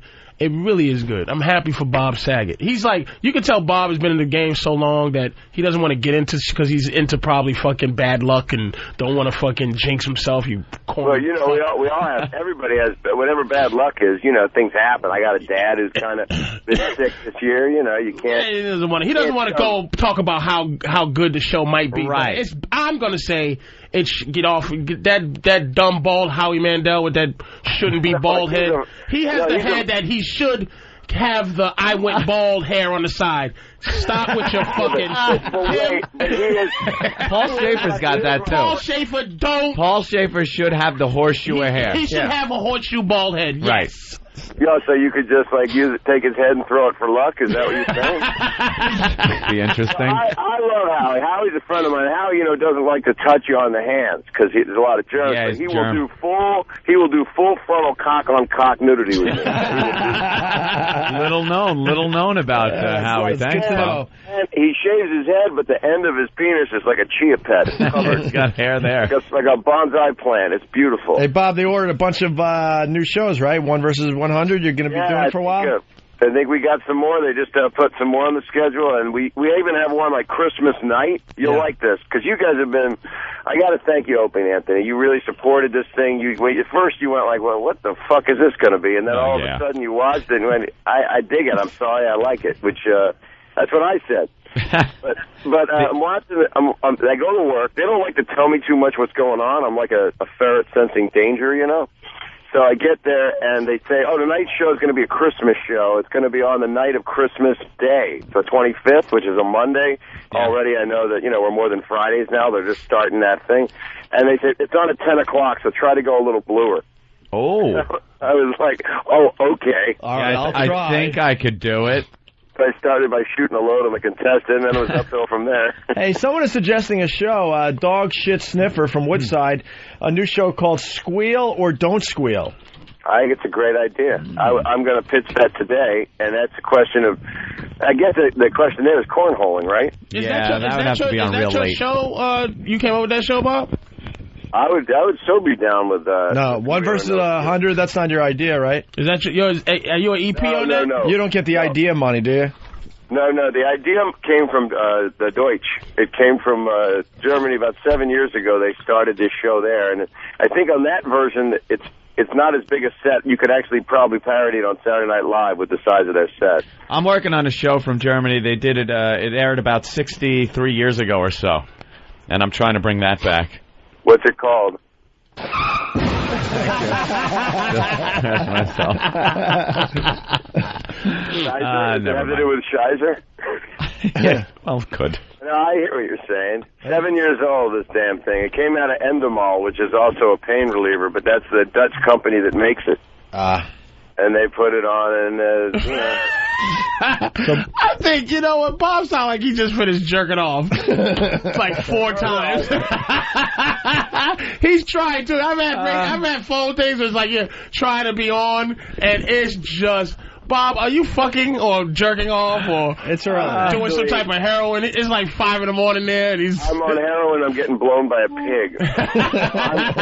I'm actually on the way to shoot a 1 versus 100 in my car, and I got my kids off to school, and then I realized that you guys mean more to me than my own children. Aww. So I just wanted to raise you guys and breastfeed you both. Okay. You're right. You're absolutely right. I sound like a crack whore with diarrhea. Hits. How many comics wish for one show that would last like a year? You know, just one show. This guy, the goddamn video show, and then where he plays the faggot father, and then and 1 versus 100 can't get old. You know what I mean? No. Don't you forget I was a faggot father. How could you not? You could take that to the bank. How many times are you sitting with those cute little girls on the side of the bed and you didn't even lean over for a kiss? I got video of Bob Saget calling somebody a nigger stage. Oh, really? Yeah, dirty nigger. What, Laugh Factory? Back in 80, he didn't even say back in 1950. He said back in 90, we'd have you with a fork in your I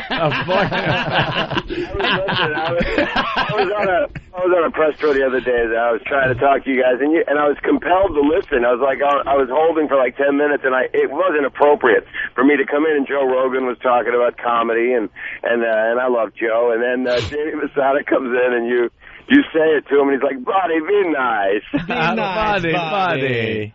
I think the only solution right now actually is, and I've always known Michael Richards, and it's just to me, it's just everything is just bizarre in the world happening wrong at the wrong moment. Obviously, yeah. I think he needs to give a liver, one of his organs, to a black child. To a black baby. A black baby needs his liver. David Wayne's got suspended from the thing. Yeah, it's just dumb. Ridiculous. If he can do that, then there will be peace and love. That's just dumb. Just one lobe of a liver. I say all you comedians go to Laugh Factory and say the word and get banned. And then what is Jamie?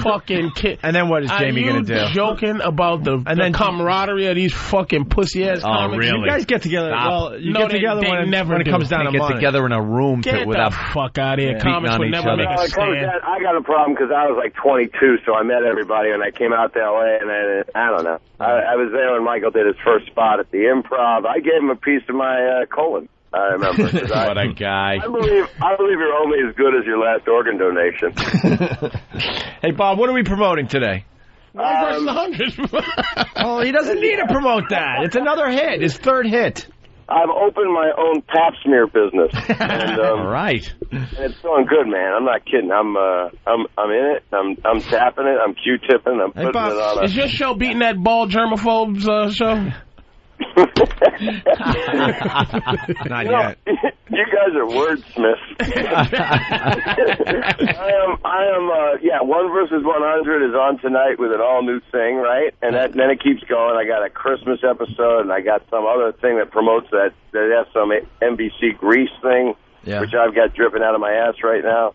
And then the other thing is I'm coming to Philly. I'm doing a show January 19th at the Tower Theater. Oh, very cool. Cool place. Yeah, I've always wanted to play there. And then January 20th, the next day, I'm at the Borgata in Atlantic City. I'm headlining that place, so I'm excited about that. Jesus Christ. Hey, Bob, has anyone ever asked you what your biggest bomb in entertainment was? I mean, we all know about the hits. A long time ago, about 7 years ago, I went through like a whole thing where I wasn't working as much, and I was like really pissed off and feeling sad. I had a sitcom on the WB for a year, which was like 10 minutes in a hummingbird. I remember that shit.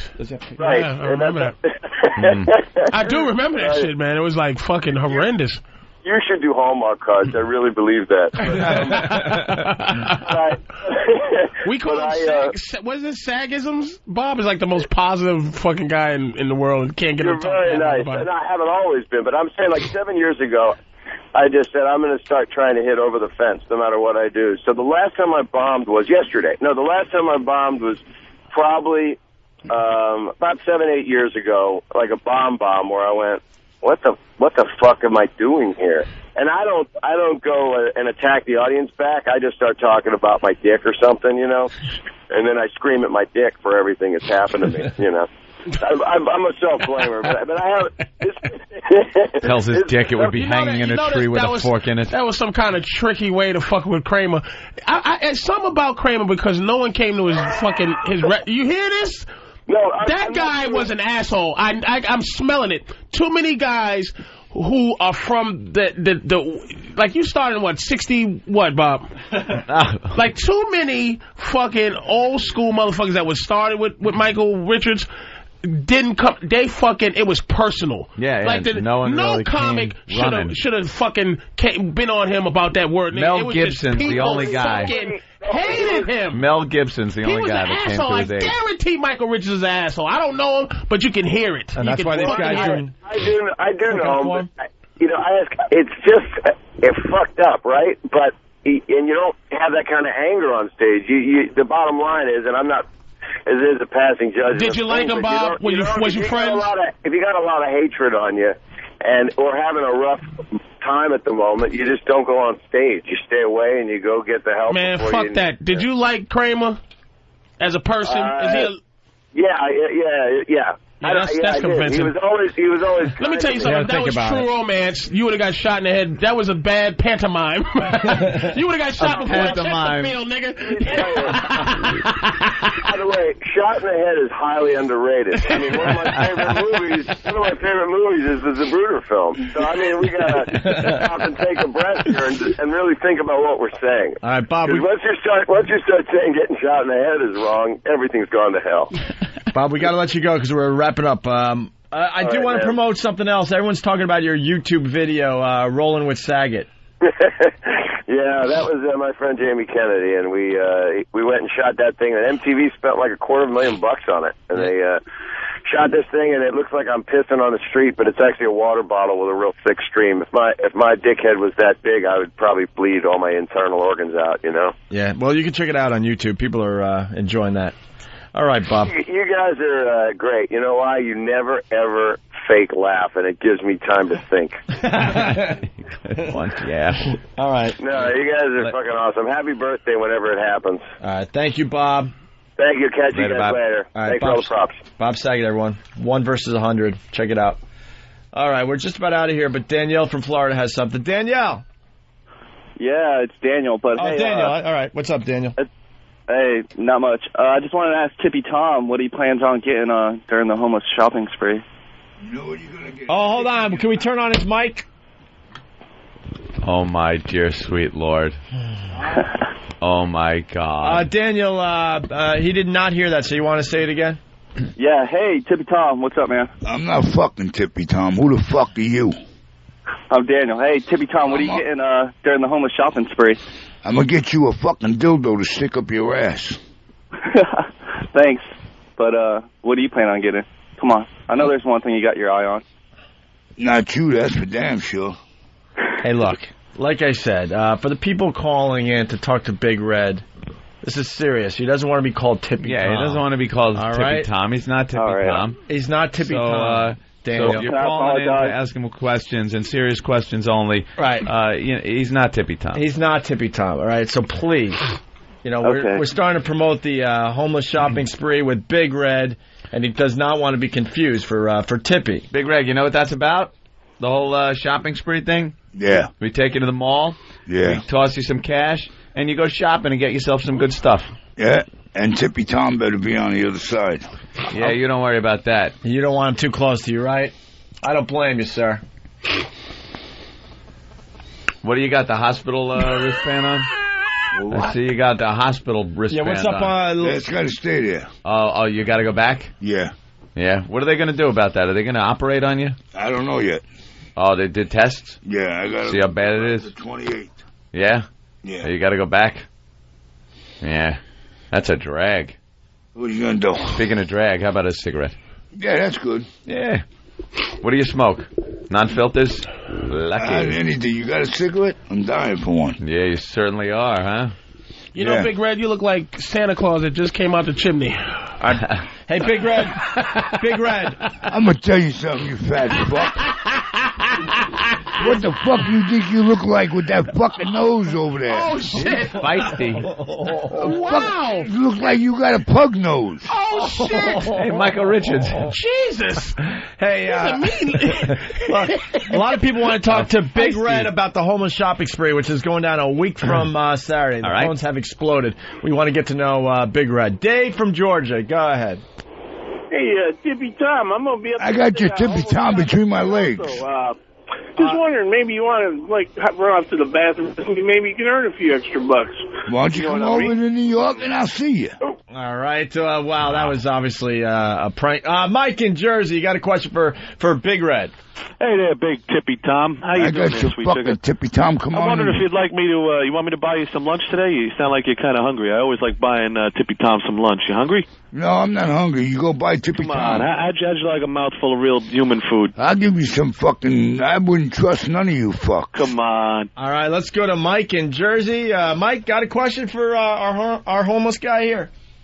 More a statement. I just think it's great that, Tippy Tom comes out of the closet and he's really representing all the gay homeless out there. You're fucking gay. You're just a strong man, Tippy Tom, and You sound fucking gay. You should go see Tippy Tom. Tippy Tom, I just want to see you at the homeless shopping spree, sucking some cock for all gay men. You come. Be proud. Be proud. You come where I can have that fucking butcher knife waiting for you. All right, Ron in New Jersey. Ron? Hey, I heard Tippy Tom was in there. No, your sister is. Hey, remember that time I gave you $1 on the quarter? You didn't give me no $1 on the quarter. I want that back. Come over and get it. All right, let's say hi to Will in Pennsylvania. Will, yes? Hey, I want to ask Tippy Tom. That's a great Colin Quinn impression. You sound like a Puerto Rican. He said it's a great Colin Quinn impression. He said he sounds like a Puerto Rican. God damn. The fucking whitest guy you ever met, you ass. Well, why don't you come over here and show me what you look like where I beat your ass? All right, well, a lot of people calling in. Big Red's a tough bastard, man. He ain't fucking around. You're a tough old bastard. I like that. He ain't fucking around. Why don't we say hi to Pat in Boston? Pat, what's up? Hey, Golden Buns. What do you think about that Grey Wolf song? Nothing on that. Yeah, you got nothing. You're the first one to fail, by the way. Yeah, fuck off. Adam in Jersey, what's up? Hey, what's up, guys? Hey. Tippy, why don't you do the fucking world a favor and go fucking kill yourself? Why don't you come over and try to do it, you fucking faggot? Motherfucker. Come over and try to do it, faggot. Oh, shit. All right, well, he's like an angry, dirty Kris Kringle. Why don't we go to Don the trucker? There's a theme here. It's a little strange. Yes, Don, what's up? Good morning, gentlemen. I just wanted to ask Good morning. I just wanted to ask Tippy Tom, is he going to buy any gifts for his family? I'll buy you a fucking dildo, you cocksucker. All right, well, let's go to Steve in Connecticut. Wow. Steve. Hey, Tippy Tom. Hey, how's your mother? This guy's great. Hold on. Let's get... Steve has a question. Steve, go ahead. Start over there. Hey, Tippy Tom, when was the last time how's your mother? Dick in your mouth? Ask your mother. She should know. You like sucking cock, you fucking faggot? Well, come over here and say that to my face, you fucking little faggot. He got to that guy right away. Oh, yeah. Fucking Big Red ain't fucking around. He goes, your mother. Oh, my mom. Let's go to Chris in Boston. Chris? Hey, Tippy Tom. How's your mother? I want to know where you got the name Golden Buns. You should know. You get fucked in the buns. Ramon. All right, well, we're wrapping up here. Terry in Georgia. Yes, Terry. Hey, I wonder if we can get old Tippy to sing for us this morning. Come and suck my dick and I'll sing. No, not a singer. Let's go to Creepy Cold Guy. Creepy Cold Guy. Good morning, shit dicks. Hey. Did Tippy Tom like syrup or jelly when he's tossing that salad? Why don't you come over here and find out? And when you bend over, you get something nice up your ass. Ooh. You must like it if you know how to do that good. All right. Well, Big Red. Big Red, we'll see you next Saturday for the homeless shopping. Next Saturday, we'll take you guys shopping. Anything you need?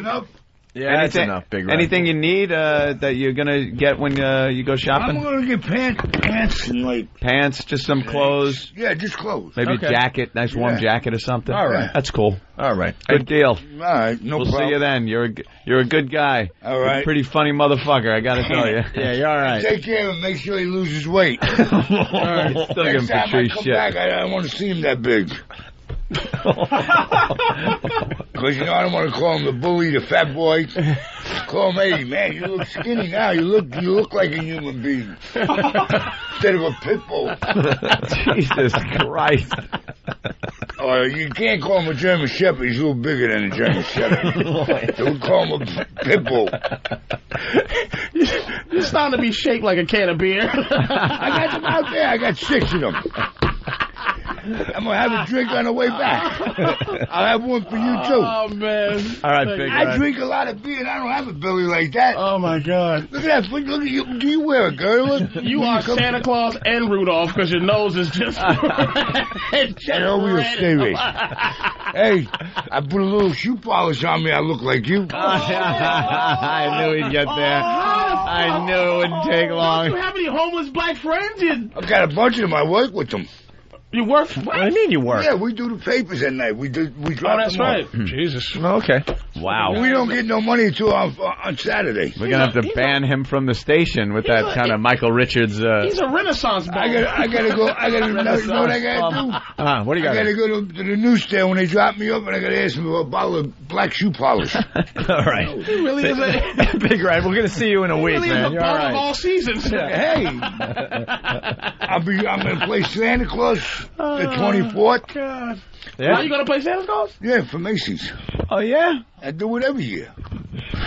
You play Santa every year? Santa. No, they dye my hair, they dye my beard. Are you kidding? No, I don't think he is kidding. And you play Santa Claus. I go to Macy's all the time. I walk through the building all the time. They know who I am. I don't rob them. Chris Tinkle. Wait. No, when I go, like, if it's too cold out,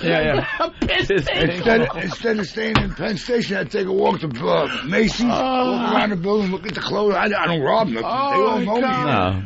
This guy plays Santa? That's great. Yeah, I'll be going down 7-7. All right, Big Red. We'll see you next Saturday. All right, Big Red. Good job. And Keith the Cop, thank you. Another gem. Keith knows how to never pick 'em. disappoints. Oh, Big Red's an animal. He really is an animal. Take care there, Big Red. Listen, we never got to have a good day, and I'll buy the black shoe polish. Take care. You can't stop with that. We get it. Take care there, Big Red. My nose. When I come back here, we'll be off. All right. Buy some homeless bigot. Buy some non-filter cigarettes. I don't know. Great.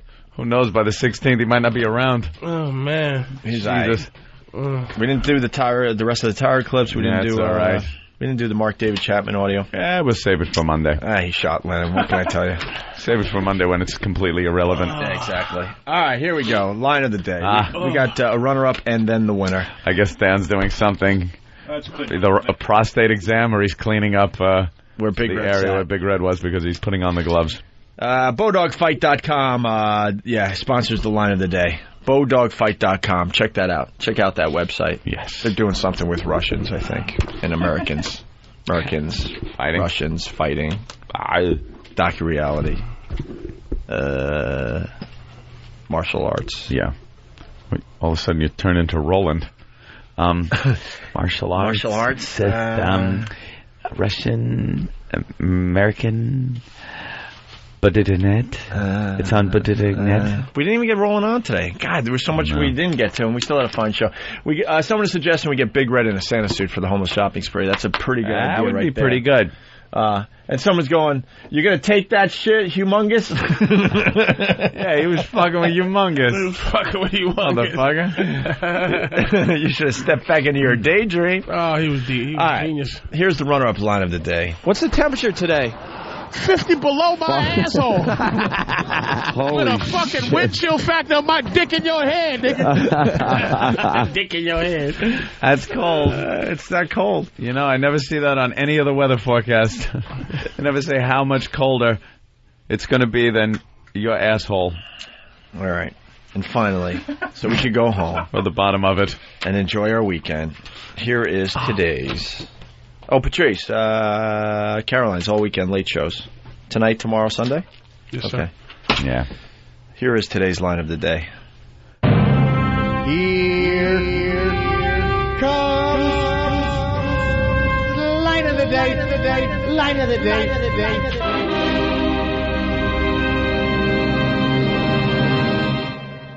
The dairy aisle. What's really in your favorite foods? And what did you... what's in your favorite foods? Mexicans sleeping and going to the bathroom. And giving you E. coli, apparently, yeah.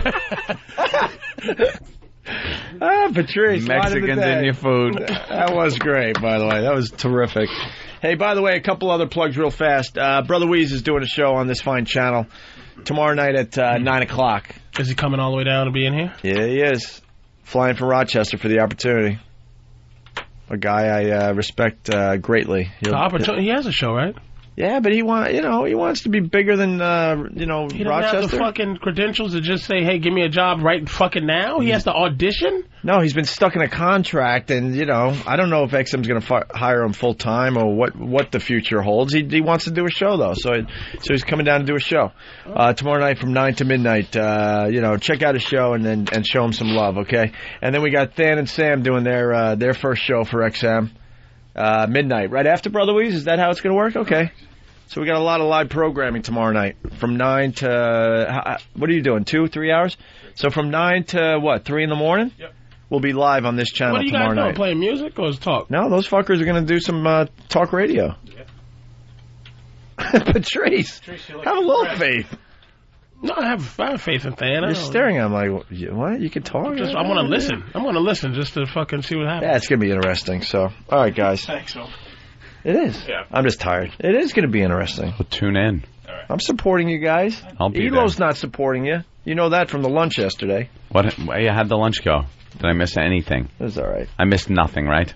I know it. You missed hanging with the group and showing them some love for a fine job they did this year. Just being a human being for once in your life. I was hanging with a group. A social creature, which is what human beings are. I was hanging with a group of almost 1,000 people in Pal Talk last night as I was being interviewed for their new launch of Pal Talk 9.0. You sneezed right into the inside of your jacket? It's not that bad? That's good, though. You keep the germs away. We didn't even talk about your Pal Talk. I know, my Pal Talk. People were making fun of me. I wore an Argyle sweater and a corduroy jacket next to a fire in my fireplace in a chair. Did you have a real fire going? Yeah. It was a fireside chat. And people like, dude, did Anthony get dressed up just for Pal Talk? I was like, don't you get... it's a fireside chat. Like, I'm doing a goof on a fireside chat. But a lot of people, and they just were being pests. And then who came on after me? The real Kramer. Kenny Kramer? Kenny Kramer. Ugh. And the room of pests didn't leave. They were not able to get one question in without Ramon. Plenty of Ramones. A lot of Big A references. Chubby bunnies.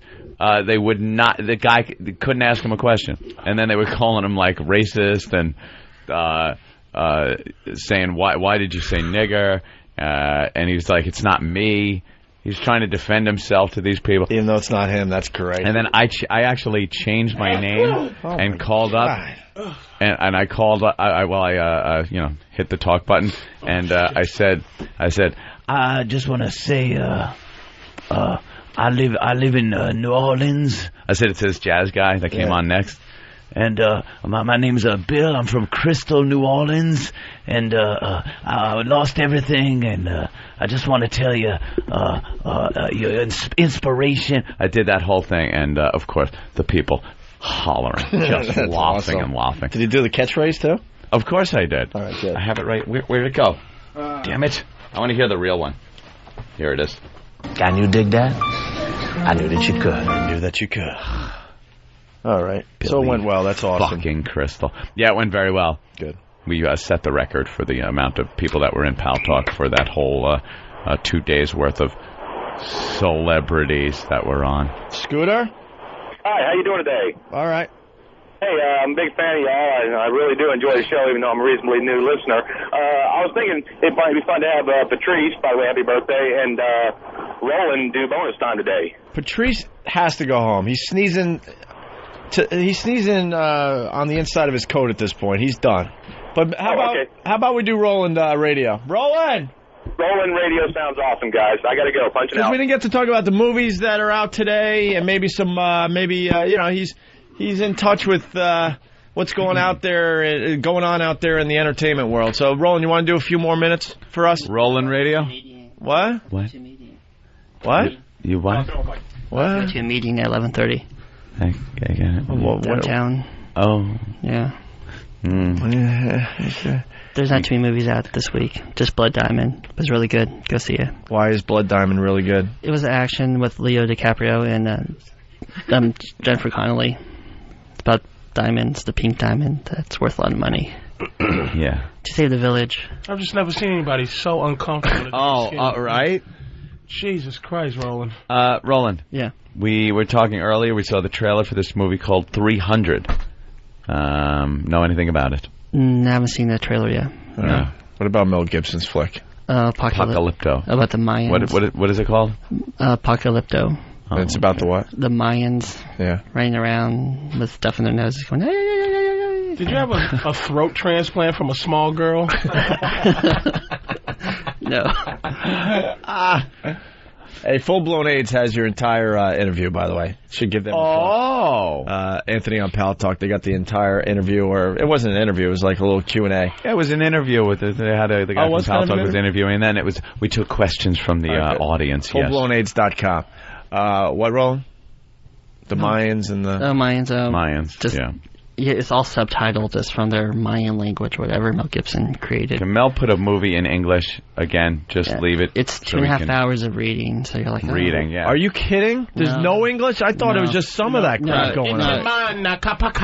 Yeah, then... Wow. The guy will run to the water here, and then they keep on running. Did you see the passion in his eyes? No, I didn't. I was reading. Yeah, I know. He's acting. That's what I hate. You got to read quickly enough where you can look up to see the scene. Right. Like I was watching Das Boot. You know, great movie. Of course you are. And but it's a pain in the ass. You got to read, and then you got to read real quick, and then look up and see what the scene is. But they said the most violent movie ever made is Apocalypto. Was it ever made? You saw it. I haven't seen More it. violent than Braveheart. I fell asleep. More violent than Friday. Wait, you said it was a good movie. I said I heard it was good, but I fell asleep. I was tired. Oh, you were tired? Yeah, so I didn't have popcorn or anything, so but more violent than Halloween. Popcorn 6 Return of Michael Myers. That's what they say. More violent. The people who are there like, oh, it's violent, and then the you papers. really have a PBS voice. And send in your donation. Yeah, you get a tote. You really do have a send in donation. You get a tote bag for a $50 donation. A tote bag. I don't know. You could tote things. They're saying it's the most violent Disney movie ever made, which compared to I don't know, Toy Story. It doesn't really. Days of Thunder. Make it. Was that a joke? Wow, he goes Days of Thunder. Is it more violent than any Tom Savini movie? Yeah, something like that. His old school version of horror and blood. Remember Tom Savini? Of course. He was the guy. The master of the special effect. He was the guy. You can't take questions for like 10 minutes. I know you don't have a meeting. I mean, we can see right through that. Yeah, I do have to go downtown. It's so easy to say you have a meeting. We're downtown. Hudson Street. Where you going? You're not going to make it there in 15 minutes. Where you going, to the helium factory where your voice was born? He's got to get enough helium so he can talk this weekend. His helium fill. He got to go re-up on his helium factory. Oh, my shit. By the way, you did miss something at lunch yesterday. What? We learned that Roland did a little TV work. And Sam's got the tape. Wait a minute. You were on television? Yeah, I was on a few times in different shows. On what? Carson Daly's show, and I was on TRL, but that tape you guys will probably never find. TRL? Well, but this one he has is a Carson Daly one. Wait, you said Terrell? You just said Terrell. You were on Terrell? What? No, TRL. Oh, my God. Terrell. Just like a. What'd you do on Terrell? A little baby Terrell. bunny. Yeah. Exactly. What'd you do on Terrell? No, the carry him beach. around in a basket. By the way, to really enjoy Roland, watch when his whole face just collapses. The whole forehead collapses. Yeah.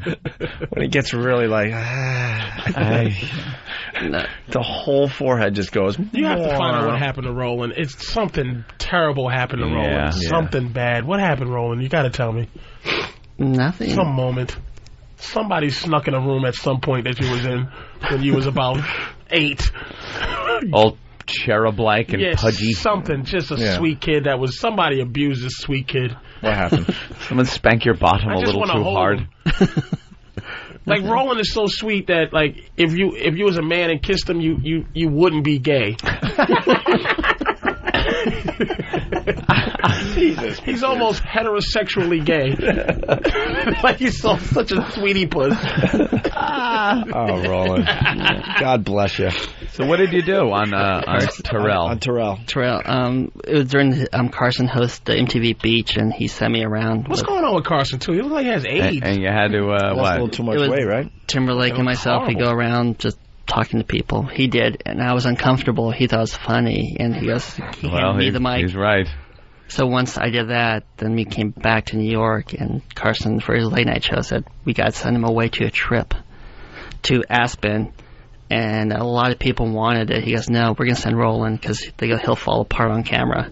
Wow. I think Roland has, and if he has to go, he has to go refill his self-esteem. Yeah. As he talks, you can see the self-esteem meter going lower, and he probably has an inhaler that he thinks is for asthma, but it's a self-esteem inhaler just to get a little. He's just like, and then I'm talking. Oh God, I'm still talking. Everybody's looking at me. Oh boy. No confidence in anything he says. Oh, hey Sam, you saw this tape?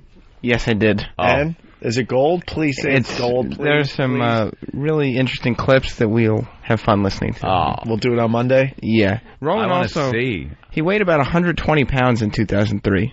Well, how much does he weigh now? Well, he looked like he had my body in 2003. Oh, sexy. What happened? How much weight did you gain since being on TV, you think? I mean, probably at least 35 pounds, 40. Maybe. Because it's different, though. Because over there I worked a lot more. Yeah, probably. He was doing a remake of Blues Brothers. I think. And, sorry. He was playing. There goes my self-esteem. Dear diary. Yeah. Roland Belushi. All of a sudden, he just started shoving food down your mouth, huh? Oh, shit. Gained a little weight. Yeah. I can't wait to see this. Yeah, it'll be interesting. You just want to protect Roland. Yeah. You just want to like an endangered species. He's the last of his kind. Just a sweet guy. Yeah, you'll see me interview celebrities on the tape, too. You have a significant other? Who'd you interview? Mike Myers, Kevin Smith, Michael McKean. Oh, okay. You have a significant other?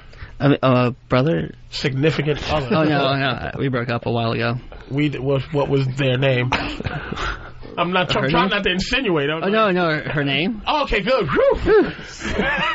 Okay. Her name was Heather. Yeah, Heather? Just asking. Graham? What? Graham? No. No? Okay.